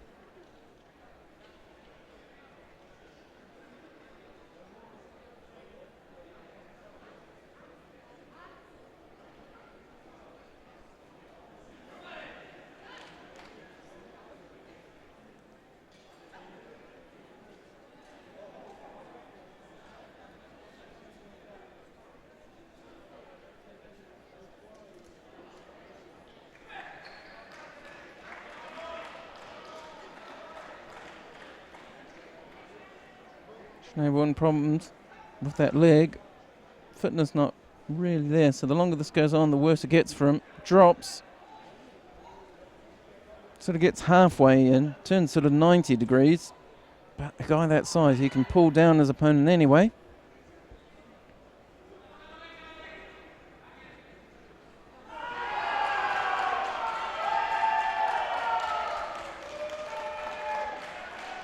He slowly comes back. His trousers still.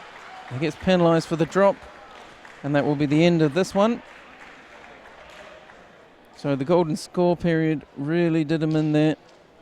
He'd been up just on Shido's, to be fair. But he goes out.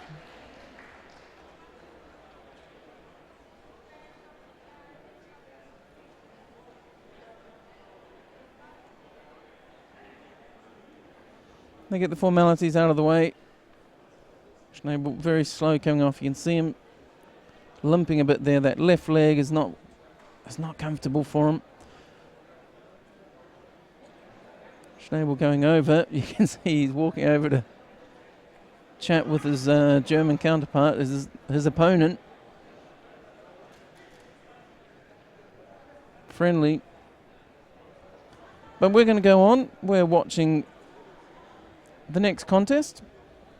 Demirski of Poland versus Arndt of Germany.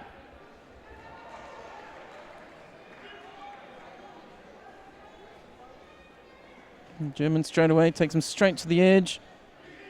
Bit of aggression. Bit of Ashiwaza. Forces the Polish fighter to lose a Shido early on. In the first 5 seconds, that was the way you need to do it. And drives forward again. He's a big guy. Little Ashiwaza there. Just enough foot sweep. You can tell Demirski's not happy with just this drive forward. Cunning pushes forward, then pulls. The German just pushed him, waited till he got their action, then pulled him, fell to the floor. He's looking for something in Newaza, but he's not finding anything yet. Mate called. But just gained the opposite reaction from his opponent. He's driving forward again, then pulls again, and he just drops. Just makes him fall straight to the ground.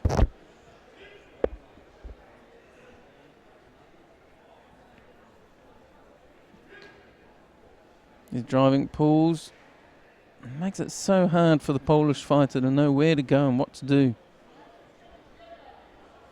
The forces involved are just so much. Couple little taps both ways. Nice little Sasai attempt. Right on the edge. He's driving him right to the edge. Drops into Sutemiwaza. But really just trying not to get taken off the edge there.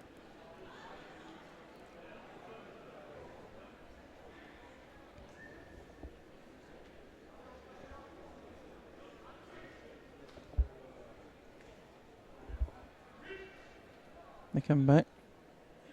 2 Shidos against fighter from Poland. German using his size to his advantage, pushing and pulling, really making it hard for the Polish fighter to get his flow, to get comfortable.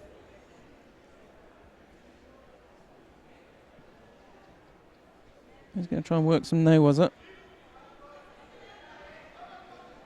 German there, just protecting his arm.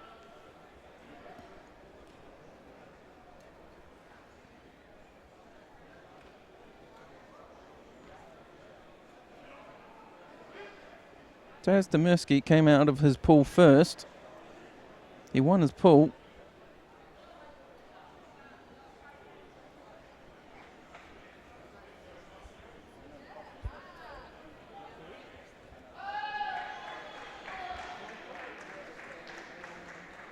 He's not really making much of a go of it here. Another attempt at Tamanagi. Sutemi was it, but against somebody the size of Arndt. against Herbert Arndt. It's not going to be an easy job.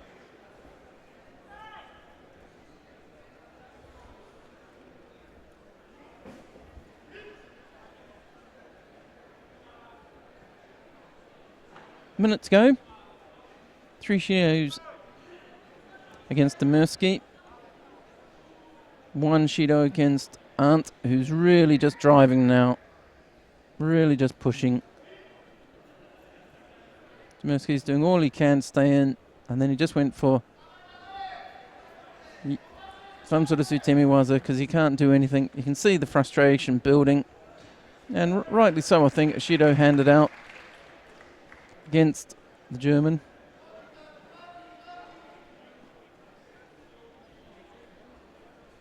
He's just driving forward with such... He just keeps driving forward. He's just pushing forward, but he's not putting in enough attacks for me. I'd like to see him take advantage of what he's got. Another good Sutemi-waza attempt by the Polish fighter. Now he's going to try Sankaku turnover, but that's a lot of man to move.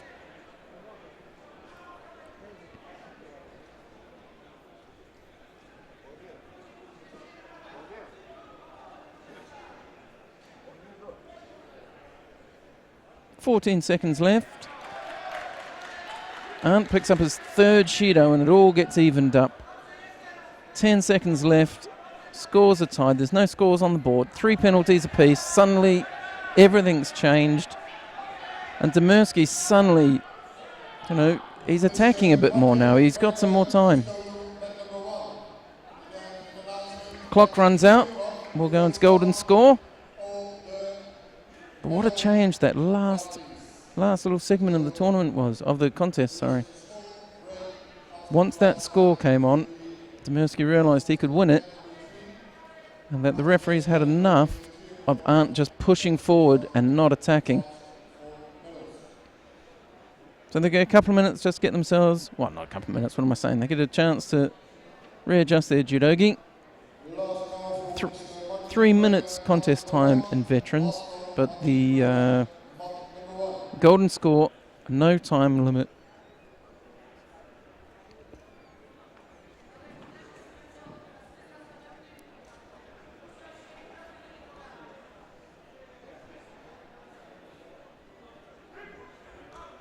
Hajime called.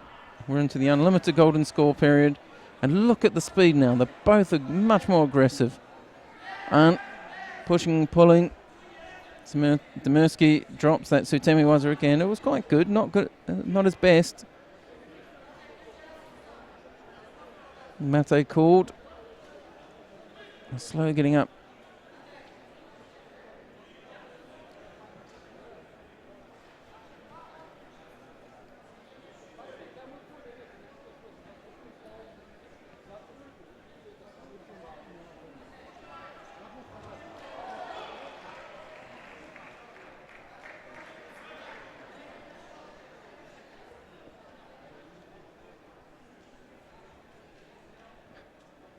Just a little break, little blood injury, that's all. They're just coming over to the medical practitioners.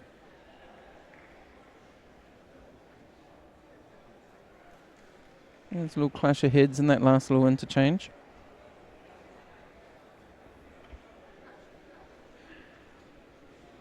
So we're the only mat in operation at the moment.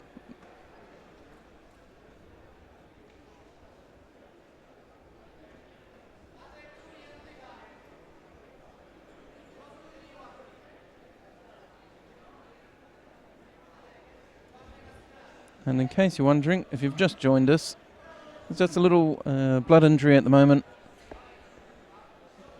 It's not surprising. The way Arndt's been fighting, he's just been pushing forward, pushing Demirsky off the tatami, and then occasionally pulling forward, forcing Demirsky down, falling on his front. And I think all that happened is they just collided in one of those interchanges. That last one, they sort of got pushed and pulled, and just got caught crashing into each other. Just a little bit of blood. But we're 16 minutes, feels like 16 minutes, but 16 seconds into the golden score period.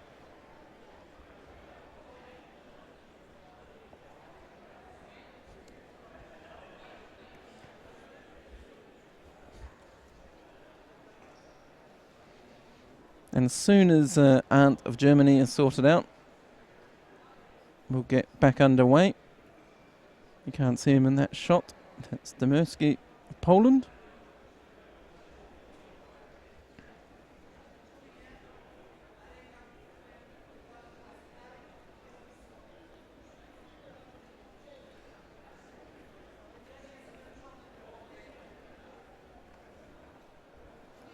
So as I said earlier, the Veteran Championships, this is the World Championships for veterans. We're on Monday, Tuesday, Wednesday, Thursday. Today we've had M6, M7, M8, M9, M10 and M11. Tomorrow is the day for the youngest men. We've got the M1s and the M3s. And then on Wednesday the M4s and the M5s. So those are two large categories. And then on Thursday we see the first appearance of the females. All the female categories are on Thursday, along with the M2 category of men. Tomorrow we'll be joined on the tatami for the first time in, I wouldn't like to say, but a lot of Dutch fans will be very happy that Mark Huizinga will be stepping onto the tatami to compete again. And he's competing tomorrow in the under 90 kilo M3 category. And we're off again. Arndt comes charging straight in. A push and a pull. Pulls Demirski to the floor. Mate called. Nothing happens from that one. But he came out. Full head of steam. They're straight back in. They don't even walk away from each other. Mate not called. Just stabbing at each other's legs. Big push. Sutemiwa's attempt. But it's hard to get Arndt moving enough to make it work. Remember, it's 3 Shidos apiece. We're in golden score, so no matter what happens, any Shidos will win it over hundreds. So next up, we're still going. We've still got more to bring you. We're into the M9 under hundreds. We're having some odd categories thrown our way.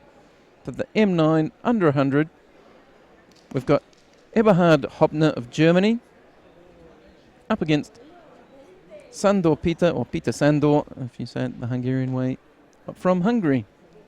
This is the semi-final, the first of 2 semi-finals, obviously. So this is the first semi-final in the M9 under 100 category. Another category we haven't really followed today.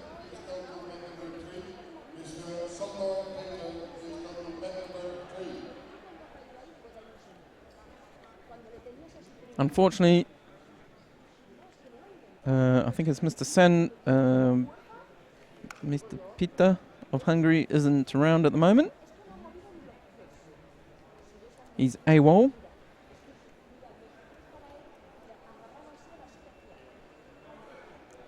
None of the other tatami are running at the moment.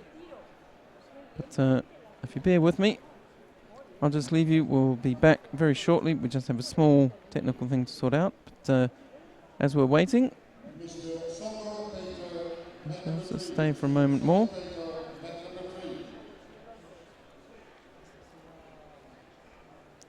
But he's arrived now, by the looks of it.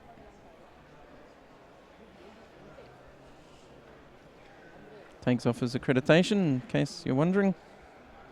3 minutes. All the fights at this level, at this event, are 3 minutes. On they come.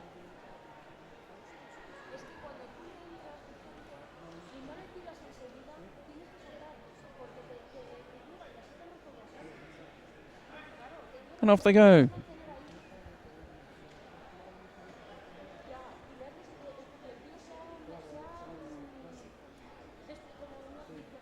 So very close to each other. Has an interesting grip. Cameraman's just panned out a bit much for my liking. I'd like to see that one closer. So both of them came in really close, pulled each other in really close. See the head-to-head there. Really bent arms, both of them in on the lapel.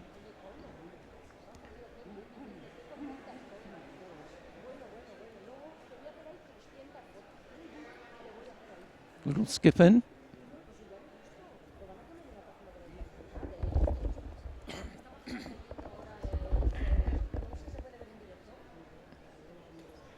So on the far side of the tatami to us, right in front of the scoreboard. Scoreboard hasn't got any scores on it. 2 minutes left on the clock. Really interesting battle in that upper bit and the grips there. Both of them really got the hands in on the shoulder. High lapel grip and tight against the neck and the shoulder. What's going to happen here? They're going to say passivity to blue. Doesn't go both ways apparently. Zapeta slips behind by Shido. We've only really seen this side of them so far. This time, Hopner changes grip. He's got two hands just down low, sort of just below the armpit. You can see, oh, you can't see it there with the referee. But he's dropped it down sort of really low, or very high up the sleeve, depending on how you look at it. Drops in for Sutemiwaza.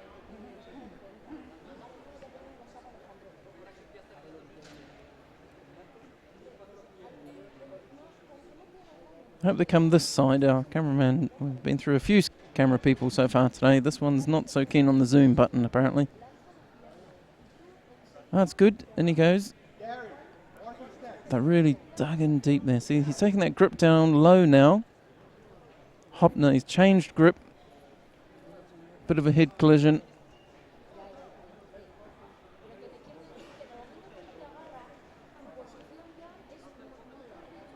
Bit of a bang of heads, that's all. Minute left on the clock. Peter of Hungary in blue has got a Shido against him. Hopner of Germany in white. No score, but at the moment he's holding the lead with a minute to go. For my money, he's looked slightly more like he might win. Just slightly. He's changed that grip. See, gripping down there. So he's got one on the lapel, one down around the back there. You can see he's looking for an Uchimata or something of that ilk. Uchimata. Peter, he's tight on the inside. See that Uchimata almost got it. He's got that hand. We see that hand on the right-hand side, but he brings it down onto the collar just there as we're watching. Really tight battle. Mate called by the referee. There's probably a Shido coming, and it is. Another passivity against Peter. So that drops him back. Hajime's called. The clock's running, but they both just stood there. So that grip down there low, sort of midway between the arm and the belt. You can see he wants to hook in for an Uchimata. And he's got an inside grip. You probably can't see it. Maybe you can. Hopner, you can see he's got a grip around on the far side, sort of around the ribs, but his left hand's in on the collar. For a guy, I would have thought he was going for Uchimata. That doesn't look like an Uchimata grip. Sort of feel like he's going to twist backwards. Or go with Kosotogaki or something of that nature. But, as it turns out, he doesn't really need to. Those two Shido penalties were enough. And unfortunately, Peter of Hungary just isn't able to produce anything. And Hopner of Germany wins that one. Eberhard Hopner of Germany wins it. I was really curious to see what throw was coming from that grip. But not to worry.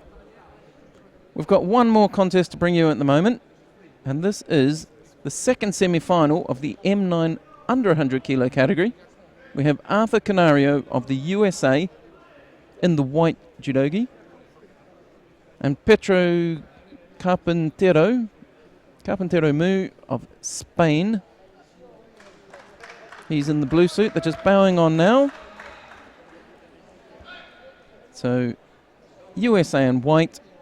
Spain in blue. Quite a height difference. We haven't seen either of these guys on this feed. Nice turn. Gets a Yuko for it. Nice little Seanagi.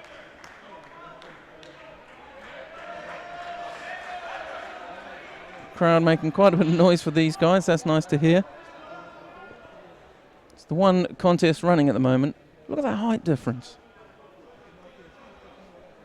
He drops in again, takes him, slides off the other side this time, gets another Yuko for it. Canario just dropped a little bit too much onto his side. He probably could have avoided giving that Yuko away, but in his defense, fell to his side, gave away that second Yuko. So both on, hanging off that lapel. Just one-handed style. We saw someone else like this earlier in the day. Drops under, but not great. Don't think they're going to call that as a score. He went back under his own steam. To be honest, Carpintero Mu was probably awfully close to, one of those going back and catching for the leg grab. Mate called again. 1:57 left on the clock.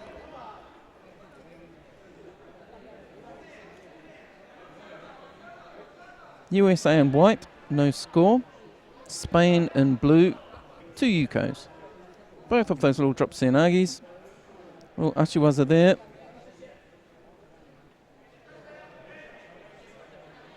Just circling each other. Both hands on now. Canario looks towering over him from that camera angle. He's just looking, you can just see there, he tries to use the legs, just doesn't get, just not quite the right time for that.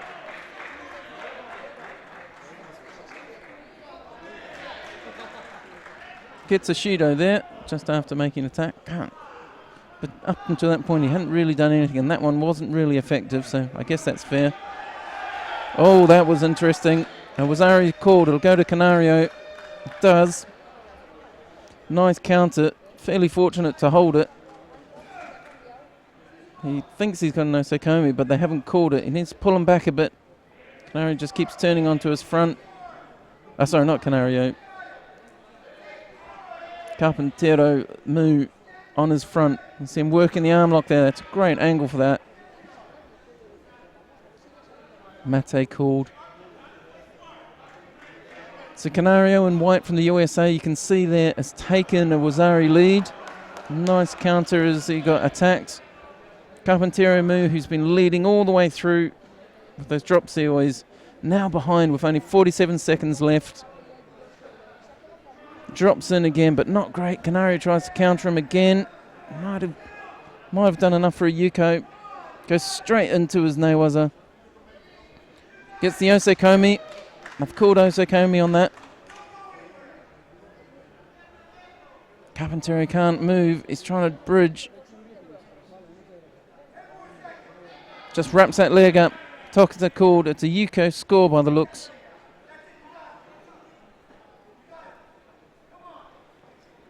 They're really letting this go. Nice bound and there was it. I can't see from this angle.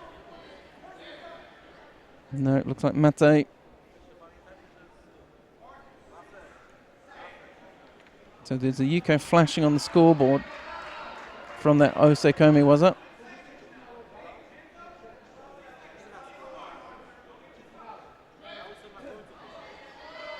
Five seconds left. Rosario and a Yuko ahead. Canario of the USA defeats Carpintero of Spain. Wazari Yuko against 2 Yukos. That was a really enjoyable contest.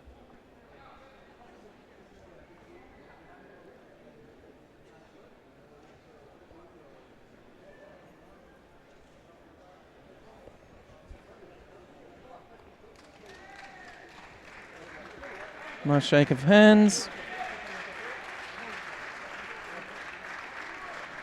Oops, gets his etiquette.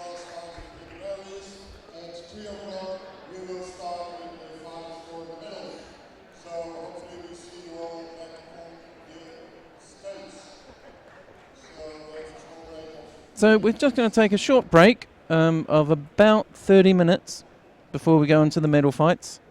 So bear with us, stay tuned, and we'll see you again in 30 minutes. Thanks for listening, and we'll talk to you again in 30 minutes.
Good afternoon, everybody, and welcome back to the 2015 IGF World Judo Championships for Veterans.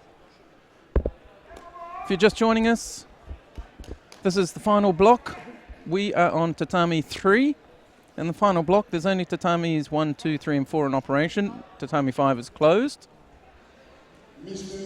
We're going to watch the... What are we watching first? The bronze medal fight in the under 73 kilos. The M6 under 73 kilos between Mohamed Halabi of France and Franco Giringhelli of Italy.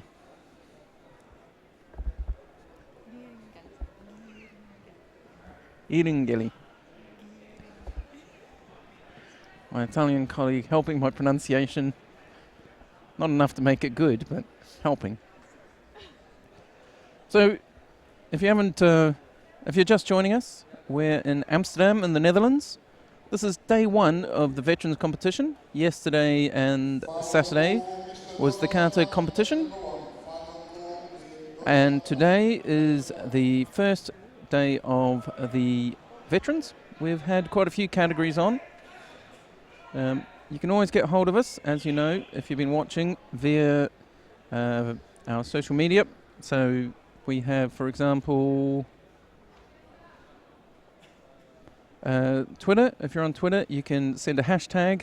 Just write a status update, put #VeteransJudo2015 in that, and we'll see it pop up on our little stream here in the studio. And we can reply to anything you've sent us. We've answered a few questions today, hopefully. We had a little competition to see who would be fighting tomorrow that people might have heard of. A famous player, Dutch player, fighting tomorrow in the M3 under 90. And Gilbert Verboen, he, pardon my pronunciation if I'm getting that wrong, but he was the first person to tweet out or email us or let us know. And the person who's fighting tomorrow, if you look on the IJF Twitter feed, you'll see his face there. It's Mr. Mark Huizinga, pardon my pronunciation again, Olympian. He's stepping on the tatami to compete again for the first time in quite a few years, in a little while. So that's the big name. He's on tomorrow. M3s are tomorrow. That's something to look forward to. So M1 and M3 tomorrow, M4 and M5 on Wednesday. And then on Thursday we've got M2, and all the female categories are on Thursday. So you can tune in. We'll be showing it all on nippon.tv.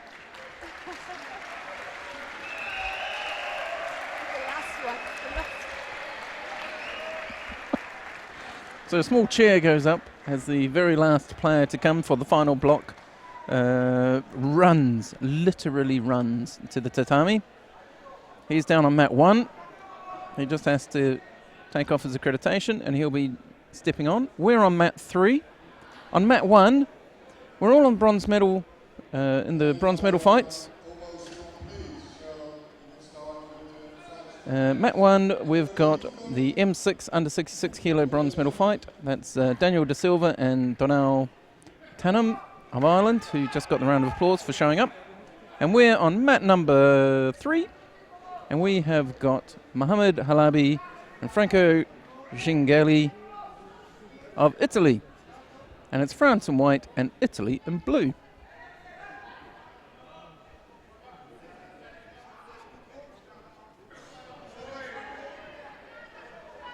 And he just drops him there with a Makakomi, gets a Wazari for it. He was looking around at the referee, but we're going to have a look at the throw. So nice, he's going into a Sankaku turnover.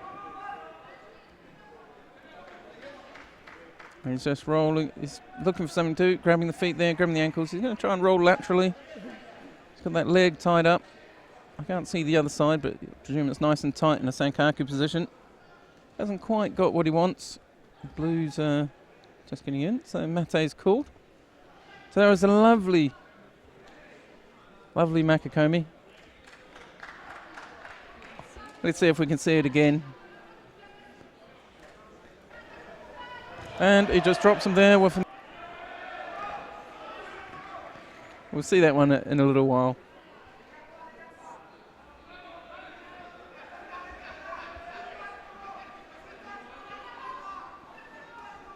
So nice and tight. Drops in there for the Sutemi Waza.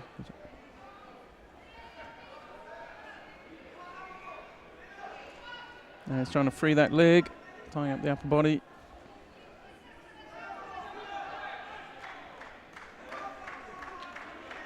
Minute 32 left on the clock. That big Makakomi earned him a Wazari. So France, Halabi in white there, ahead by a Wazari. The Italian has no score as yet.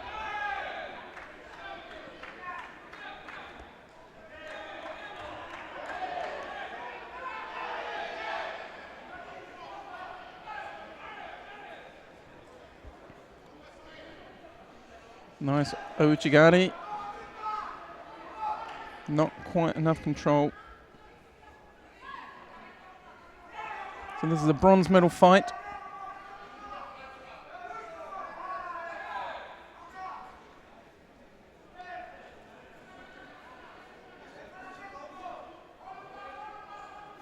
Right out to the edge.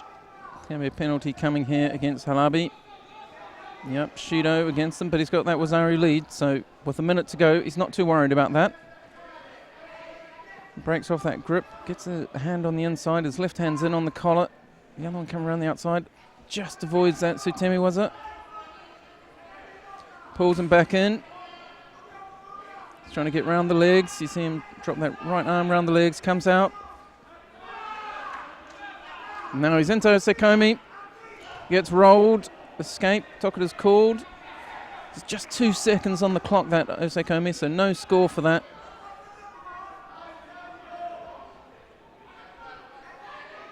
Really nice, exciting match. Drops in for the drop Seoi. That's a Yuko, I think. The Italian comes back, 18 seconds in it. He really wanted that to be a Wazari. Still got a lot of work to do. He's got one last chance at it. He's got his arm tied up. He needs to get that free. He's free now. If he goes now, he's got a chance. Out to the edge and for the Sutemi Waza. Not enough of an attack. He's trying something with the legs there. But now he's been caught. He's almost in Osekomi position. He is. Halabi gets the Osekomi.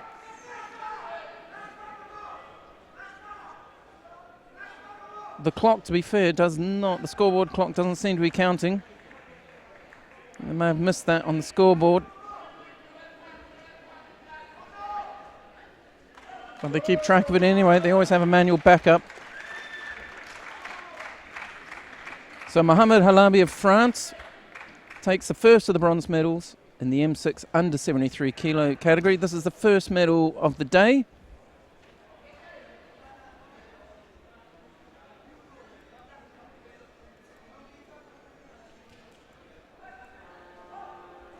So hopefully we'll be able to have a look at that once they bow off. We can have a quick shot at that. Hopefully we can see that throw again. It's a really nice throw. So here we go. Takes Makakomi. It's so quick.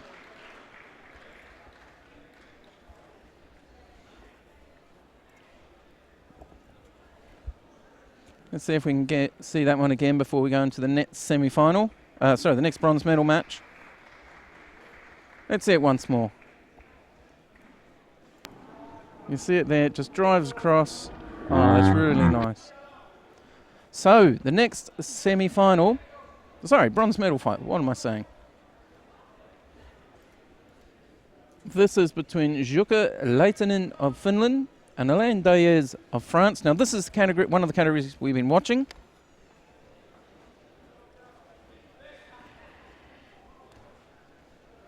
Been watching them all day.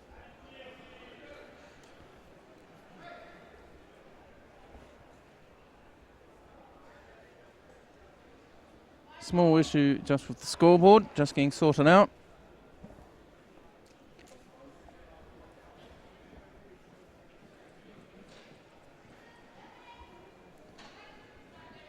So if I remember rightly,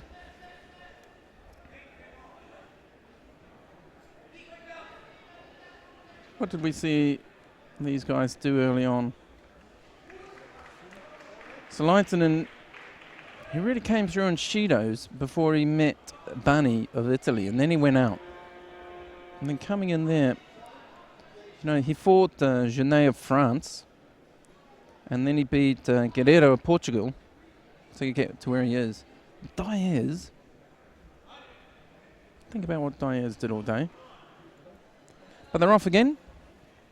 2 minutes 55, so they've only really just got settled into it. We have Finland in white, France in blue.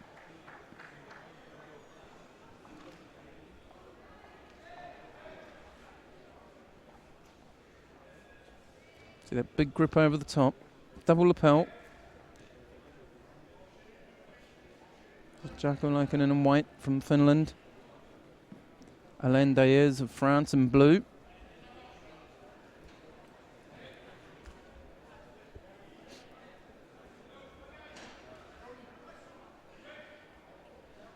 He's on his bike running around. Quite a height difference. So they're both in there. Jaakkonen using the arm advantage. Oh, falls there, loses control of it. Jaakkonen's got the longer arms. You could see him just controlling that shoulder on the inside lapel grip. And Diaz struggling to get in close enough to get a good grip. He wants a grip on the collar as well. Can't see very well from this angle. See that big right hand from the Finnish fighter. Oh, it goes for the shimmy, for the Kensetsu, was it? Gets an Osekomi. Not Osekomi, Wazari, should I say. Not sure if I would do that, but then we get the Osekomis on.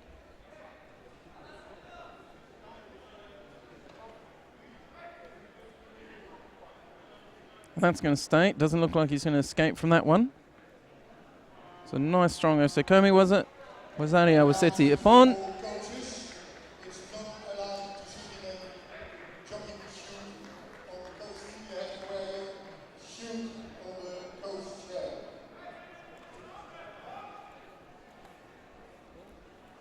So the bronze medal there goes to Jukka Leitonen of Finland. He wins by Ippon Osekomi. A really nice little piece of work. Really interesting bit of how he got him there to the ground. He was going for the arm lock. The guy rolled down to the ground. Again, not a technique we're likely to see in everyday competition. So as they bow off, let's see if we can see that again. So we see here, he's going for the arm lock, and then his partner rolls, or his opponent rolls, and he drives straight back into it. You can see the Wazari awarded. That's really nice. Nice piece of technique. Really nice. Okay, so now we come to the second bronze medal fight for the under 73 kilo category.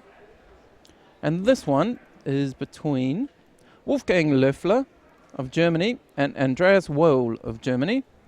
So it's an all-German affair. Again, 73s isn't a category that we've watched very much of today. So I can't tell you very much about what these guys, how they got here.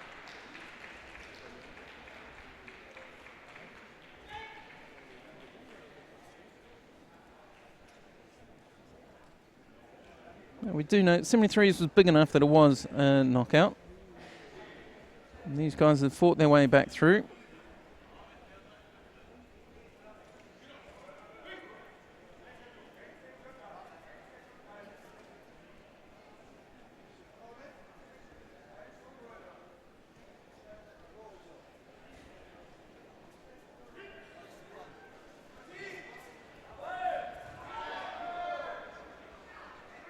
So Yuko scored there.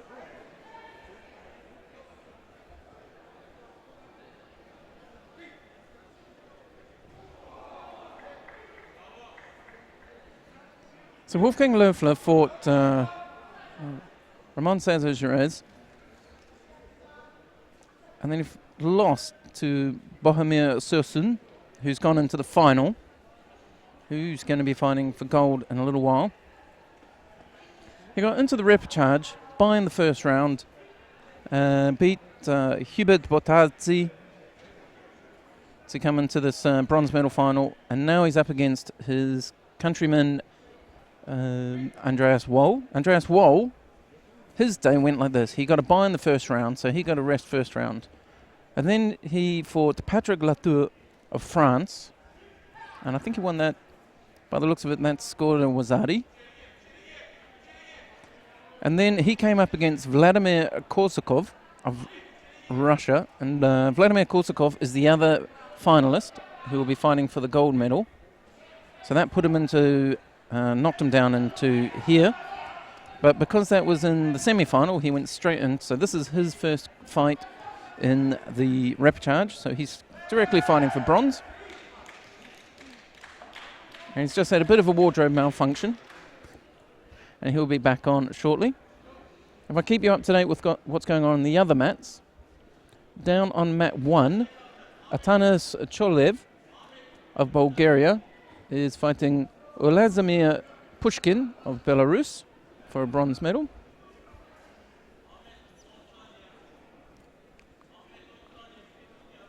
And then in the and then after that, we'll have down on mat 1, if you're interested, you can go there in a little while, is Nikolai Golik of Russia versus Boris Morozov of Russia. Down on mat 2, Jean Dupierre of France has just beaten Didier Salle of France for a bronze medal in the M6 under 100. And up on mat 4, Sidamet Igariev of the Ukraine is at the moment fighting for bronze against Alexander Puzakov of Russia. But we're down on mat 3. We're still on mat 3 with Löffler and Woll of Germany. There's a Yuko on the board for Löffler and White. 2 minutes to go.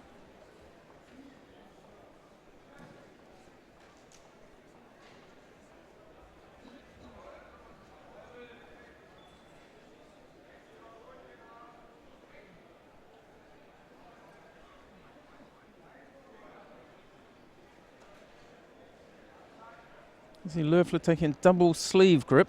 You see both hands, you can see that right hand just above the elbow. And if he turns around, you'd see it on the other side, just above the elbow, in almost the same spot. Woll drops in.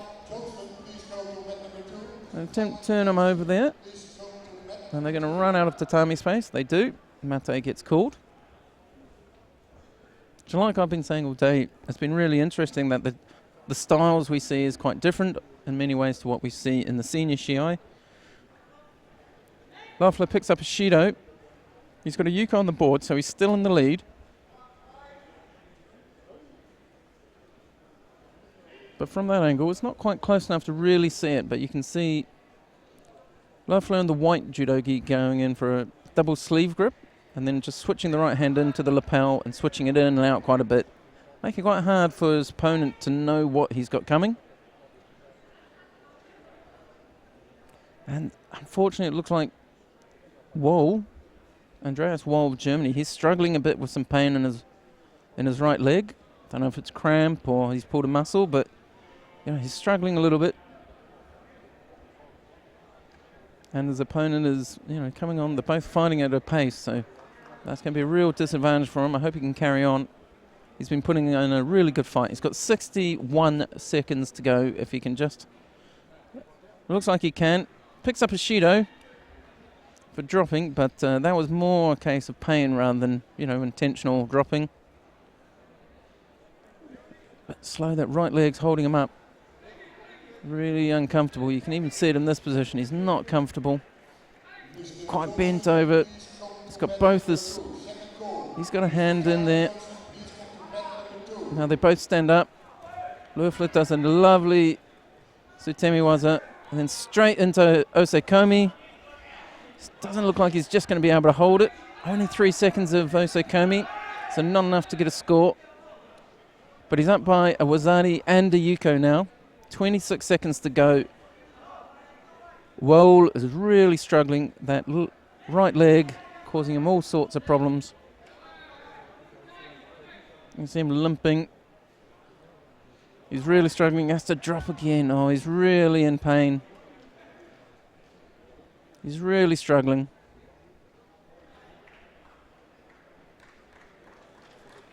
So hopefully he can make the last 18 seconds. You never know. He may be able to pull something out of his bag of tricks. All these guys are so experienced. If you can just find something in his that cunning and guile that comes with age. Unfortunately, his opponent is equally cunning, but no, he can't carry on, unfortunately. So the bronze medal then goes to Wolfgang Loeffler of Germany in the M7 under 73 kilo category. You can see here that lovely little, what would you call that, yokotamoi. And then straight over on top. Lesson for the guys in his club, guys and girls in his club. That's what you do. Even if you've got the score, you've thrown them, always follow through into that nice osekome waza.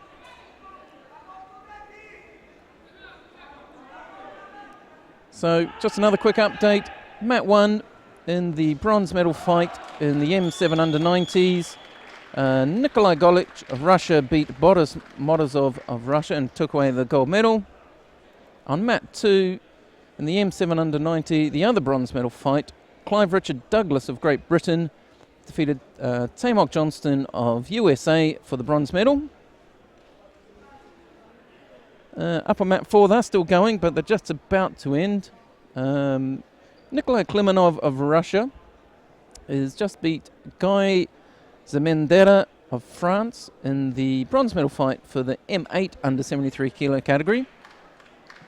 And here on mat 3, we've just seen a couple of bronze medals, but now we have the bronze medal match.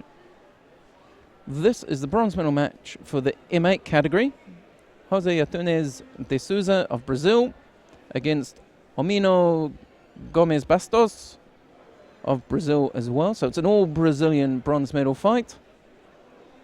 And this is the M8 under 73 category. Like we say, it's not one we've particularly been, that I personally have watched, because we've been down here on mat 3 all day following the 81s and 90s. So the M8, it looks like they're just about to come onto the mat.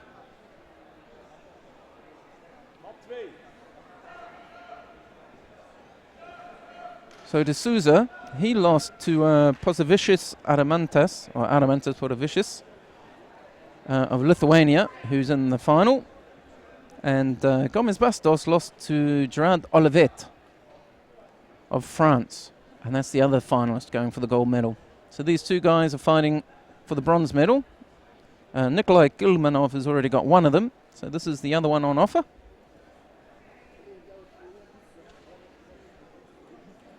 Very cagey.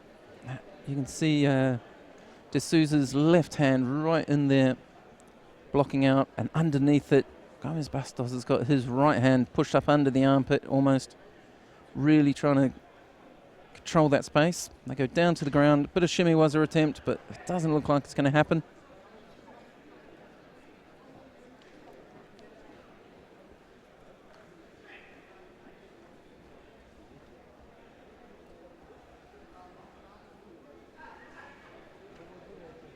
Cagey gripping.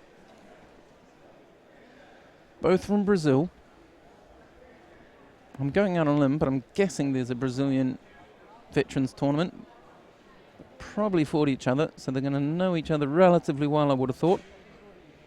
So this one's a real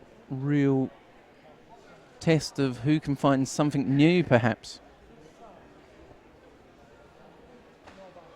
And so far, as is often the case when it's somebody from your own country, nothing happening. So 2 Shidos on the board, one each way.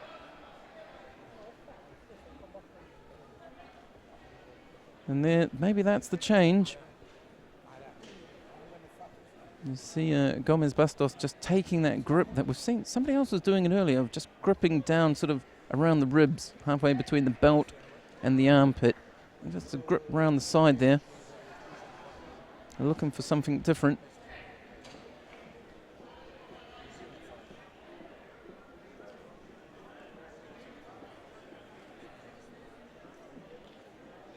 Really trying to settle into this one. Lighter on his feet. Blue. Gomez Bastos in blue. D'Souza in white. Both running the risk of another Judo. Tries for the Sutemi, was it? A bit much of a fall backwards, not underneath, doesn't really get underneath them. And then back in to try and work some nail, was it? Nice shot of it, just turning him, keeping his legs around him, but not quite enough. The referee calls mate. So 46 seconds left. Everything's all tied up. There's no score on the board. At least it was all tied up. And then that Judo puts Gomez Bastos in blue behind. So he's got all the work to do. He's only got 4 he needs to come out. All guns blazing now. Takes that high grip over the top. Double lapel. And then D'Souza drops. Attempts enough of a Sutemi Waza that it doesn't look like he's going to pick up a Judo for it. He's got to be careful though. He can't give anything away. He's got 17 seconds. One drop and he goes into golden score. No Judo given there. 15 seconds. It's got to be now. Quite side on. D'Souza blocking it out. They grip up. 4 seconds left. You just hear the buzzer there, perhaps over the microphone. And Gomez Bastos, unfortunately, unable. Gets penalised just one time too many. And gives it away. And D'Souza of Brazil takes the other bronze medal. Great moment there, just a nice big hug. Obviously, both from the same country.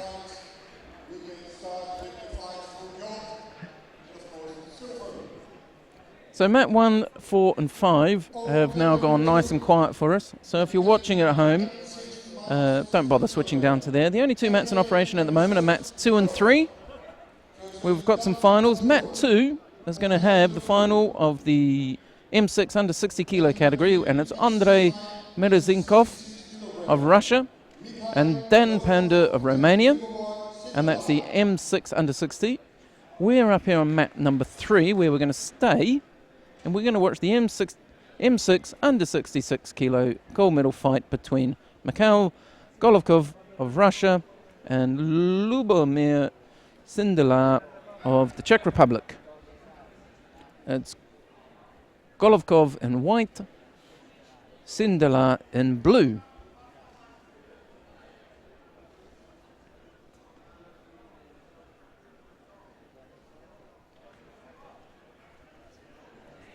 Fierce gripping, goes across, gets close but not quite.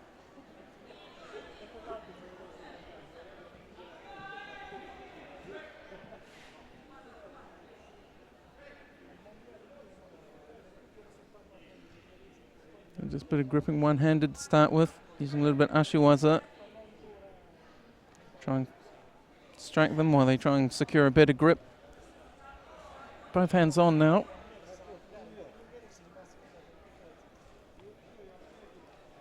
Little taps, nothing really happening. 2:10 left on the clock. Spinning really loose. And it goes across. Attempt at the Osoto. Golovkov able to turn out just about, but very close. Sindela with a good Osoto. And Golovkov gets penalised for passivity, not really putting any attacks in yet. The grip fighting has been fierce, so he hasn't really had a chance. And every time the grip fighting sort of settled down, so far Sindela has been the one who's put the attacks in.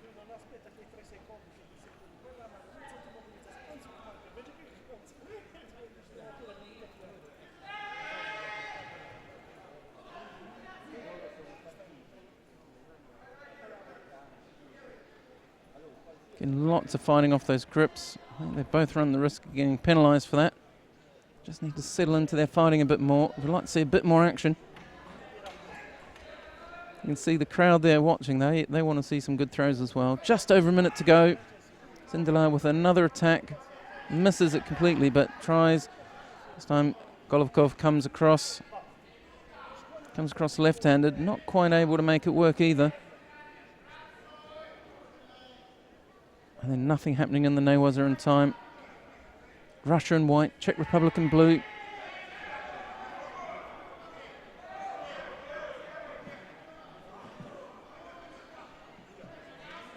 Again, Sindelar just looking to go over that, just trying to take that leg. It's sitting there, it's giving it a tap. He's going to tries almost for a Sianagi, up on Sianagi type attack. Didn't really get his hips into it. Referee calls them to tidy up the judogi.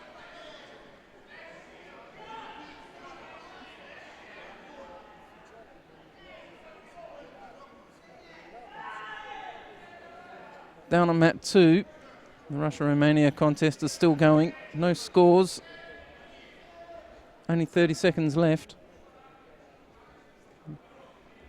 That one may go to golden score. This one, 32 seconds left on the clock. No scores on the board. One Shido against Golikov in white. Sindelar in blue. And this moment has got 20 seconds between him and a gold medal.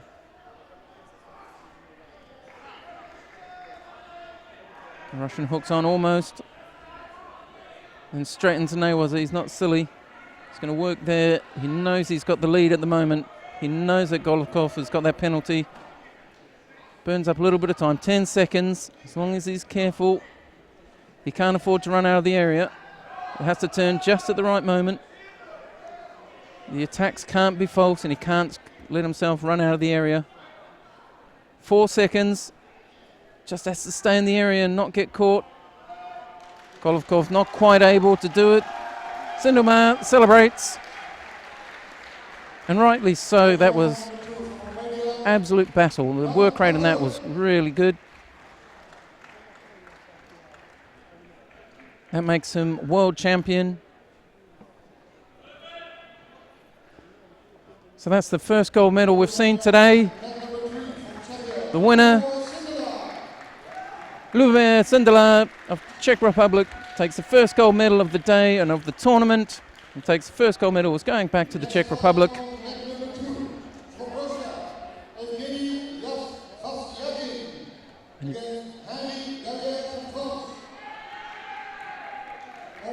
Right, so we have another gold medal final on both our mats. So on mat 2, if you want to go down there, if you're from Russia or France, that's probably where you're going. That said, it's Russia-France here as well. So down on the mat 2, we have Evgeny Vasyagin of Russia versus Henry Dallier of France. And just stepping onto the mat, we've watched these guys all day, so it's great they're on our mat. Hamid Kharoum of France versus Yuri Permyakov of Russia. In the gold medal fight in the M6 under 81 kilo contest. 3 minutes to decide it. Permyakov opens up the account with a Sutemi-waza. It doesn't score, but then goes straight into roll for Juji-Gatami. Don't think he's got enough of the arm. Kharoum gets up. Escapes that one.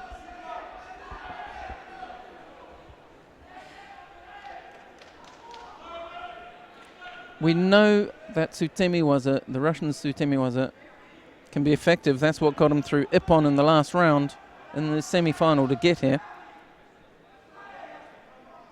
But watch out. He had a really nice, what was it, like a Sudakomigoshi earlier on in the day. So it's not just Sutemi-waza that Kharoum has to watch out for. That Sutemi-waza wasn't great though. Now Kharoum, he's had an unusual sort of day. He's had a bit of luck in ways. Early on in the day, he got through because Kerr's leg grabbed. And then actually in his semi-final, if you remember, if you were here watching with this, that was the one where he got flattened on his back, but it was like 1 second after the buzzer had gone. And he'd been up on points, and he managed to get through into the semi-final. So here he is in the final of the World Championships, the M6 under 81 kilo gold medal fight. France in white, Russia in blue. Minute 38 to go. No points on the board. 1 Shido each.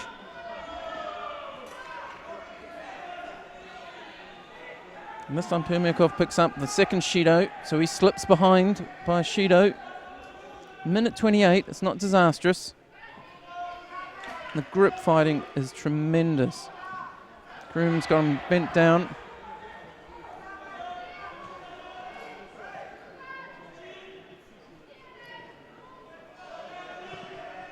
For my money, the Frenchman in white has got a little bit of an advantage fitness-wise. He seems to be just breathing that little bit lighter, moving a little bit more freely. You get really stuck on the edge there. Permyakov forced to go out backwards. And there you see the Shido. So he's on 3 Shidos now. He's got a minute to go. He's under all sorts of pressure. Frenchman Harum really, really putting pressure on him, making it tough for him to do his judo. Almost picks him up there. Both end up on the floor. No score though. Permyakov looks at the clock, considers no was up, but decides he needs to get up and try and sort this. He's got 40 seconds, so he can probably afford to take 2 shots at this. Needs to be pretty prompt though. He's got to use those years of experience now. Oh, that was beautiful, little bit Ashiwaza. He gets a Yuko for that, and suddenly everything's changed with 24 seconds, and the clock's still going. What a beautiful, beautiful bit of Ashiwaza that was. And we're working on the ground, though. It's not over. French player, 10 seconds left on the clock, is working the arm. He gets up. You can see him looking at the clock, shaking his head. He can't believe he got caught. Can't believe it. The last half minute he gets caught. Now he's got to come forward. Now he's on the attack. Permyakov rides it. He might even get a score for that one. Doesn't need it though. The time runs out and he wins it by Yuko. It could have been a Wazari for my money. Really beautiful little change of direction. Really feel for Hamed Karoum, leading pretty much the whole way. Goes into the last minute. You can see it in his face. So disappointed to get caught like that just in the last minute. The last half minute even. And the gold medal for the M6 under 81 kilo category goes to Yuri Permyakov of Russia. And if we're lucky, let's see what that looked like. Look at this. He's coming this way. He's stepping gorgeous.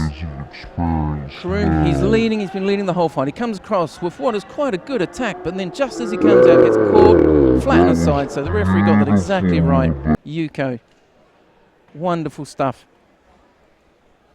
Right. So now we are back in for another gold medal fight. It's gold after gold after gold at the moment. This is the M6 under 100 kilo category. Alain Blondron of France in white.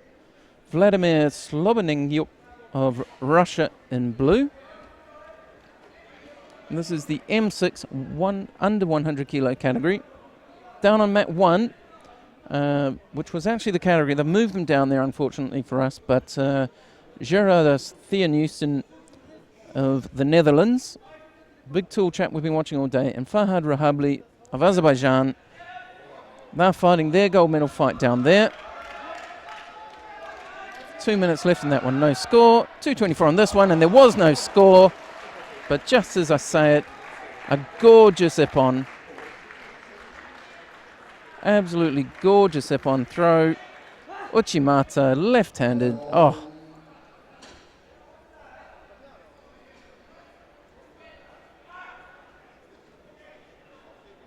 That was just gorgeous. We'll see that again once they finish bowing. So the gold medal in the M6 under 100 kilo category after only, 40 seconds will go to, in the blue suit, Slobodyuk of Russia, taking home the gold medal Bonjon of France takes home the silver. And let's look at this. Goes across for the second time, hops in, gets the Uchimata right through. That was absolutely wonderful. So let's see, he stabs in once, stabs in again, hops in a third time, and that's all he needed. Just follows it, follows it, follows it. Left-handed, really beautiful judo.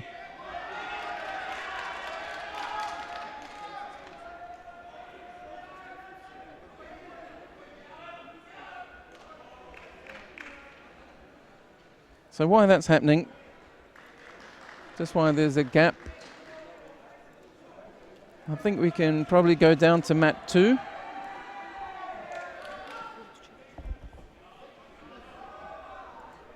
Yep, there we are, we're on mat 2. Now, like I said, this is the category we've been following. Theonissen slow to get up, picks up a Shido, that evens it up with 34 seconds to go. So much taller than his opponent.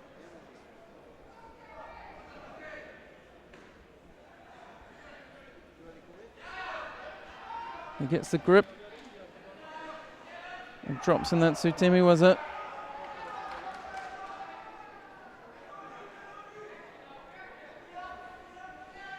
Now Rahably's got, well, he had a lovely Uchimata to get into this final. I think some nice Ashiwaza to get in to the quarterfinal.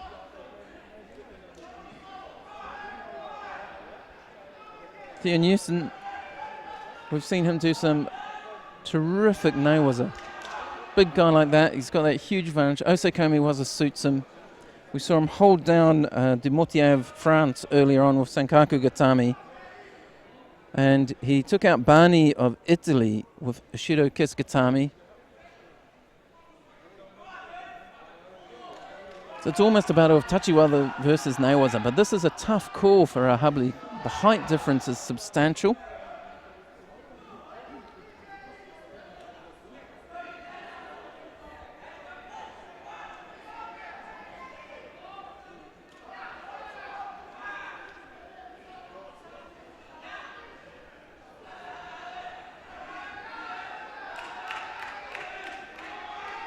So right on the edge, getting forced right into the corner. Manages to find his way out of there, but he's still on the edge. Didn't get far enough out. He turns, and as he drives forward, you can see Theonissen just looking to go across as Rahably came around him and tried to put the pressure on himself.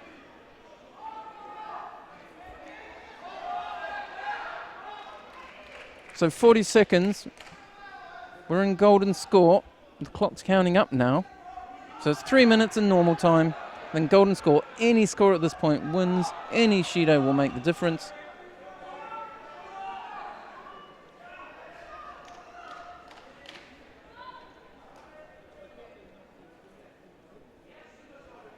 So that's a minute. You can see it just on the clock there.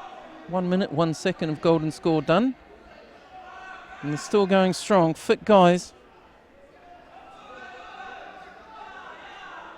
Double lapel grip. Rahably really scrabbling, trying to get past those arms. He goes across. Thought he might have gone. Yep, there's that Uchimata we talked about. Left-handed, just didn't have any control of the upper body, really. If he'd had a better purchase, he might have got that. That's the sort of thing he did against Daez of France to get into this final. Left-handed Uchimata. Oh, lovely little Ashiwaza. Lovely. Does he get it? He got the score. It's a Yuko. This is really interesting. Watch this. This is, when we get the replay of this is really interesting. Lovely little drop. Ashiwaza. You can almost say, I don't know what you call it, almost a Yokogat, maybe?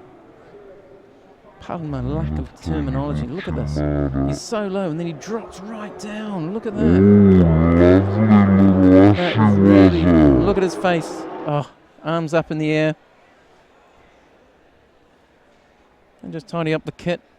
So the gold medal.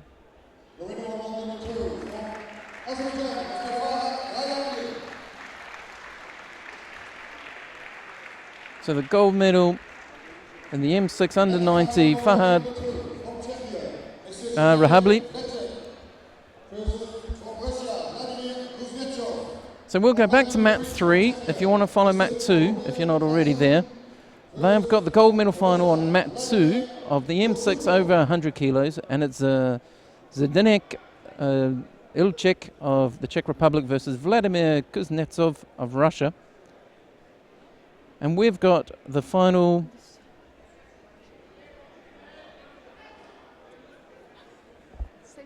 yeah, as my colleague points out, on this mat we've got a contest between Bohumir Sasun of the Czech Republic and Vladimir Kozakov of Russia. So it's Czech Republic versus Russia.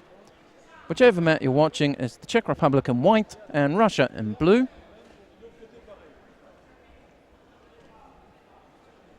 We are just coming up on 30 seconds into this one. No scores on the board, no penalties. That's the way we like it. Nice and clean, ready for the guys to win it. Big, you see the big left hand coming over the top. Lots of control, bit of Ashiwaza. All being played near the edge. He comes round, he's going to ride, but he gets rolled. As he rolls him out into the blue outside the contest area. Mate has to be called then. We've got Sasun of the Czech Republic in white, Kozakov of Russia in blue. This is the gold medal fight for the M7 under 73 kilo world title for veterans. Score there for the Wazari, straight into a hold down. It doesn't look like the Russian's going to try and get out of that. Doesn't. Ends up tapping out. Big jump in the air for the man from the Czech Republic. Ipon win.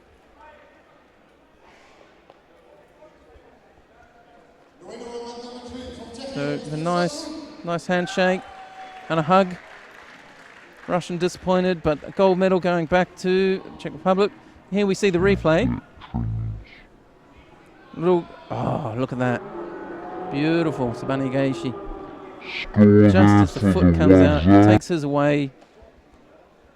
Just takes the foot away and then sweeps with his own. Absolutely gorgeous little bit of Ashiwaza. Let's see that one again. See, look here, the Russian just goes for the foot as he does. Takes it away, sweeps his own, follows through to the ground, and straight into Zirkis Kitami. Absolutely gorgeous.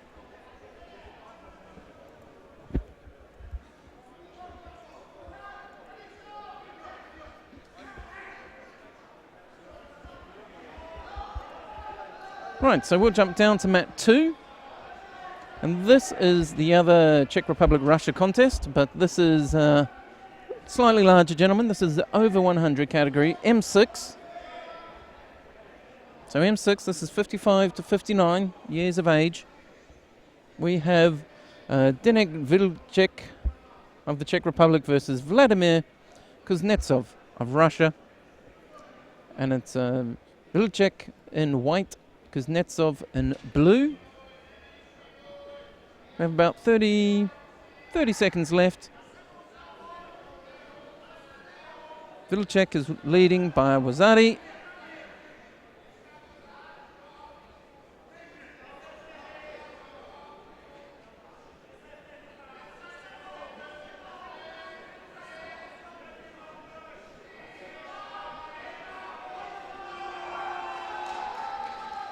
And there you have it. That one goes the distance.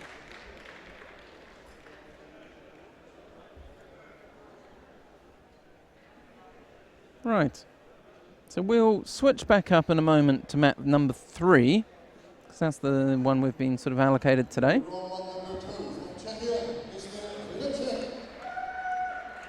So we're going to be up here on mat number 2. On mat number 3. On mat number 2, I should say, is the gold medal fight of the M7 under 81 kilo category. If you want to watch that, you can. It's between Manfred Zollner of Germany and Anatoly Gulayev of Russia. And we're going to watch the gold medal fight of the M7 under 90 kilo category, and that's between Christian van Jetsem of Belgium and Luis Torres Cobas of Spain. And it'll be Van Jetsem in white and Torres Cobas in blue. They're just coming to the tatami now.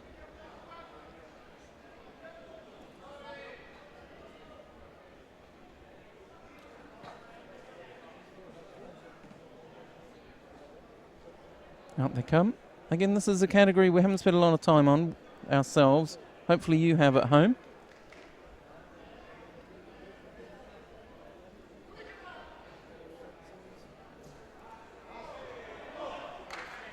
Wazari straight out of the box, less than 10 seconds in, and it's Wazari scored. Spanish player takes the lead. It's not quite in there for the Osekomi, was it? It's close, but it is on now. Van Jetsem just not able to keep that knee in the way, and now he's caught. Good use of the arm just to stabilise himself there by Torres Cobas. Wazari, set to pon.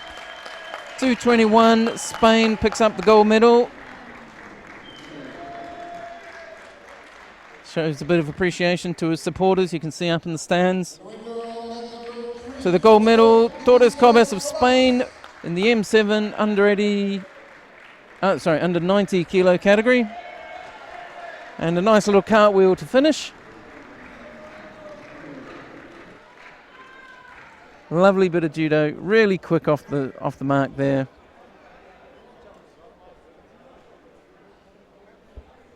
Really, really nice.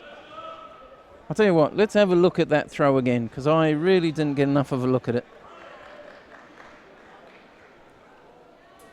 And down on mat 2, we have, who have we got? We've got Manfred Zollner, this is what we were talking about before. Manfred Zollner in white from Germany, Anatoly Gulayev of Russia. And this is the gold medal of the M7 under 81 kilo category. Minute 37 left on the clock, no scores on the board, no penalties. Nice little attempt, doesn't manage to get any sort of contact to make that Ashiwaza work. Now they're down on the ground, the Russian goes to work and Nawaza.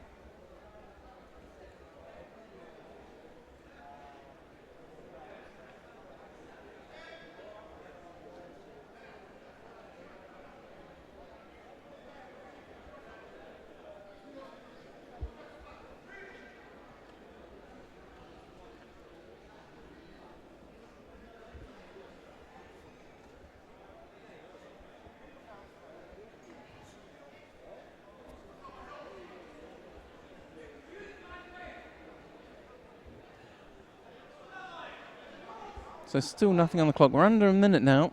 Really closely contested one, this one. They're not really getting in there. Drops in for a Senagi, but not really enough. Gets in there nicely. Got half a hip in.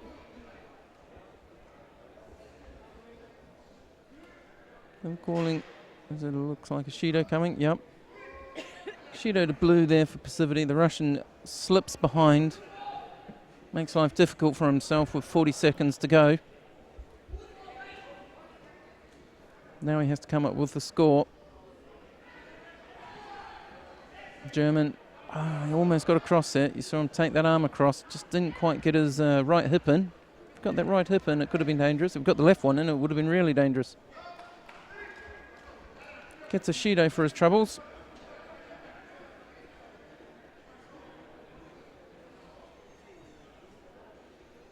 Referee calls mate.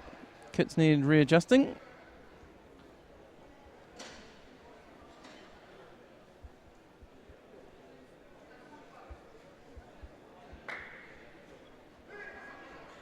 Off they go. Not long left. 24 seconds. It all comes down to this. And the Russian knows it. He's got to get one big attack in and make it count. Just got to settle into a grip. Choose it, and there it is. That's his big attack. That one might still count. It does. It's a Yuko. He managed to just keep moving. He almost let it go, but he drove through in the end, rolled him onto his back. Started well on the inside. Get a really good shot of it.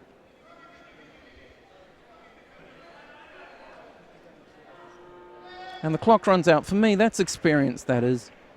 That's a real sign of the experience some of these, some of the competitors in this competition have. We were just saying it, that he had one shot left. He had to make it a good one. He had to get in one big attack and make it count. And that's exactly what he did. So hopefully we'll get to see the replay of it. I don't think we have a good replay of it, but he got in there. And what I really liked about it was he knew what he had to do. He knew he had just one shot at it. He had 20 seconds. He didn't rush. He didn't just throw in a bad attack just trying to get anything. He got a good grip, and when he made that attack, he followed through and just followed through and followed through, and to the point he almost threw the guy into the floor, off the tatami, off the wood, off the mat and onto the wood, should I say. And he got the yuko that he needed to win it just at the end there. Really great experience. Okay, so we're back down on mat number 3, and we're watching the gold medal fight in the MA under 81 kilo category. We have Vicente Zaza Juan of Spain in the white judogi, and Jos Winnekes of the Netherlands in the blue judogi, which confusingly enough on my computer is showing up orange to show the home team.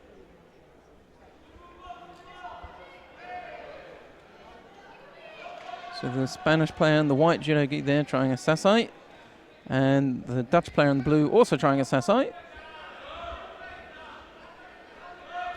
A little bit of Ashiwaza. Is he going to drive through? Interesting moves there. Flips onto his back to try and go into Newaza.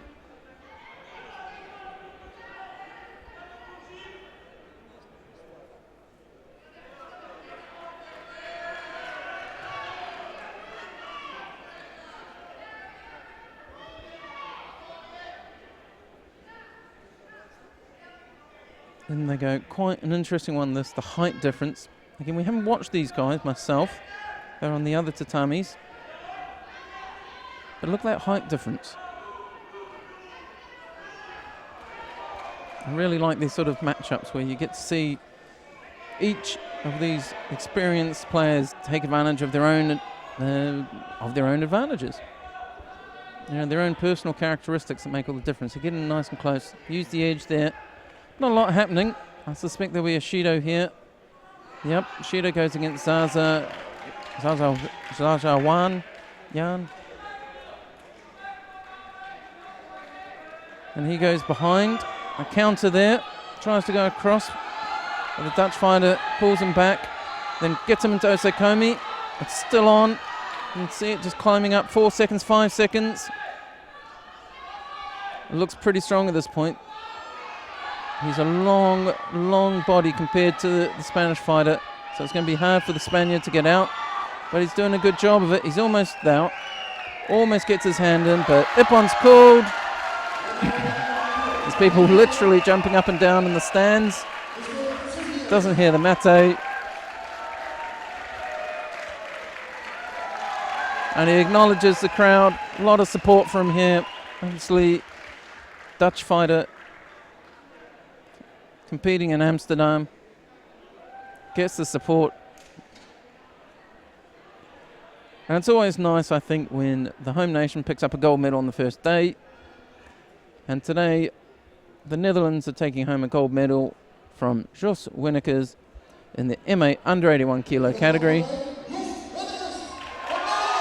The big cheer, hands up to celebrate, warm handshake and embrace with his obviously very disappointed silver medalist. They bow off together, taking that little second to bow off at the same time. A lot of support there also for the Spaniard. That's really nice to see. So you can just hear the stadium announcer. This is going to be interesting. We actually saw one of these guys first, so we're going to be watching. We're watching Hans Gonzig of Germany versus Tadeusz Demirski of Poland. In fact, I think we've watched both of these guys. Gonzig was in the semi-final with another German. So Hans Gonzig in the white suit on your left-hand side from Germany. Demirski of Poland in the blue judogi. We saw him fight as well. So we do have a little bit of context. Now it's a 3-minute contest.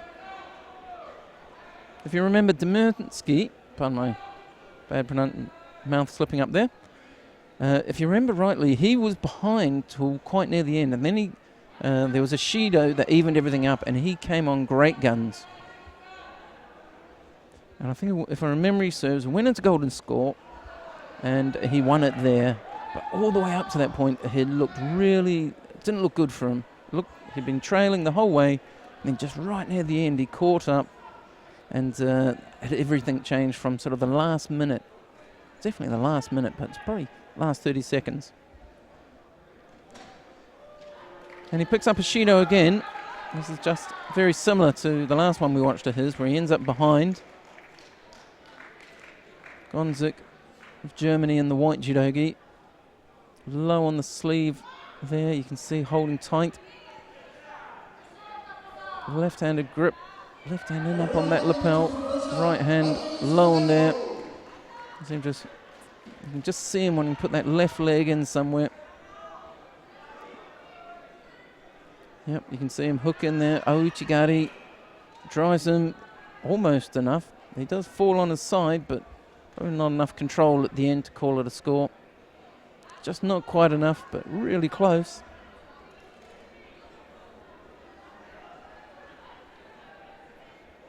And Demirski picks up a second Shido. So he's really under the cosh now. 134. Really under pressure. Gonzig looking just a little bit taller, that little bit stronger. I don't know what the weight difference between them is, but it's over 100, so both big guys. And obviously there's no limit to how large that difference could be. It can't be that much. They're not that much different in stature, but it's enough. Now that's probably a Yuko. No. But takes him down again. Lands pretty heavily on his side. Demirski, you can see he's taking his time getting up. That one looked a bit... That's one of those ones that just hurts to fall from. He does actually pick up the Yuko. I thought it was enough for a Yuko. You can see them going for that sleeve. Nice little battle there for that sleeve grip. Demirski with that Sutemi, was it? We tried that on the last one of his we saw.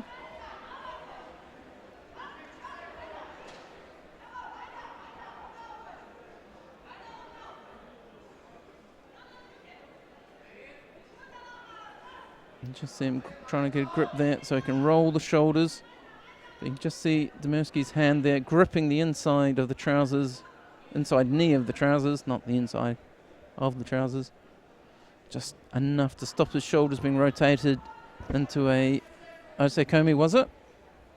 Gets up 17 seconds, so this is difficult for him. It's not very long. He hasn't got a full setup time, so he really needs to just grip and go here. Down to the last 10 seconds. He can afford one. That's not bad. That's very good, actually. That's a Wazari. 4 seconds left.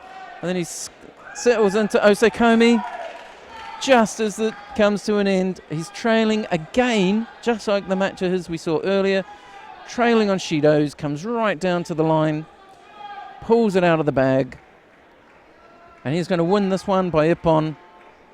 Wazari Awaset Ippon. Slow to his feet. I think he felt that Yuko when he got thrown. It was quite heavy fall. But Hans Gonzig has got to be disappointed there. Of course he will be, because he's just lost the gold medal. But he led all the way through. He looked dominant. But Demirski of Poland, can cunning fighter, takes right to the end, catches him with that Sutemiwaza, bows nicely at the end, and just catches him with the Sutemiwaza and then holds him down for the Ippon. Wazariawa set Ippon. Really nice stuff. Right. Whilst that was going on, there was another contest on mat 2, and the results have literally just popped off my screen. We are going to watch what I believe is the last contest of the day, and this is the final of the M9 under 100 kilo category. So M9, this is 70 to 74 years of age, under 100. These are the big guys. These guys, they were born in the 1940s, these guys.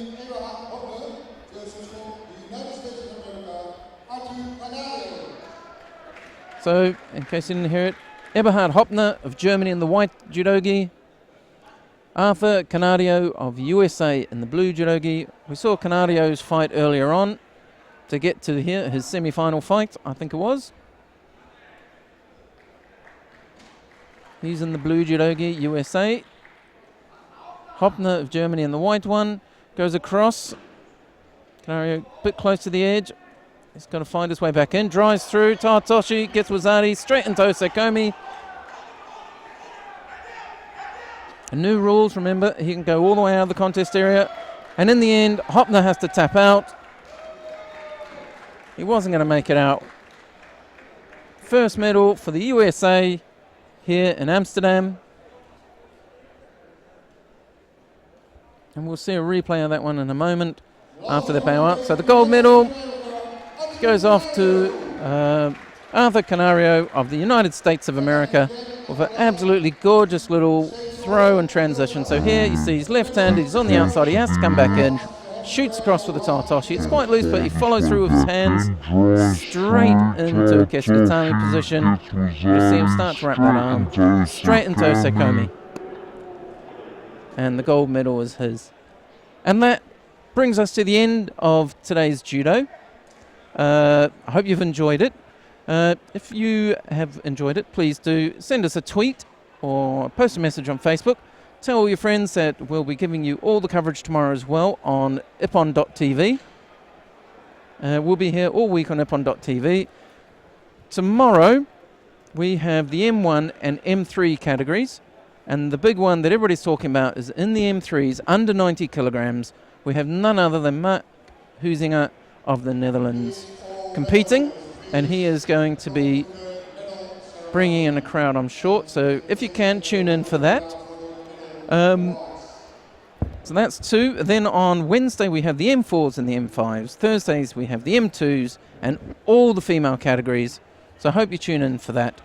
My name's Lance Wicks, and on behalf of myself and the rest of the team here in Amsterdam, thank you for listening, thank you for watching, and we'll see you out. We'll just show you a few highlights from the final block. Thanks for watching. Goodbye. And it just dropped.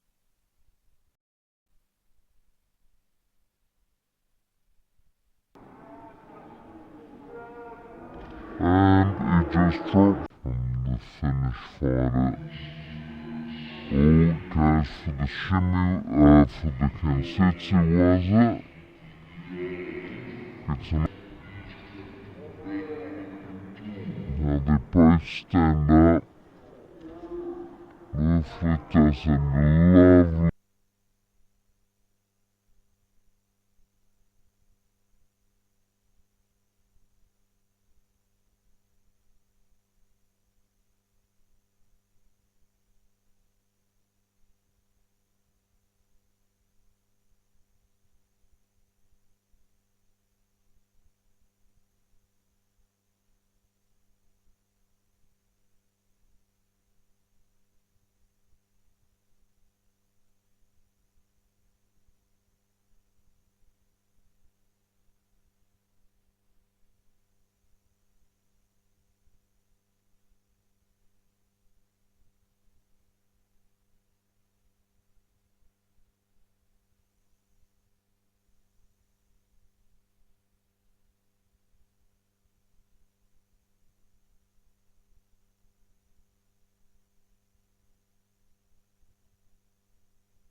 So once again, on behalf of the entire IJF team, I'd like to thank you for watching, and we'll just leave you with the medal presentation for all the medalists from today's Judo.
All medallions, please go to the awarding area.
So we'll be closing out shortly. We'll just do the medals.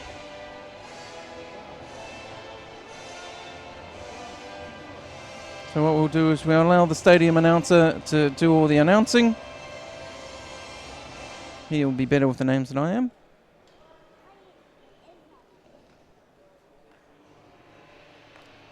So ladies and gentlemen, medal presentation of day 1 of the World Judo Championships Veterans Amsterdam 2015.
And now, ladies and gentlemen, we start the official awarding for each category.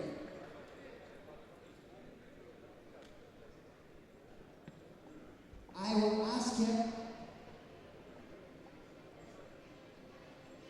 Pandurukan, Meres, Sinov, Maras, and Jean Gilles from M6 to 60.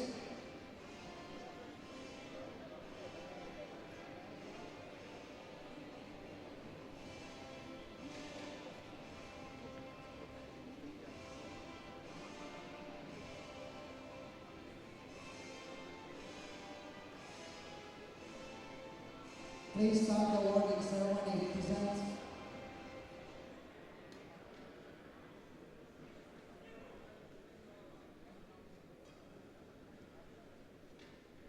For the bronze medal from France, Jean-Gilles from Italy, Mr. Maras.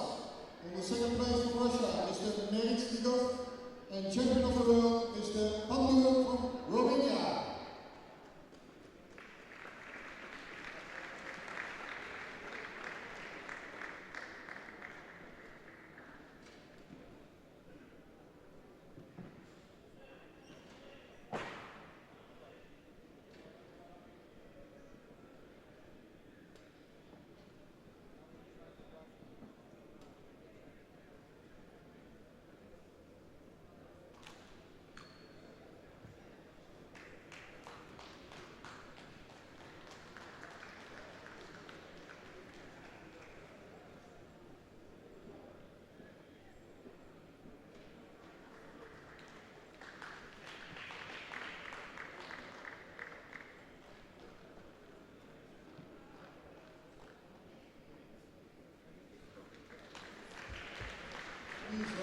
Please welcome for the national anthem of Romania.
86 kilograms.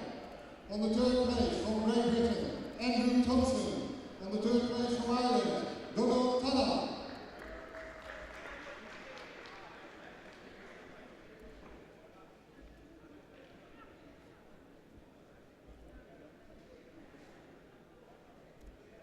On the second place from Russia, Mikhail Kolovkov.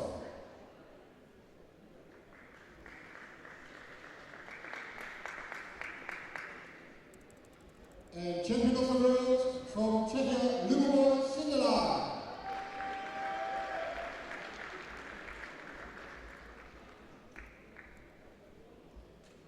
Please raise all for the national anthem of Czechia.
In the category M6 men, minus 73 kilograms.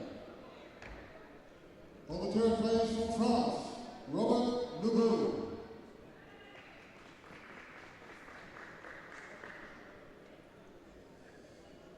On the third place from France, Mohamed Halali.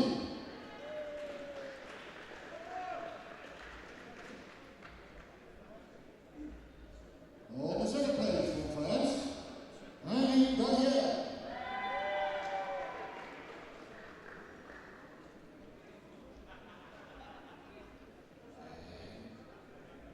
Champion of the world, Evgeny Vasyagin from Russia.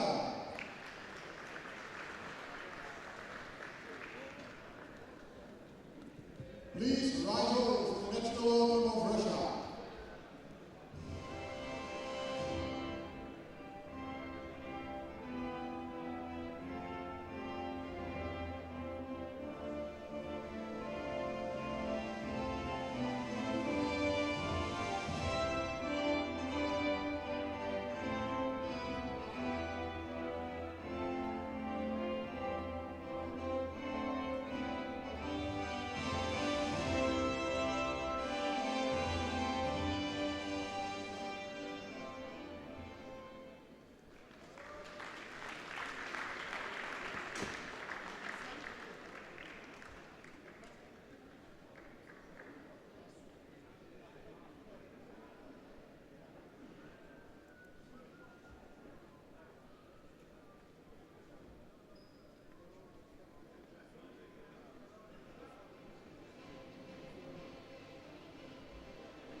Medal awarded for the category M6 minus 81 kilograms.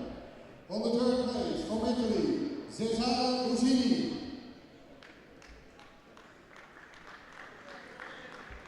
On the third place from Austria, Reinhold Kurz.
Category M6, men minus 90 kilogram. On the third place from Germany, Andreas Bartz.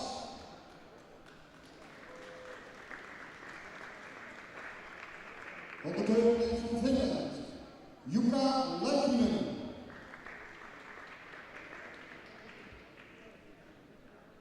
On the second place from the Netherlands, Ferry Teunissen.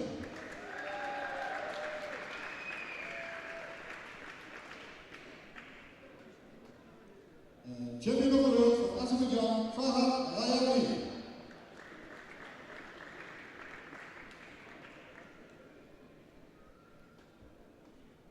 Please rise on for the national anthem of Azerbaijan.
Category M6 minus 100 kilogram.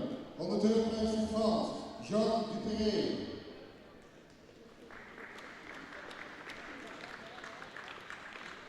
On the third place from Belarus, Olatmir Pushkin.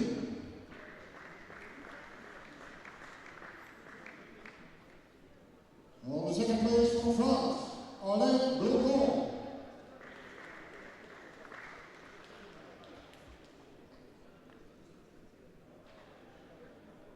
Champion of the world, Vladimir Zlobodenjuk from Russia.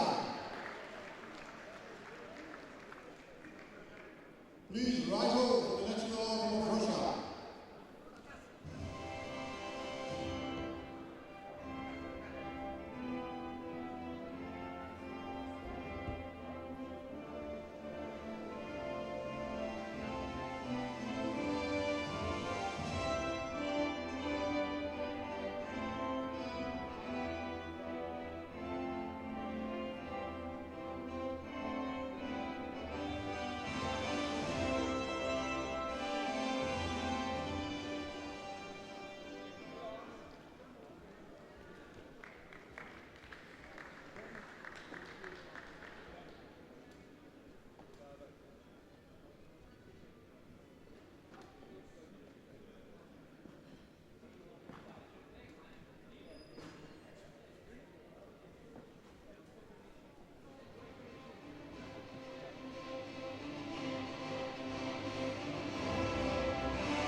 Category M6 plus 100 kilogram. On the third place from Brazil, Mr. Khaledi.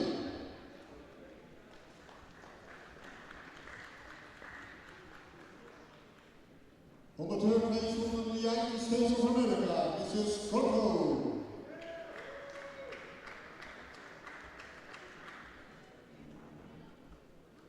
On the second place from Russia, Mr. Kuznetsov.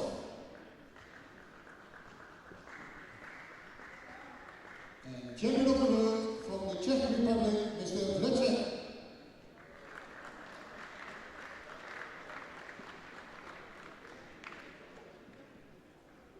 rise over the national anthem of the Czech Republic.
Category men M7 minus 17 kg. On the third place from Russia, Alexander Butsakov.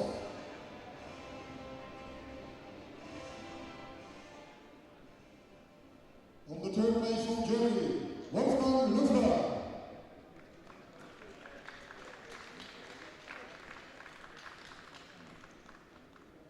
On the second place from Russia, Vladimir Kochukov.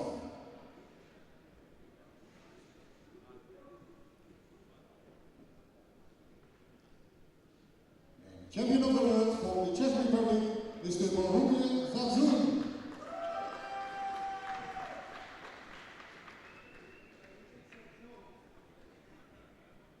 Please rise over the national anthem of the Czech Republic.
On the third place from France, Mr. Judo.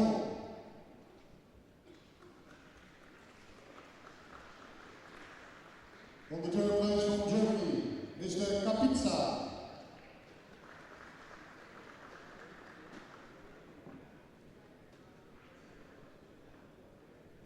Second place from Germany, Mr. Zuna.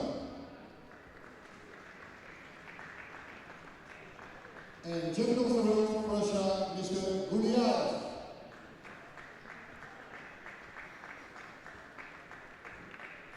Please rise up for the national anthem of Russia.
category minus 90 kilogram.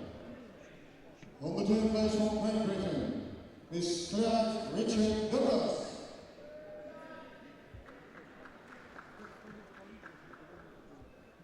On the third place from Russia, Mrs. Nikolai Rodin.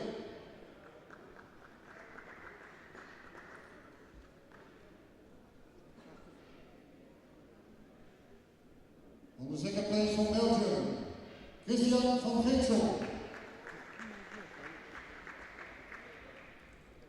And champion of the world from Spain, Luis Perez Cobas.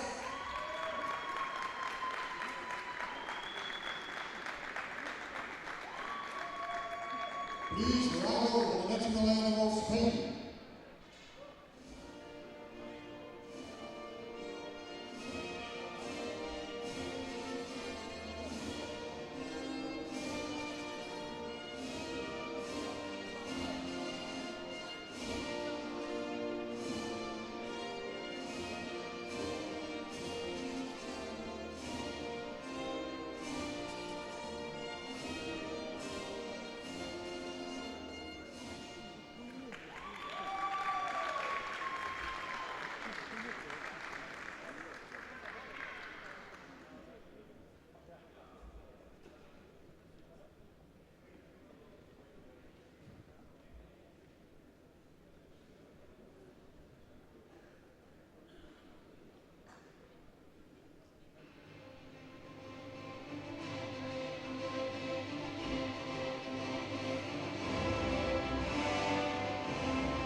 Category minus 100 kilogram. On the third place from Germany, Volkmar Staller.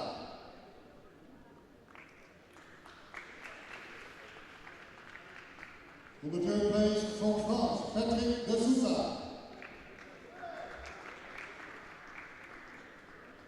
On the second place from Moldavia, Piotr Suru.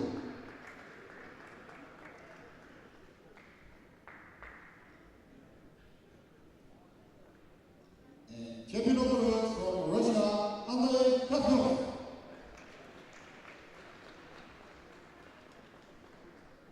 Please rise up for the national anthem of Russia.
Category M8 minus 60 kilogram. On the third place from Germany, Michael Kraus.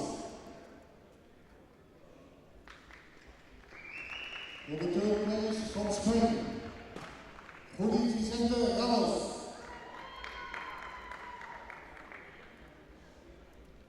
On the second place from Russia, Andrei Lieberman.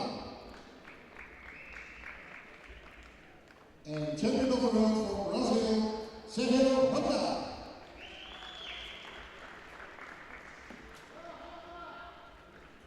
Please rise up for the national anthem of Brazil.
category LA minus 56 kilograms. On the third place from the United States of America, Sandy North.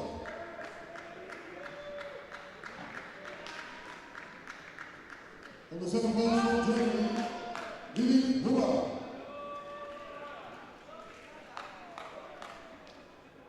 And champion of the world, Vladan Shukovsky.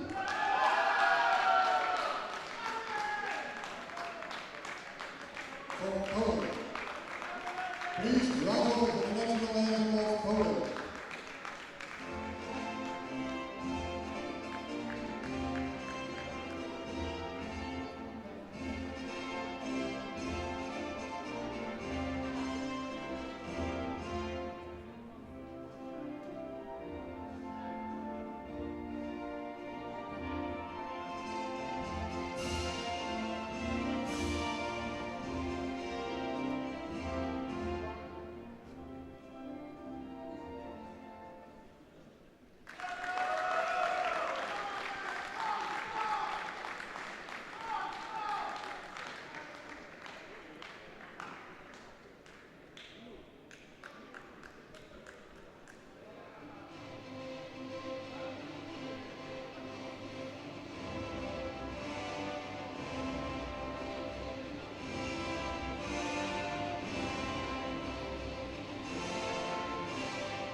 The category minus 70 kilograms.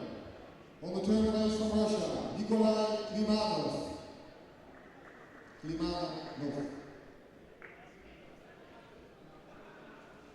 On the third place from Brazil, José Antunes de Souza.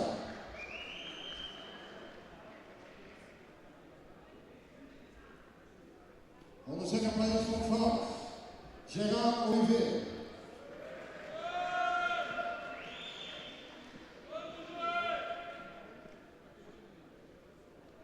Champion for the world from Lithuania, Arimantas Kocevičius. Please rise over for the national anthem of Lithuania.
Category minus 81 kilograms. On the third place from France, Mr. Benaouga.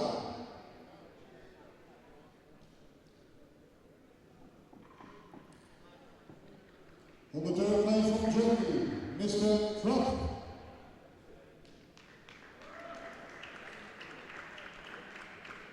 And on the second place from Spain, Mr. Sasa Juan.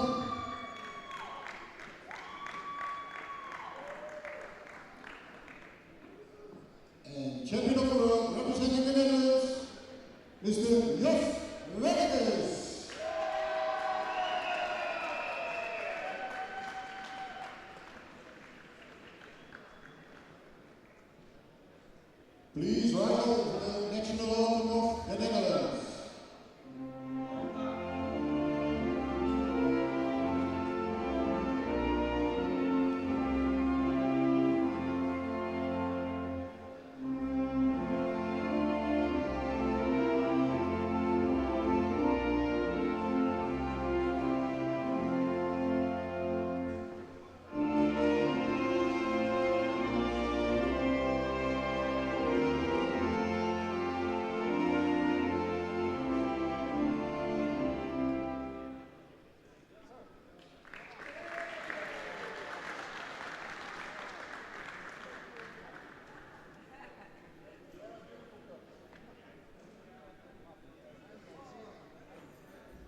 Category minus 19 kilogram. On the third place from Germany, Mr. Judo.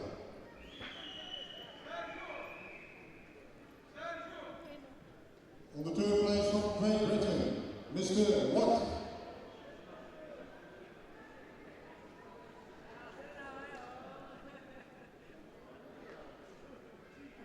On the second place from France, Mr. Roscoe.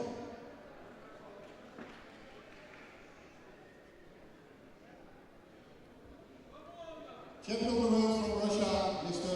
Vladimir Zidorenko.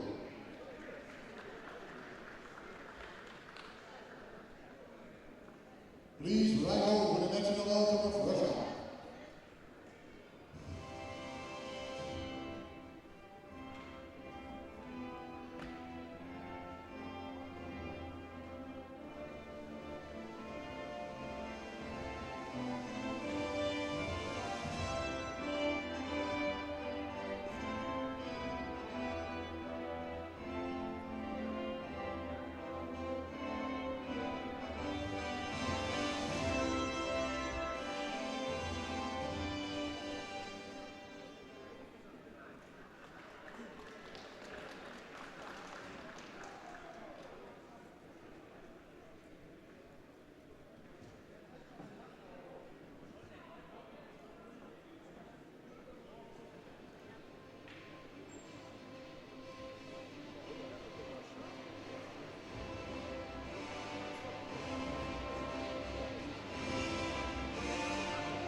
Category over 100 kilogram. On the third place from Germany, Herr Arndt.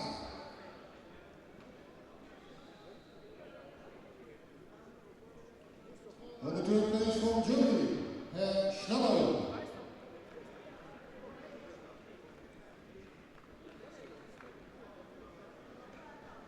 On the second place from Germany, Herr Gutzi.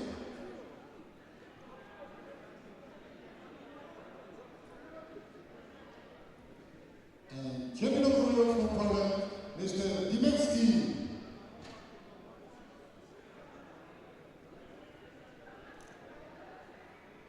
Please rise over the national anthem of Poland.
In the category M9 minus 56 kilogram. On the third place from the United States of America, Steve Haraki.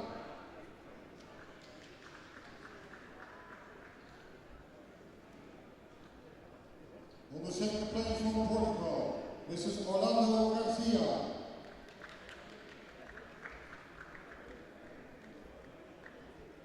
And champion of the world from France, Yves Saint-Pierre.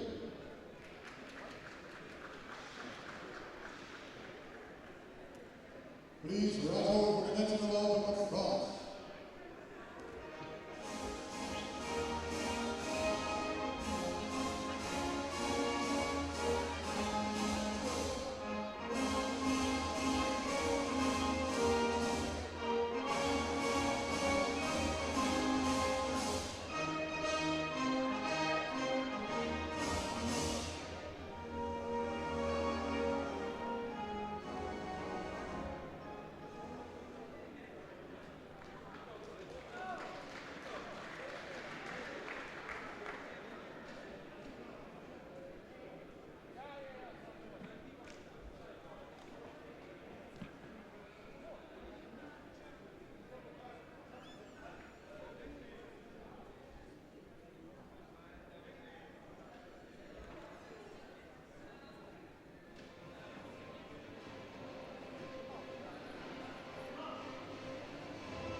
In the category MT minus 17 kilogram, on the third place from Great Britain, Stan Cottrell.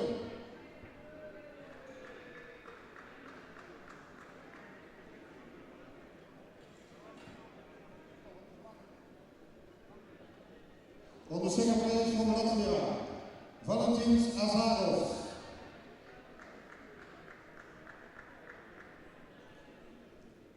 And champion of the world from Swiss, Daniel Burkhardt.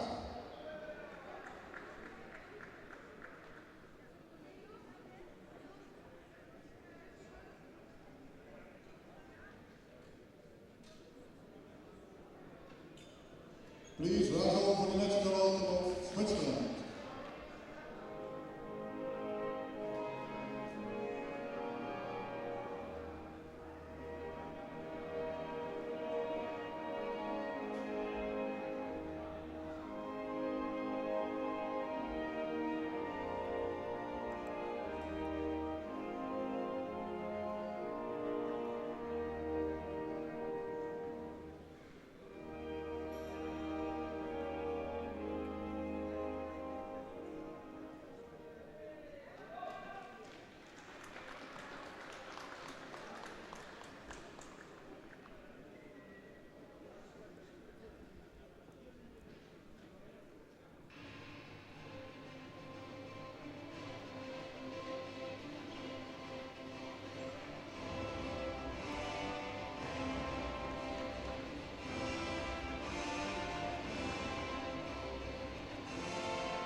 In the category minus 81 kilogram, on the third place from Germany, Jörg Matusek.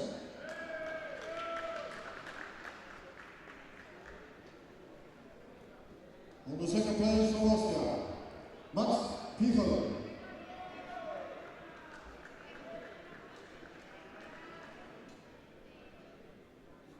And champion of the world, Michel Arnett from Great Britain.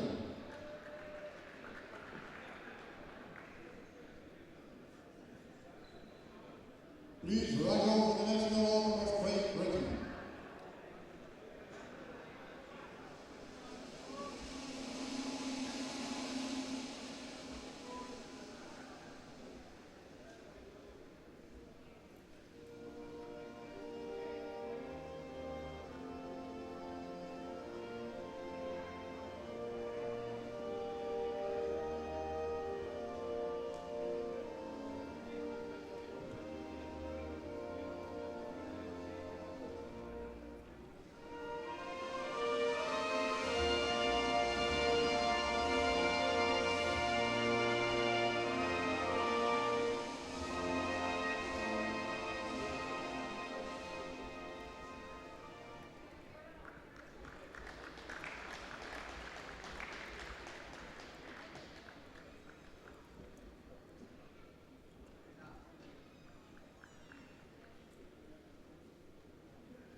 In the category minus 90 kilograms, on the third place from France, Laurent Texier.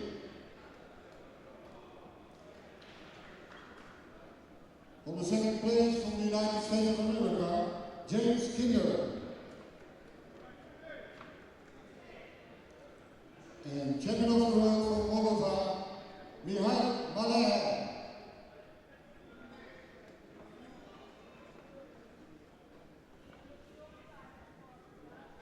Please right out for the national anthem of Moldova.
Category minus 100 kilograms. On the third place from Spain, Mr. Carpintero.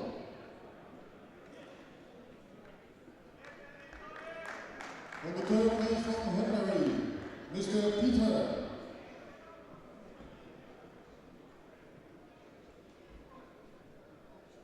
On the second place from Germany, Mr. Hopner.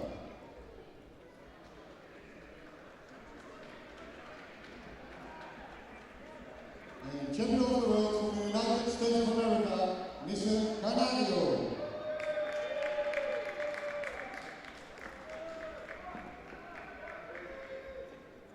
Please rise up for the national anthem of the United States of America.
In the category over 100 kilograms, on the third place from Germany, Winfried Rex.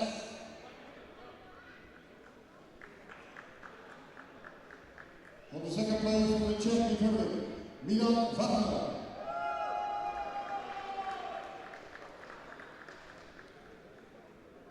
And champion of the world from Serbia, Mr. Vuk Razovic.